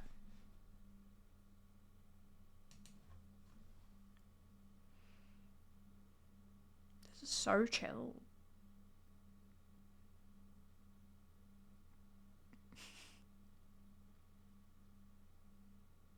Alright, enough of that. It's a very chill song.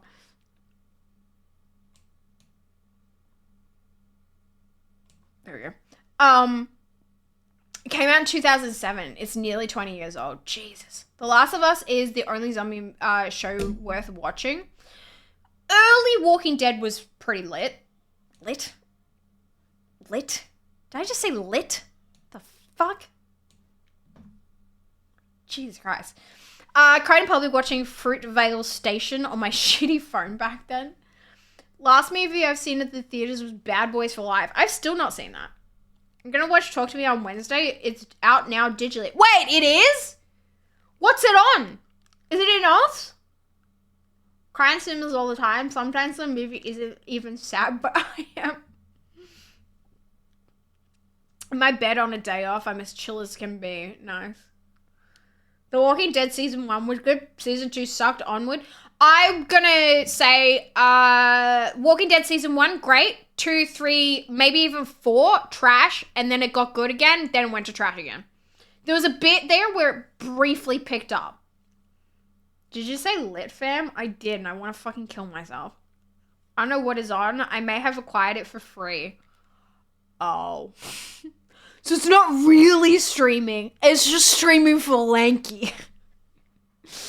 I love The Last of Us show, but I absolutely hated Bella as Ellie. Really? Interesting. Oh well. You're wrong. Yeah, we got some Bella as Ellie stands here, so I didn't mind Bella at all. She ruined the whole role and what Ellie is actually. Do you know what? I'm really curious how you think she ruined the role and how she ruined what Ellie is. How? How did she ruin it? I'm stepping into some, like, cautious territory here, but I really want to know how you think she did that. I'm actually legitimately curious. I mean, I can stream it in Discord for everyone, I think. Okay, I'll let you know when we're doing the movie night. Bella was fine as Ellie. Gotta separate it from the games. It's not the game. Yeah, but I don't even think that's what we're... Nobody's gonna go into a TV show and be like, I'm mad that it doesn't look like the video game. Like, dude, do you think fucking Pedro looks like him? No. Like, Pedro looks so far fucking... Like, Pedro's not even the same ethnicity as Joel. But you're not saying he ruined it. So how did Bella ruin it? Honestly, Bella's emotional range is lower than a potato. No. No. Absolutely fucking not. Are you kidding me?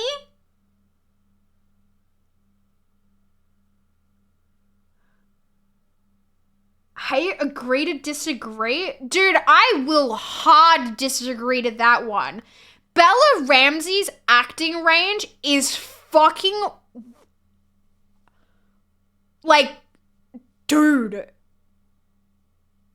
Nah, hard disagree. Sorry. As soon as Shane shot that little girl that they searched for half a season in the head, I was hooked on The Walking Dead until Glenn died. I see that. I really liked the part where they were in the prison and they had that sort of subplot about people getting sick and like pandemics and stuff, and then they kind of just glossed it over and never talked about it again. I was like, well, this is shit. I actually really thought that was fascinating about like, yeah, you're in an apocalypse and you have to start thinking about the fact that nobody can get a treatment for a fucking flu, and a flu can like wipe out a whole colony of people. That was cool. Then they kind of just went, oh, fuck it, we're just going to talk about zombies again. I don't believe he's seen it, to be honest. Jesus. Man, like, yeah, I disagree. When like, she came out of, like, in the last episode, when she came out and hugged Joel, oh, my heart. The way, like, the look in her face, and she's just like, oh my God. I think the worst part is where they really try to be like the game, but still is not bad. It's just the worst part. I do think that I will agree that I think that they rushed part of The Last of Us. The first 3 episodes were fucking amazing, but I think they kind of rushed through the entire thing. Because I think they were like, oh, we don't know how this is going to go. And then it turned out to be so good. I think they could have taken more time with it and not rushed through the entire season. Like, they could have done the first season being like the first half of what they did there. Like, the first 3 episodes were amazing, and then the rest felt a little rushed, I won't lie. So Ellie is supposed to be a teenager that didn't have a childhood and that had to deal with the reality of their world, and about how she always lost everyone around her, either dead or left her. Yeah, and they showed that in the show. They showed that in the show about, like, how she's just, like, a rough nut because of what she's been through and the traumas that she's been through and the stuff that she's seen. Like, I think her personality in the show is very reflective of, like, you know, what she's seen and what she's experienced. And the doctor dude sobbing in the end of the day after he helped everyone in the way he could destroyed me.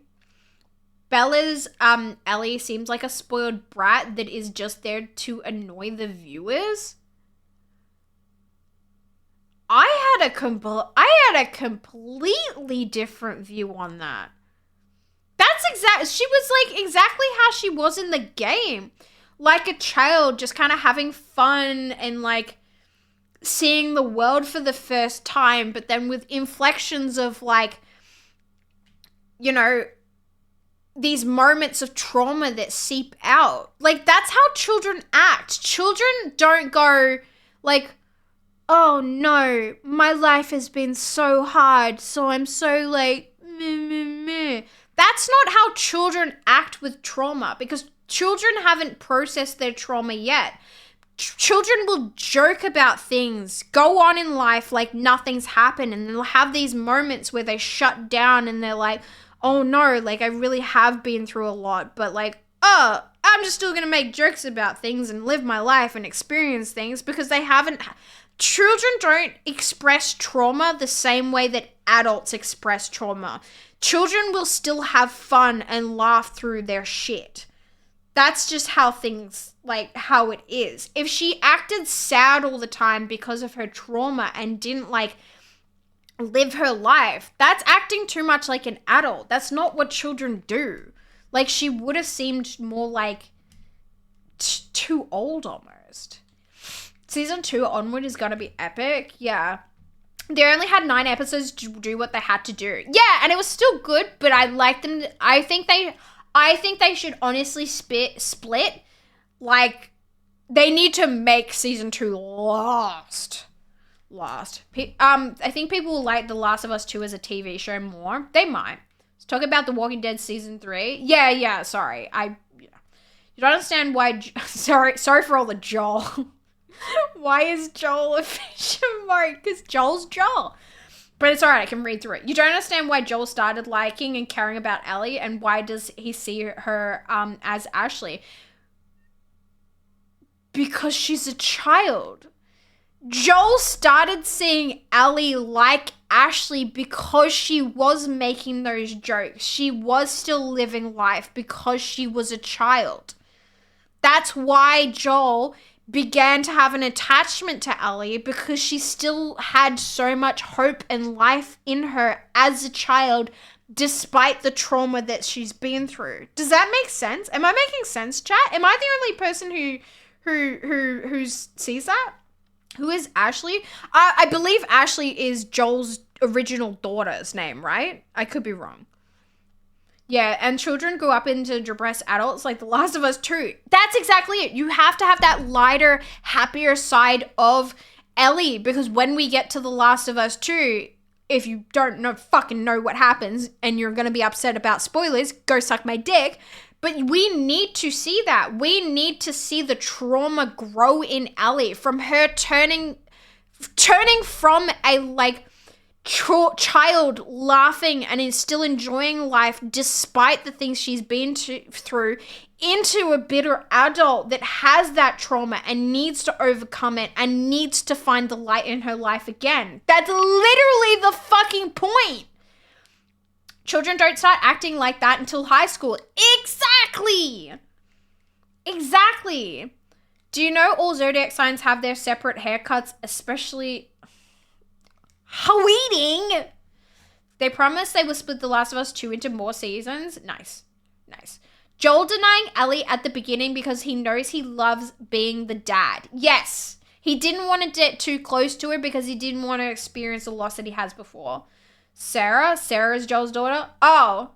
Ashley is the in real life of Ellie's actress from the games. Oh. My bad. I forgot what their names were. Ashley Johnson is the voice of Ellie in the games. Why were we mentioning Ashley? I forgot. I don't know what the conversation was.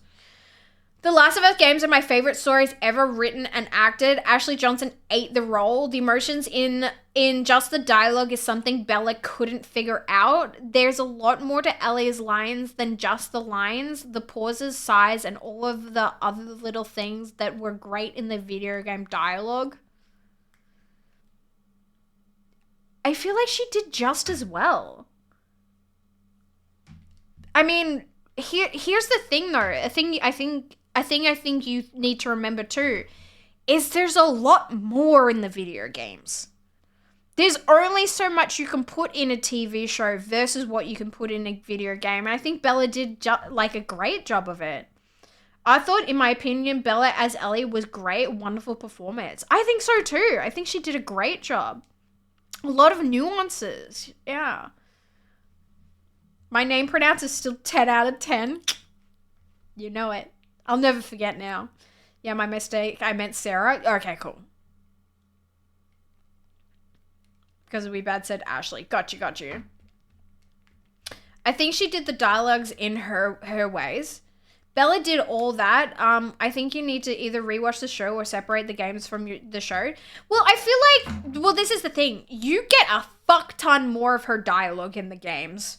Like, how many hours is it to finish those games? You get a fuck ton more of Ellie in those games. I think what we got from Bella in the TV show was fantastic. You know, you sort of saw the fluctuation of her trauma, her trying to overcome it and still be positive in this life. And then obviously by the end, pretty fucking soul crushed, you know? So,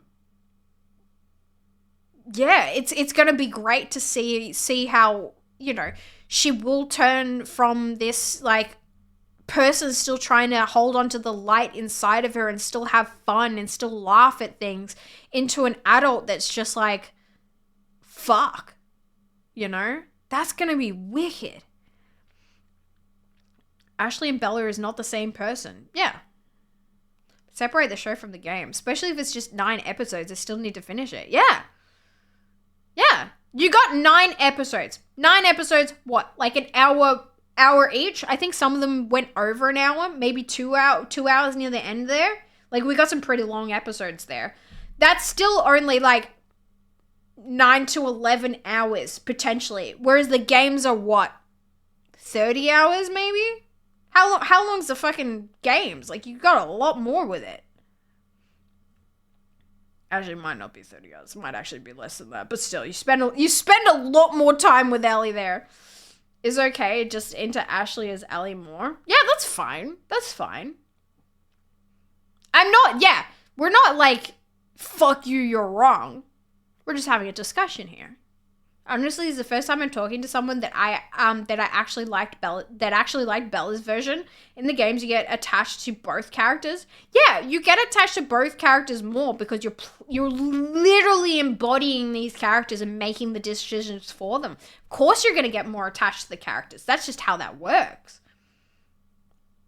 I just didn't care for her in the show. That's fair. Look, sorry, excuse me. Look, in all honesty, I'm just proud you didn't come out with like, she's not attractive. Dude, she's a child. The amount of people that were out there being like, I'm not physically attracted to the character anymore. And I'm just there like, so the character is a child? The character is a child? Like, I mean, we bad. No! No! Yeah, the game is around 26 hours. The first game is roughly 15 hours. Second is roughly 25. There you go. Okay, yeah. It's a joke? Fucking better be. No. Do you know how many people actually said that, though? So many people were like, she's not hot enough to play Ellie.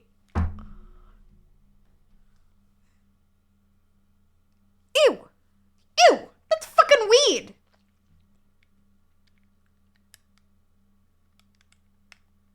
Yeah, there is parts where Bella did a better job. There is part where Ashley did a better job. You know what I really liked, though? That they made Ashley her mum.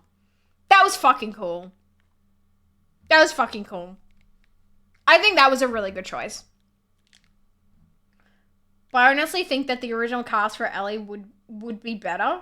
Bro, Ashley Johnson is like 30 something. She can't play a like 14-year-old. How old is she? 15? You can't get Ashley Johnson to play the character. Cause she's like isn't Ashley Johnson and the is it Troy Baker? Yeah, Troy Baker. They're like close in age. Like, yeah, she can play a child in a video game. She can't play her in an actual fucking thing. Like, Troy's almost not old enough. And Ashley's too old. Like, it doesn't really work. And I get that Troy was in the show too. I love Troy. Troy was great in it. They were both great in it, but... Hey, Slick, how you doing? How is a 35-year-old woman going to play a 14-year-old? Exactly! But the actress didn't get the role because she was too old. Yes. Literally. Those are the guys that are found on dating websites going after 11-year-olds. Yeah, they are. I would like that though. No. Wait, no, she's 40. She's 40? Ashley Johnson's 40. Yeah, she ain't playing a 15-year-old, guys.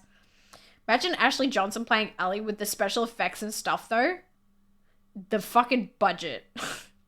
Would be funny. No. Not because she was too old. She literally is too old, bro. Yeah. Caitlin Dever was the first choice for the TV show. Who the fuck is that? Alright, well, if she was the first choice, why didn't she play it? Caitlin Dever.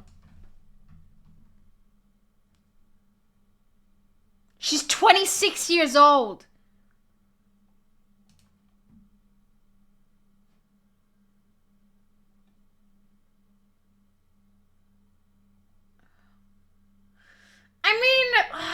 I mean, you might have been able to make it work, but like, honestly, if she's the height of a 26-year-old, I still feel like I get why Bella Ramsey got it. No one is casting a 40-year-old for a 15-year-old kid. Come on. She's 20-something. Ashley Johnson played the waitress in the first Avengers. Yeah, she did. Yeah. This ain't the 90s where people in their 30s are playing teenagers. Yeah.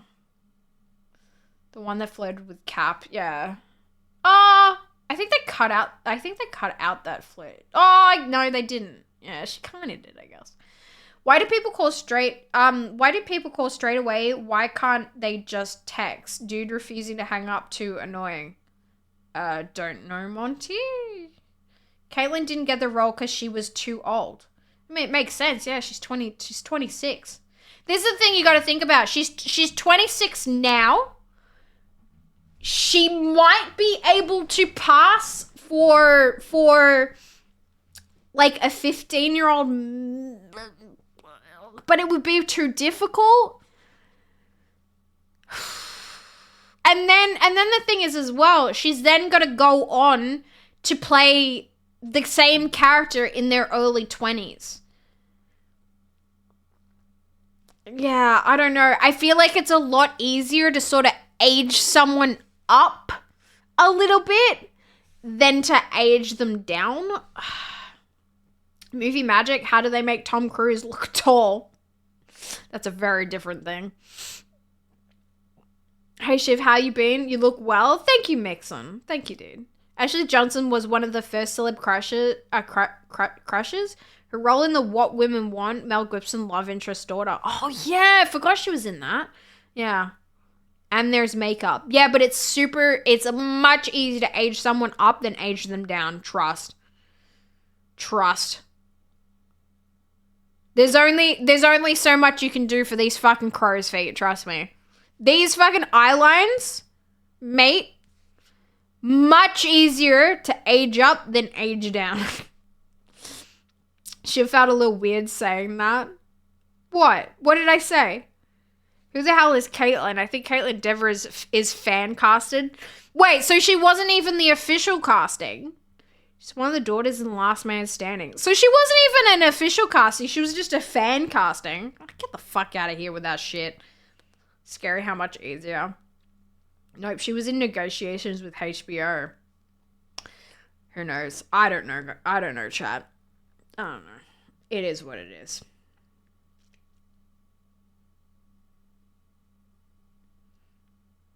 They might use CGI.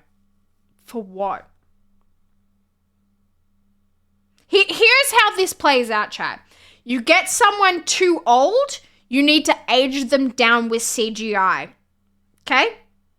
You get someone too young, you age them up with makeup. Which one do you think is more expensive?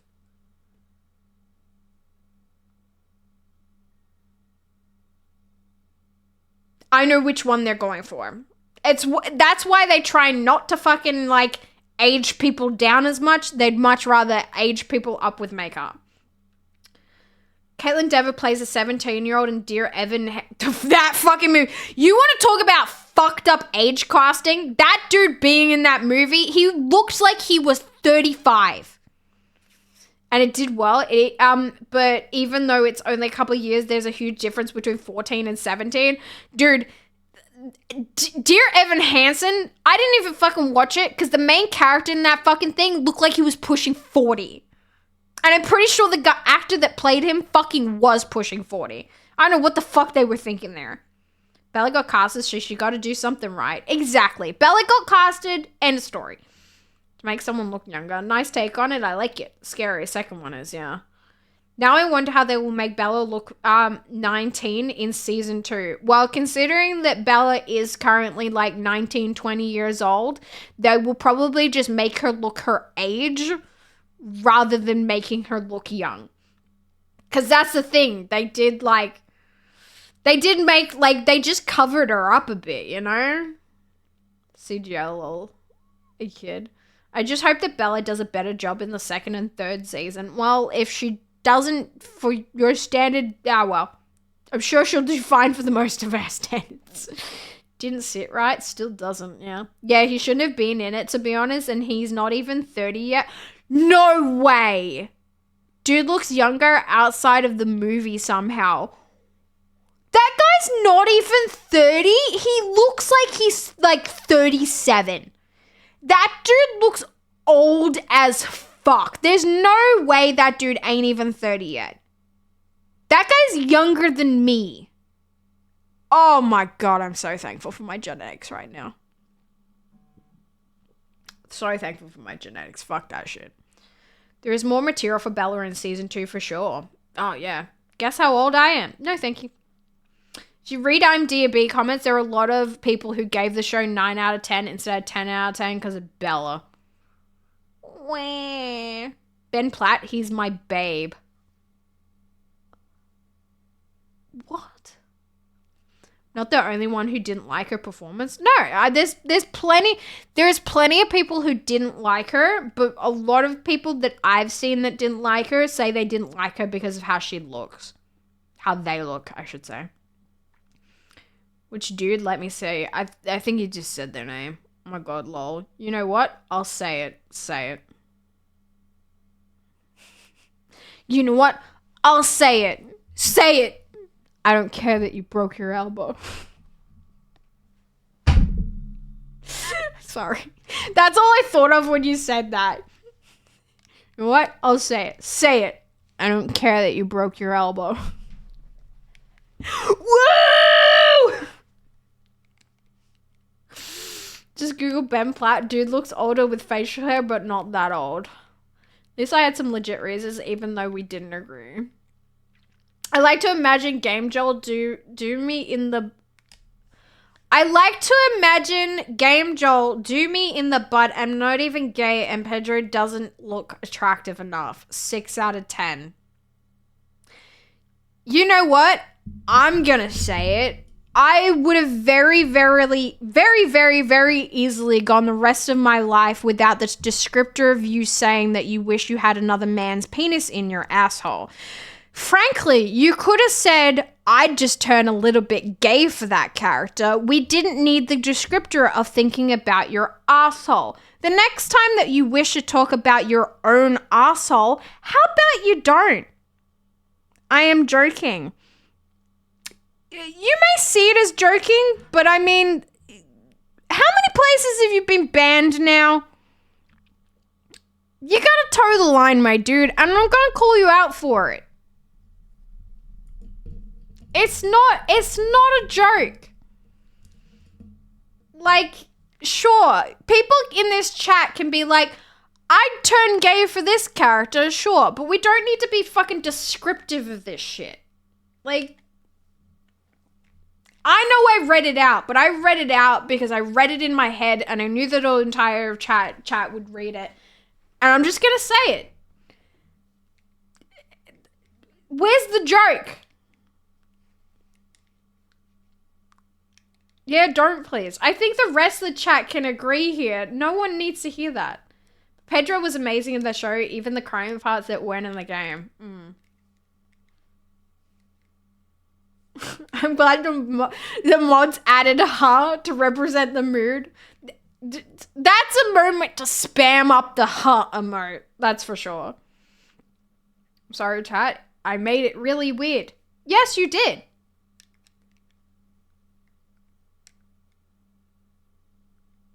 Yes, you did. Did I miss the drama? No, Irish, you're fine. I mean, like, I don't know. Like, I know I talk about some wild shit in here sometimes, but there's still a line, you know? There's still some appropriate moments. I just feel like it's a little too descriptive, you know? You could have just said, I meant that people won't complain the same thing about Ellie because she is a girl and the standards are unequal. What?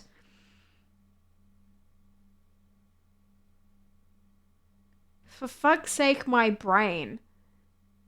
Yeah, because those things seem completely unrelated to me. How does what you said have anything to do with what you meant that people won't complain about the same thing about Ellie because she is a girl and the standards are unequal?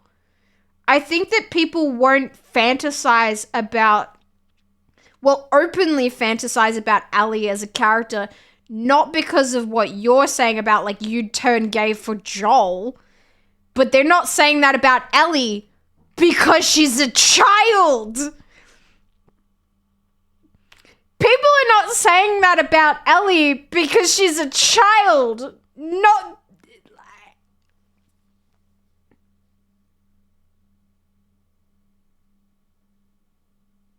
Sometimes I listen to Shiv, how to behave in society and interact with ladies. I turned gay for Ryan Reynolds and Jensen Ackles, and I never thought about their genitalia going near my genitalia. People have said in this chat that they'd openly turn gay for many people. Marvel's constantly talking about which men he find attractive. Never had it described that way before, though.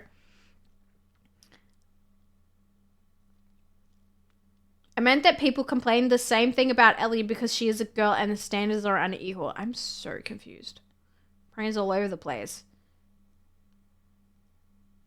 No, that's not what I meant. I'm so confused. That's completely how I took it. How about them Cowboys? Yeehaw, King! Yeehaw! Never mind, I'm dropping. I'm just legitimately confused right now.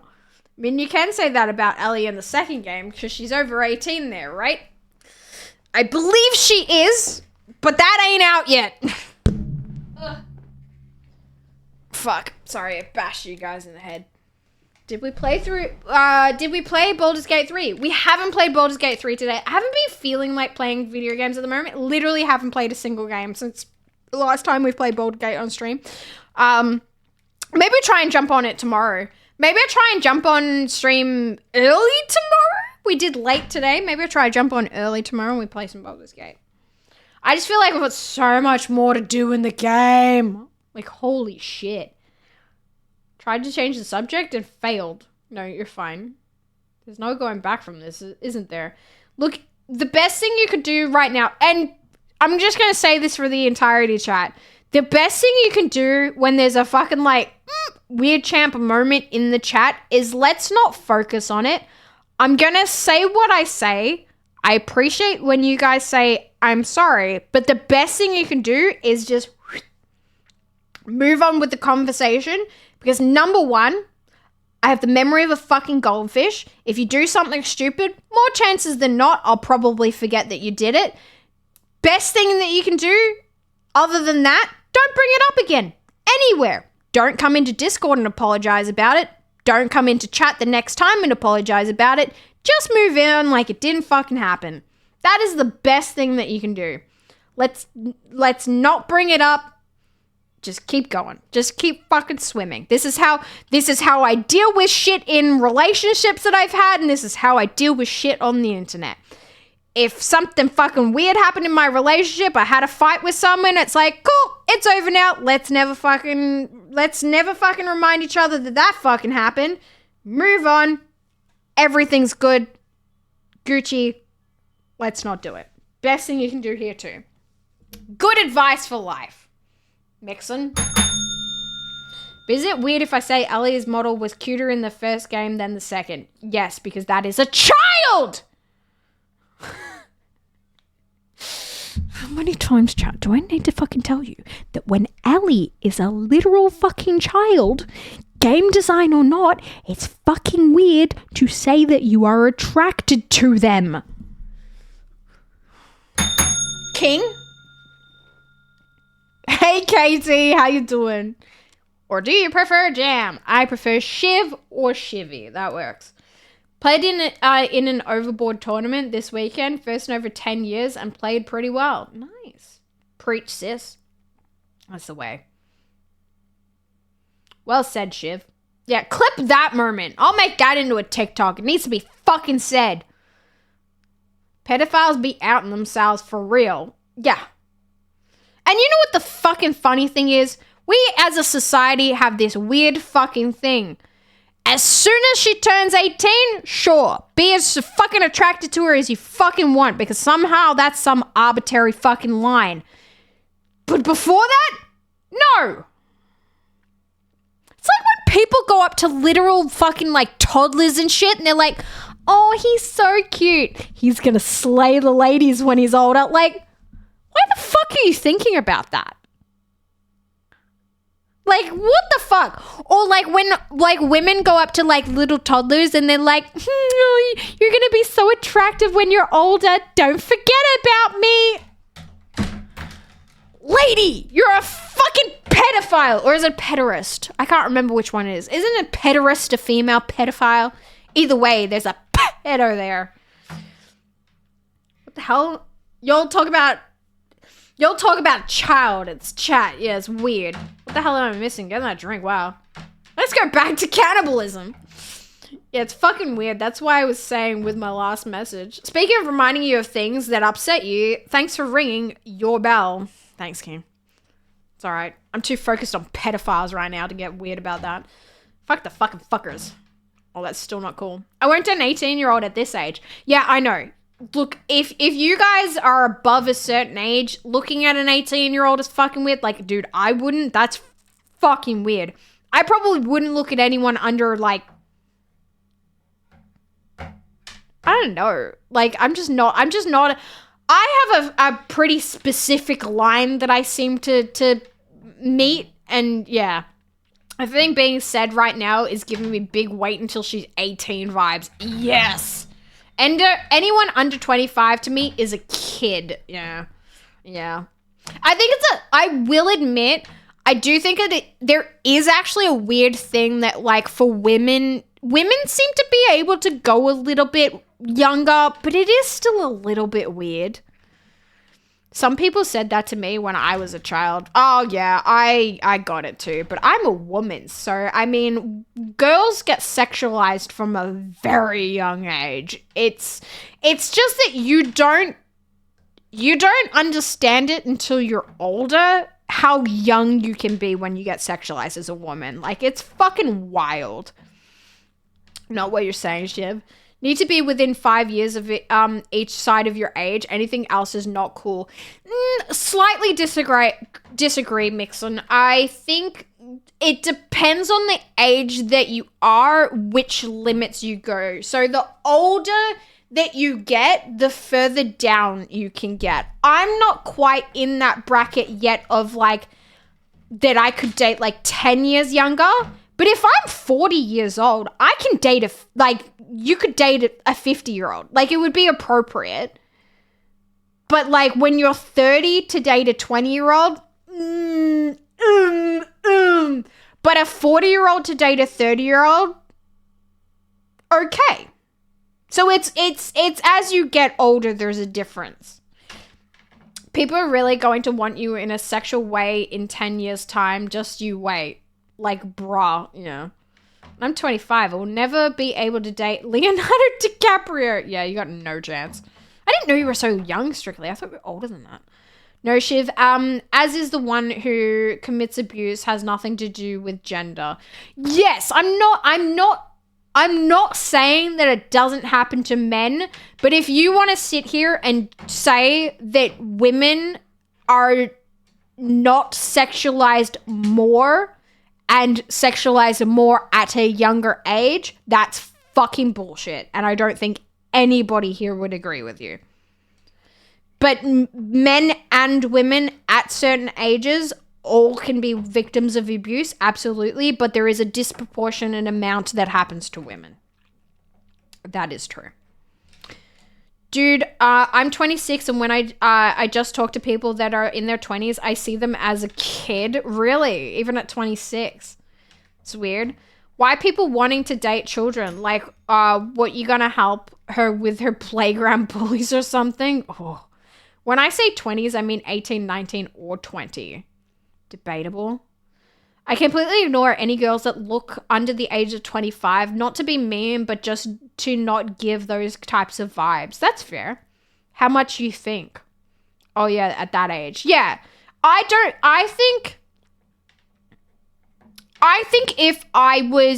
actually think it starts to happen around 25, 26, 27. That's usually when I found that most people are sort of coming into their actual adulthood, maybe even later than that. I felt, and I have felt, that from 28, I've been, like, sort of in the adult range. So I feel like if you're 35, you could probably date a 25-year-old, but if you're 30, you definitely can't date a 20-year-old. No. I think it starts around around 35, you could probably start dating 10 years younger. Before that, no. I think 35 and 25, still a little bit like, but not really. And I do think women have it differently. Yeah, like if you're 50, you can go 37 or up. Anyone with 20-year-old, how much is a limit you think? Well, I think anything under, like, yeah, I just think people come into their adulthood. I've seen people hit it around 25. A lot of people around like 27, 28. I think my generation's a bit of a like late bloomers in that aspect. But I think like 28 is when, yeah. I was raised by boomers and a boomers family. Oh, that explains a lot, Australia. Sorry. Sure, it's reasonable after that answer. After that earlier answer. 20-year-olds don't have their brains developed. Something clicked for me when I was 25. Don't think I could date anyone much younger than 25. Yeah, my click happened about 28, I think. I thought it happened at 25. Then when I hit 28, I was like, oh no. It was happening, but it wasn't there yet. It is good for you to tell these people why I'm asking. Shiv, I'm gonna go to bed now. No worries, Lanky. Have a good night, dude. Have a good sleep. Maybe because I'm interested. What age you can call someone MILF or DILF? Good question. I think that relates to, well, number one, the automatic right to MILF or DILFage is definitely if you are a MILF or a DILF, like if you have literal fucking children. Otherwise, I don't know. I think it depends on the age gap that you have from the person you wish to determine. I'm fixing it. Determined to be, what is that fixed?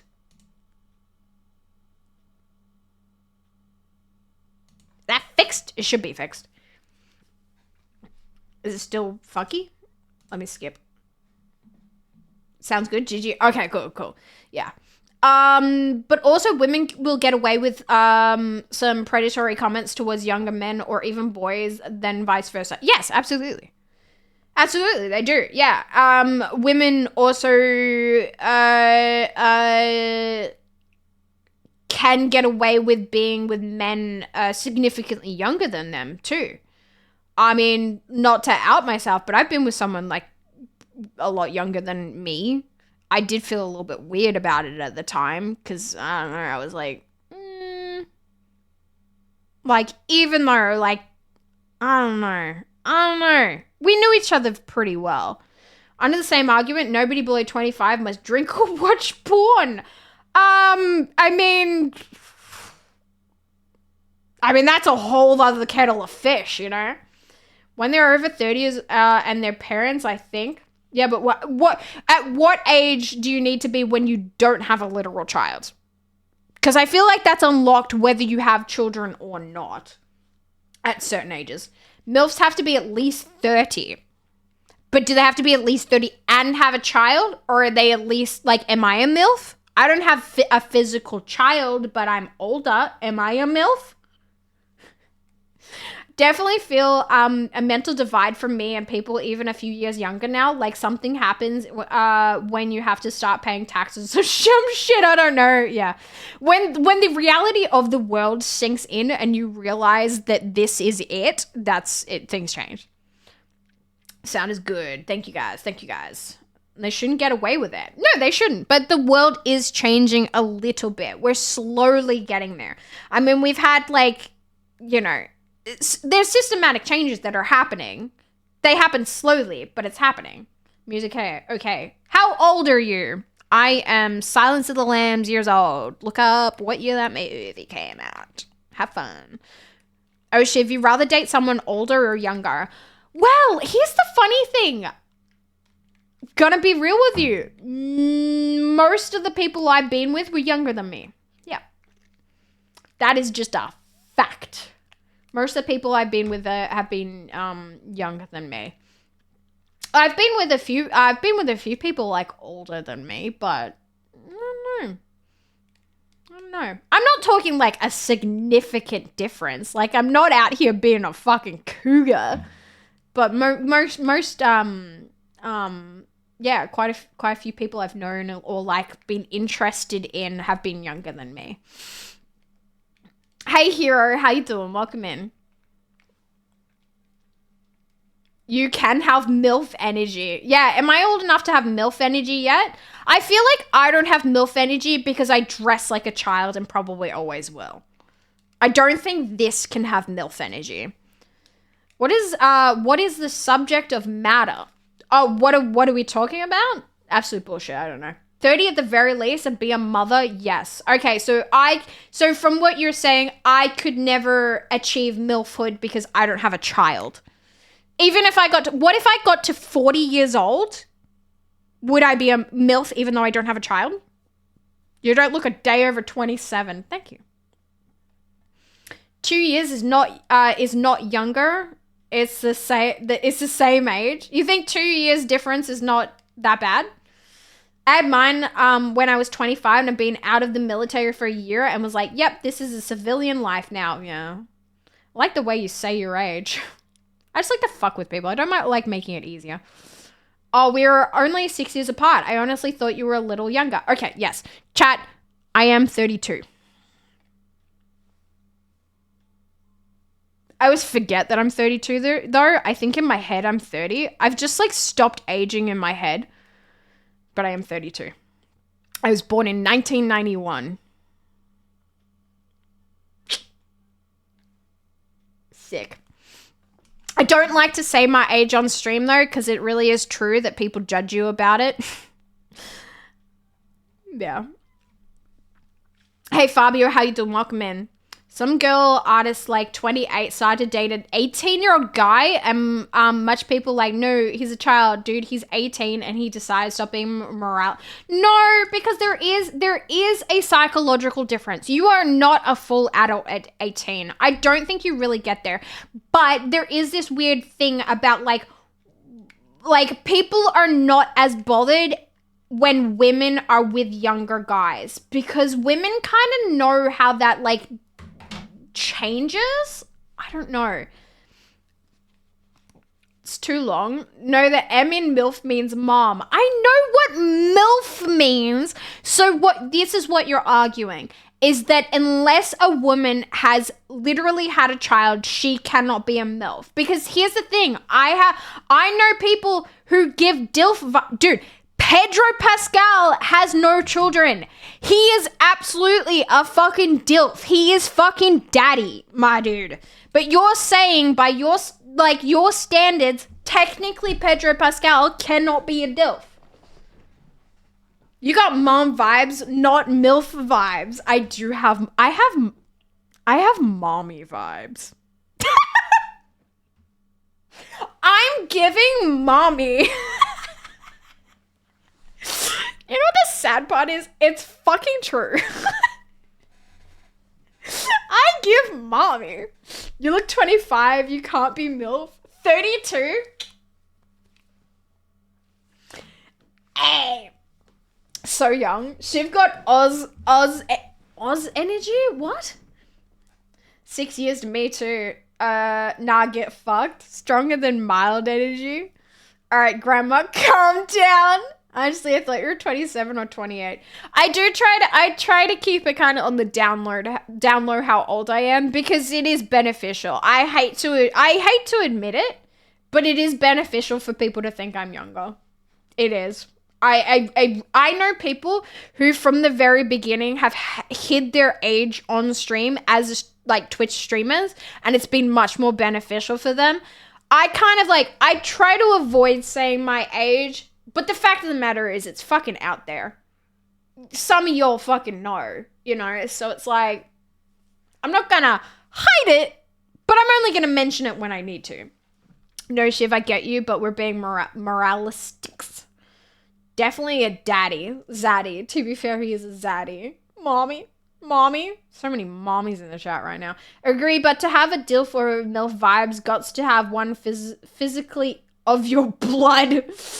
Fucking hell. I know another streamer with mom vibes, and I think you guys would be perfect together. Oh, really, Strictly? She is my age. Okay.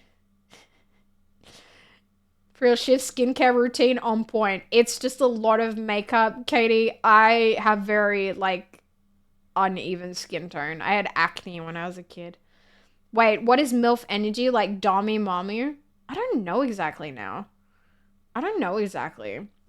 Okay, I have work in the morning. Oh yeah, dude, it's nearly 2 a.m. Go sleep. I'm probably going to end stream soon anyway. I've been live 5 hours. That was a lot more than I thought I would. I thought I'd be on here for like 2 to 3, so. But then we got onto all of the topics that we did. Dude, do you reckon there's any clippable moments from here, Buster? Could we make content out of this? We had some good fucking topics today. We're going to make some long form content, dude. Like even just like, I want to do like long short form content for YouTube. Sorry, I know you're gonna go to bed, Buster. I'm sorry. We could make some shit out of the shit that I talk about. That would be really interesting. Would she say she's not Dommy Mommy? That's the thing. I have Dommy Mommy vibes, but I don't know if I am. I have my moments. I have my moments. This stream is like for 10 years. Keep saying they're 19. I'm going by the definition, the acronym. If you aren't a mom, you can't be a MILF. You can still be attractive and cool. Sorry, not trying to argue. No, you're not arguing at all. You're just sticking to what you believe. I think there's people out there that would be like, no, people can give off MILF vibes if they've never had children. Like, what about someone that's technically given birth to a baby, but like adopted it out? Are they technically a MILF even though they have never actually raised another human being? Where's the technicalities lie? 32 or not, you're between 23 to 25 to me. I'm shook, not gonna lie. Thank you, Crazy. Thank you. Let's just keep it that way. So much content tonight. Yeah, I clipped 2 already. Buster, sick. Maybe I'll see what I can do. Please don't make clips about me. Not about you, strictly. You ain't interesting enough. No, I'm kidding. That was me. Rack to Google searching MILFs. Get your clips ready. MILFs.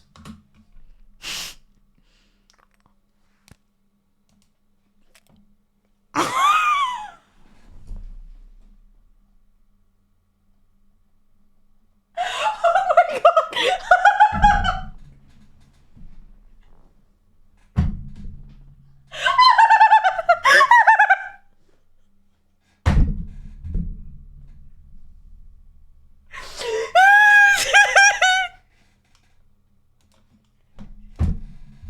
How do I clear my search history? How do I clear my search history? How do I clear my search history? Wait!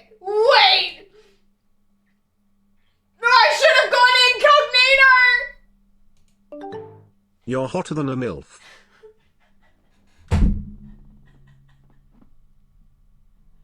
you for the $5. I'm scarred. How do I clear my search history? I should have gone fucking history, clear history, clear browsing data, clear data. Scrub it clean.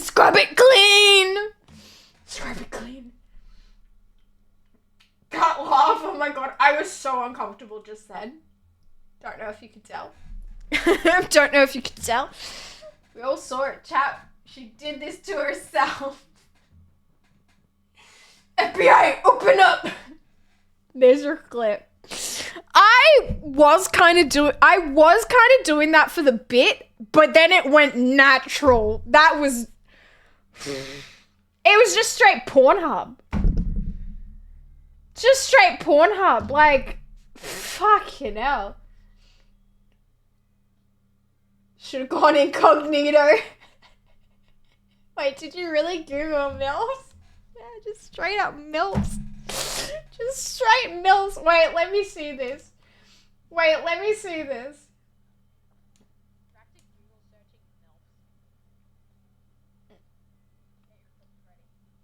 Oh my god, I'm so innocent. I'm like not expecting it to be anything. Oh my god! I really didn't think it would just straight up give me what it did. Like, I really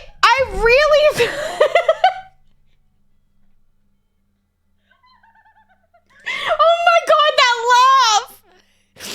3 clips now. I really thought I really legitimately thought I was gonna write MILFs and it was gonna come up with, like, Wikipedia definition of MILFs. Like, I didn't think it was gonna come up with straight fucking pornography. I really thought it was gonna be like Urban Dictionary, this is what MILFs mean. It was just straight.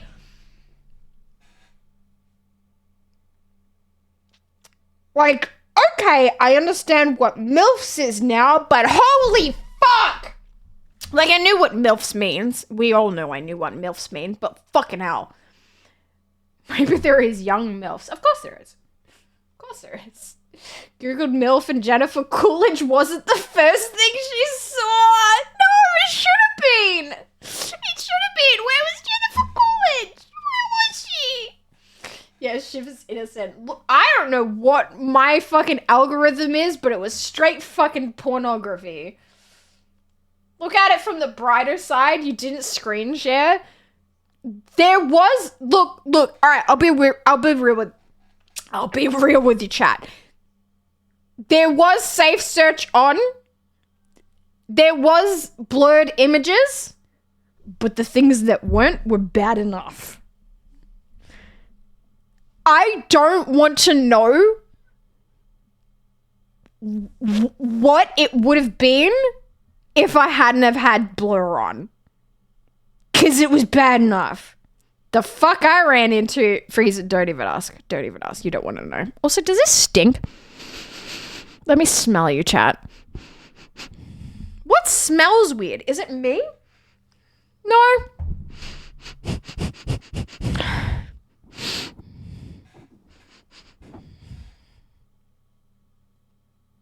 I don't know what smells weird. Is it you? I got a whiff of something. I don't know where it came from. It didn't smell good. It might be this. It might be this. I've never taken it off to clean it, but it's not like I'm fucking... It's not like I'm cray and just, like, he's just straight farts in his... It's not like that, you know? Same, they're popular if Google recommended them. No wonder she wanted to end stream, go on a journey of self-discovery. That is not my shit. I'll tell you that much, LB. Just don't Google blue waffle. I am a child of the 90s. Do not come at me trying to trick me into the laws of blue waffle. I was there when it was forged. Not physically, because that's fucking gross. But I remember when that stuff. You fucking want some blue waffle? Tub girl, 2 girls, 1 cup, some fucking meat spin. I was there. I saw it all when it first made the rounds. Can't trick me. I know the histories. I was there when they were written. Come on. I love the sniffer emotes. Thanks, chat. Probably me. Sorry, chat. I think it's my nose. I think my piercings got a bit of funk on them right now. Gross. The saliva buildup could be. I may have sneezed into the microphone. Could be that. Why do you have safe search? I don't know. We're adults, you know. To avoid seeing MILF vaginas. All right? Oh, Lord. Blue waffles. He is too young! Strictly Google it. I just searched it. Yeah, what'd you find? You're too young. That's way too young. The fuck did she say? She was there? Not physically. Not physically. Monty! Thank you for the gift of sub to Waiting. Thank you. Okay, I need to go to bed now. Alright, I'll stop being funny, bastard, so you can go sleep. I'm probably gonna end the stream pretty fucking soon. I'm pretty tired. It is 2 a.m. Milfginas. Yeah. What about Goatsy? Yes. I remember Goatsy. What was the name of the guy that stuck the jar up his ass? Was that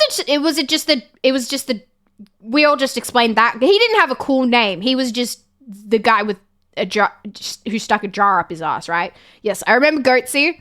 Mr. Hands. I didn't actually watch that one because as soon as I knew what they were laying down there, I was like, nah, I'm not fucking, no. This is just outside of my level of comfort. Absolutely not. I actually never watched Never watched Two Girls, One Cup. Never watched the Jar one, really. I think I did a brief look while my friends were watching it. I unfortunately didn't know what I was in for with Tub Girls, so I definitely saw that. Yeah. One Guy, One Jar. Oh, it was One Guy, One Jar. I guess he did kind of have a name, but it's not like Mr. Hands. That scared me. Yep. Two Girls, One Cup. Yep. How about Cake Farts? Did watch Cake Farts. Not gonna lie, fucking hilarious.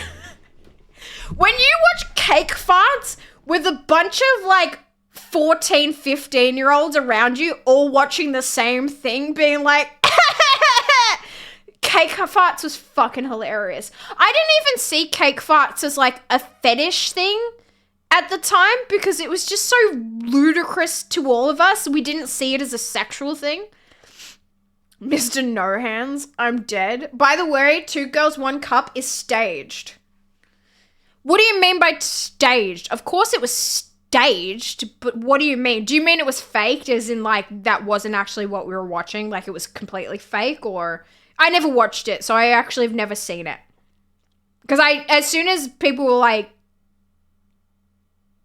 had a brief description of what it was, I was like, I ain't fucking watching that. Like, no.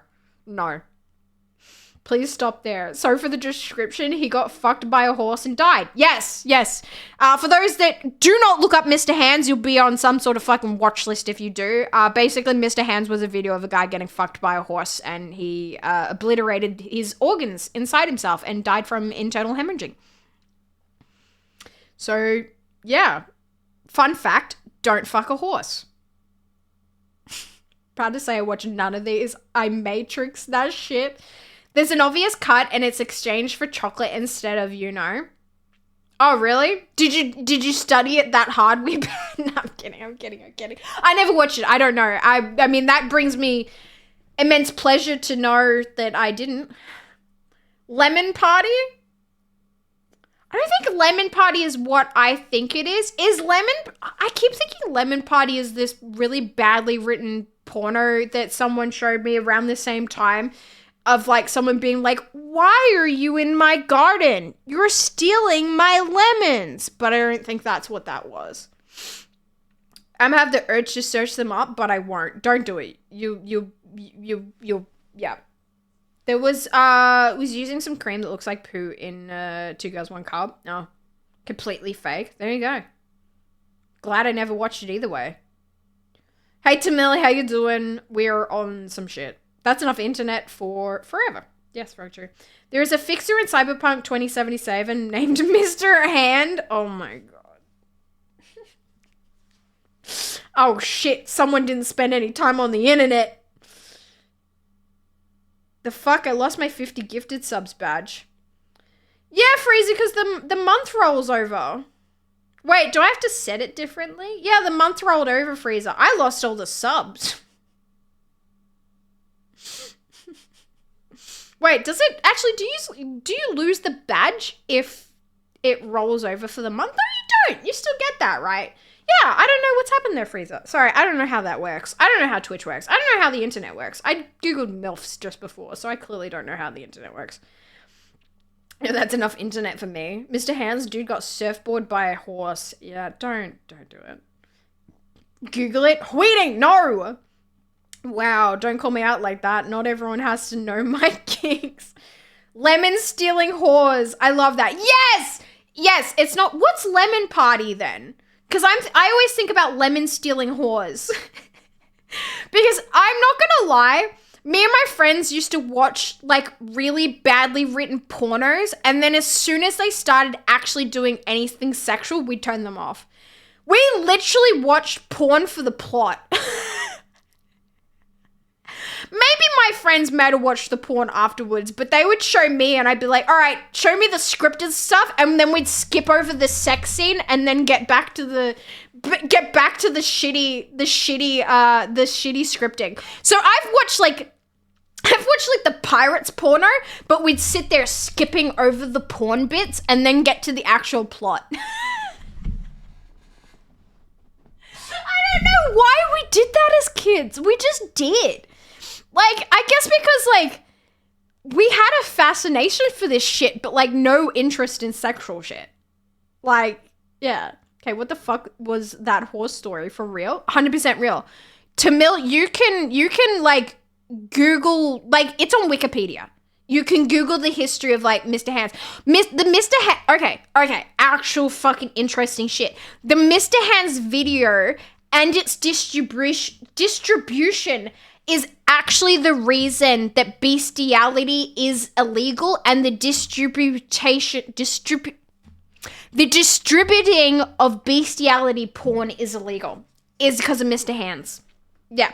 So, fun fact. That's the reason we have laws against that shit, is because that guy fucked a horse and died. Fun fact. If I had $1 for every time someone underestimated the size of a horse penis, dude. They scary.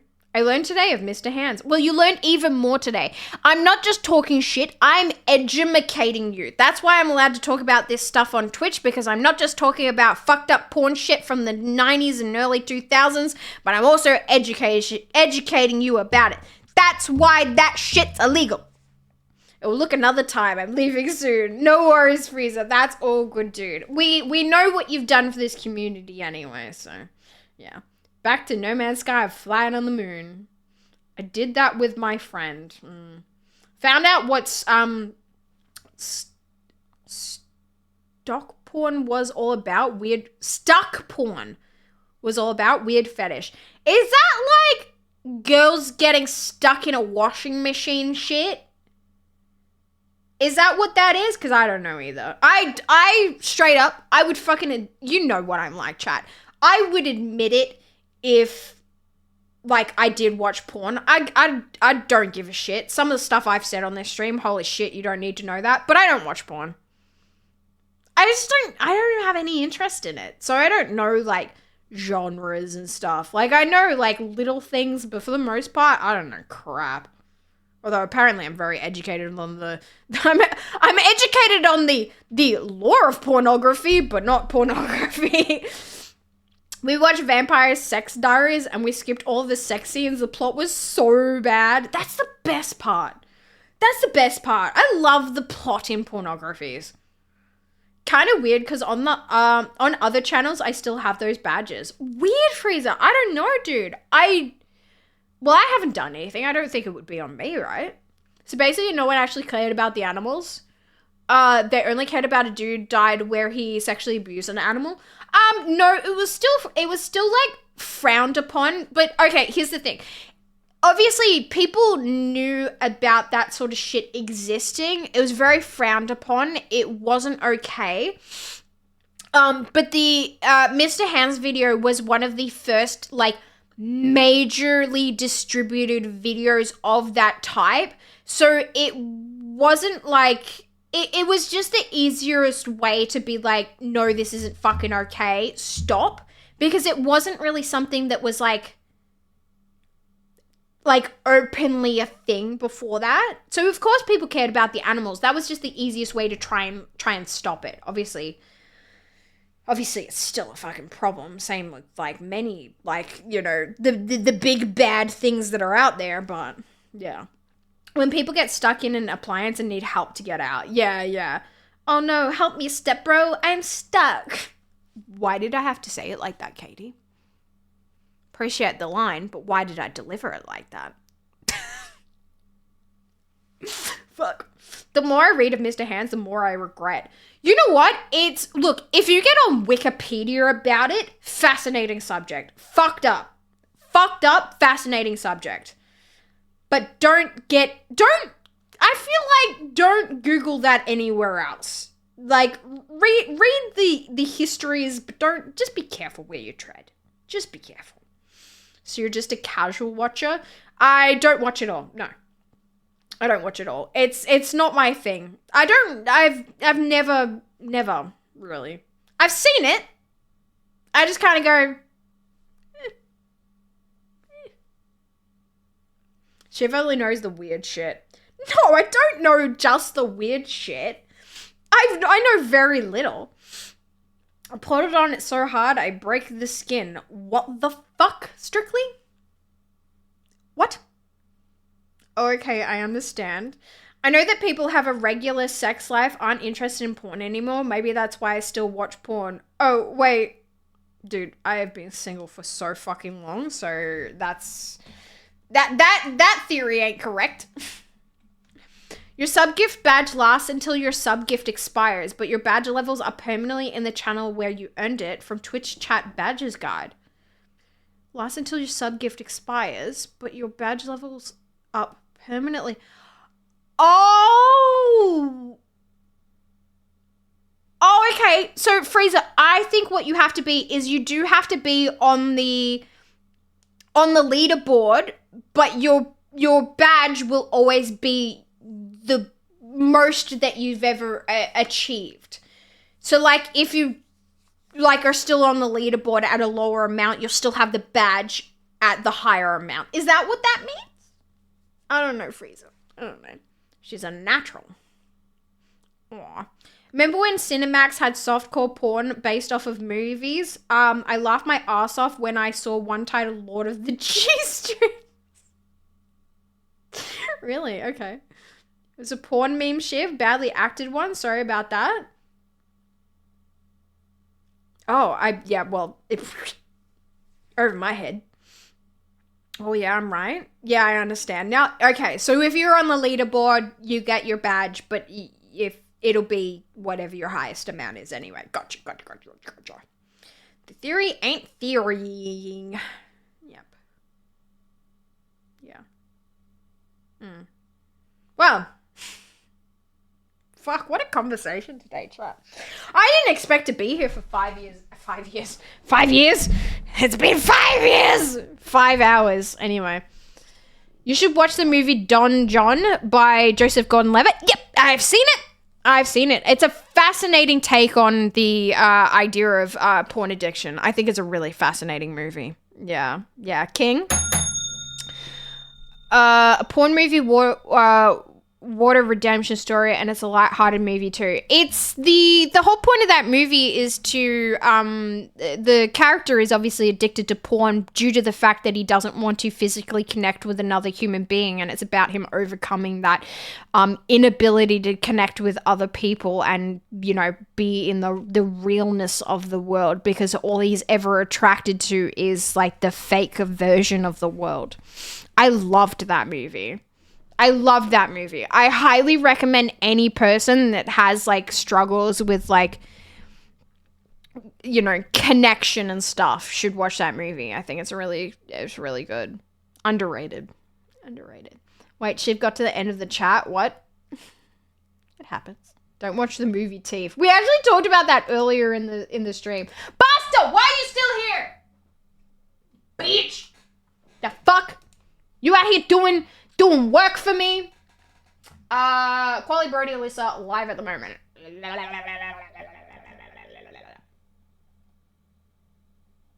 Man, everyone's like so popular.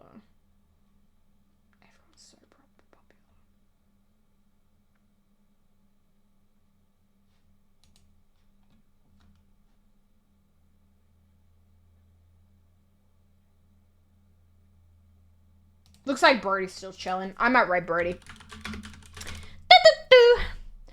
Did anyone else want to tell Scarlett's character to shut the fuck up most of the time? That's the point. She's meant to be an insufferable character that is not her true self, who's just giving an image of what she should be to satisfy men. Like when she said you shouldn't be cleaning your own house. Yeah, she's meant to be annoying. Can't believe they don't make movies like Don John. You're not my real mom. No, I'm your mommy. All right. We're rating Brody. Thank you so much for the fun today, chat. I appreciate you. We will probably...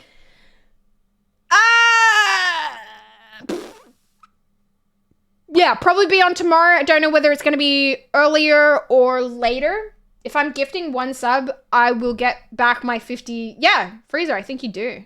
Because there's no one on the leaderboard. You got 2 open spaces, you probably would. Yeah. Love, peace, and chicken grease. See you next time. See you later, chat. Appreciate y'all. So tomorrow I'm just going to play it how I feel. At the very least, I will try to get on. If it's later, it's later. If it's earlier, it's earlier. I'll just do what I got to do. So we're back on the Stereo simp train tomorrow? I think so. I think we gotta simp the fuck up tomorrow. We at least gotta sink some more hours into that game. I didn't realize how fucking far away from finishing it I am. Holy shit. But yeah. Normal raid message. Bastard posts a raid message. That's all you can do. I'll hang out in Brody's for a little bit, but then I'm gonna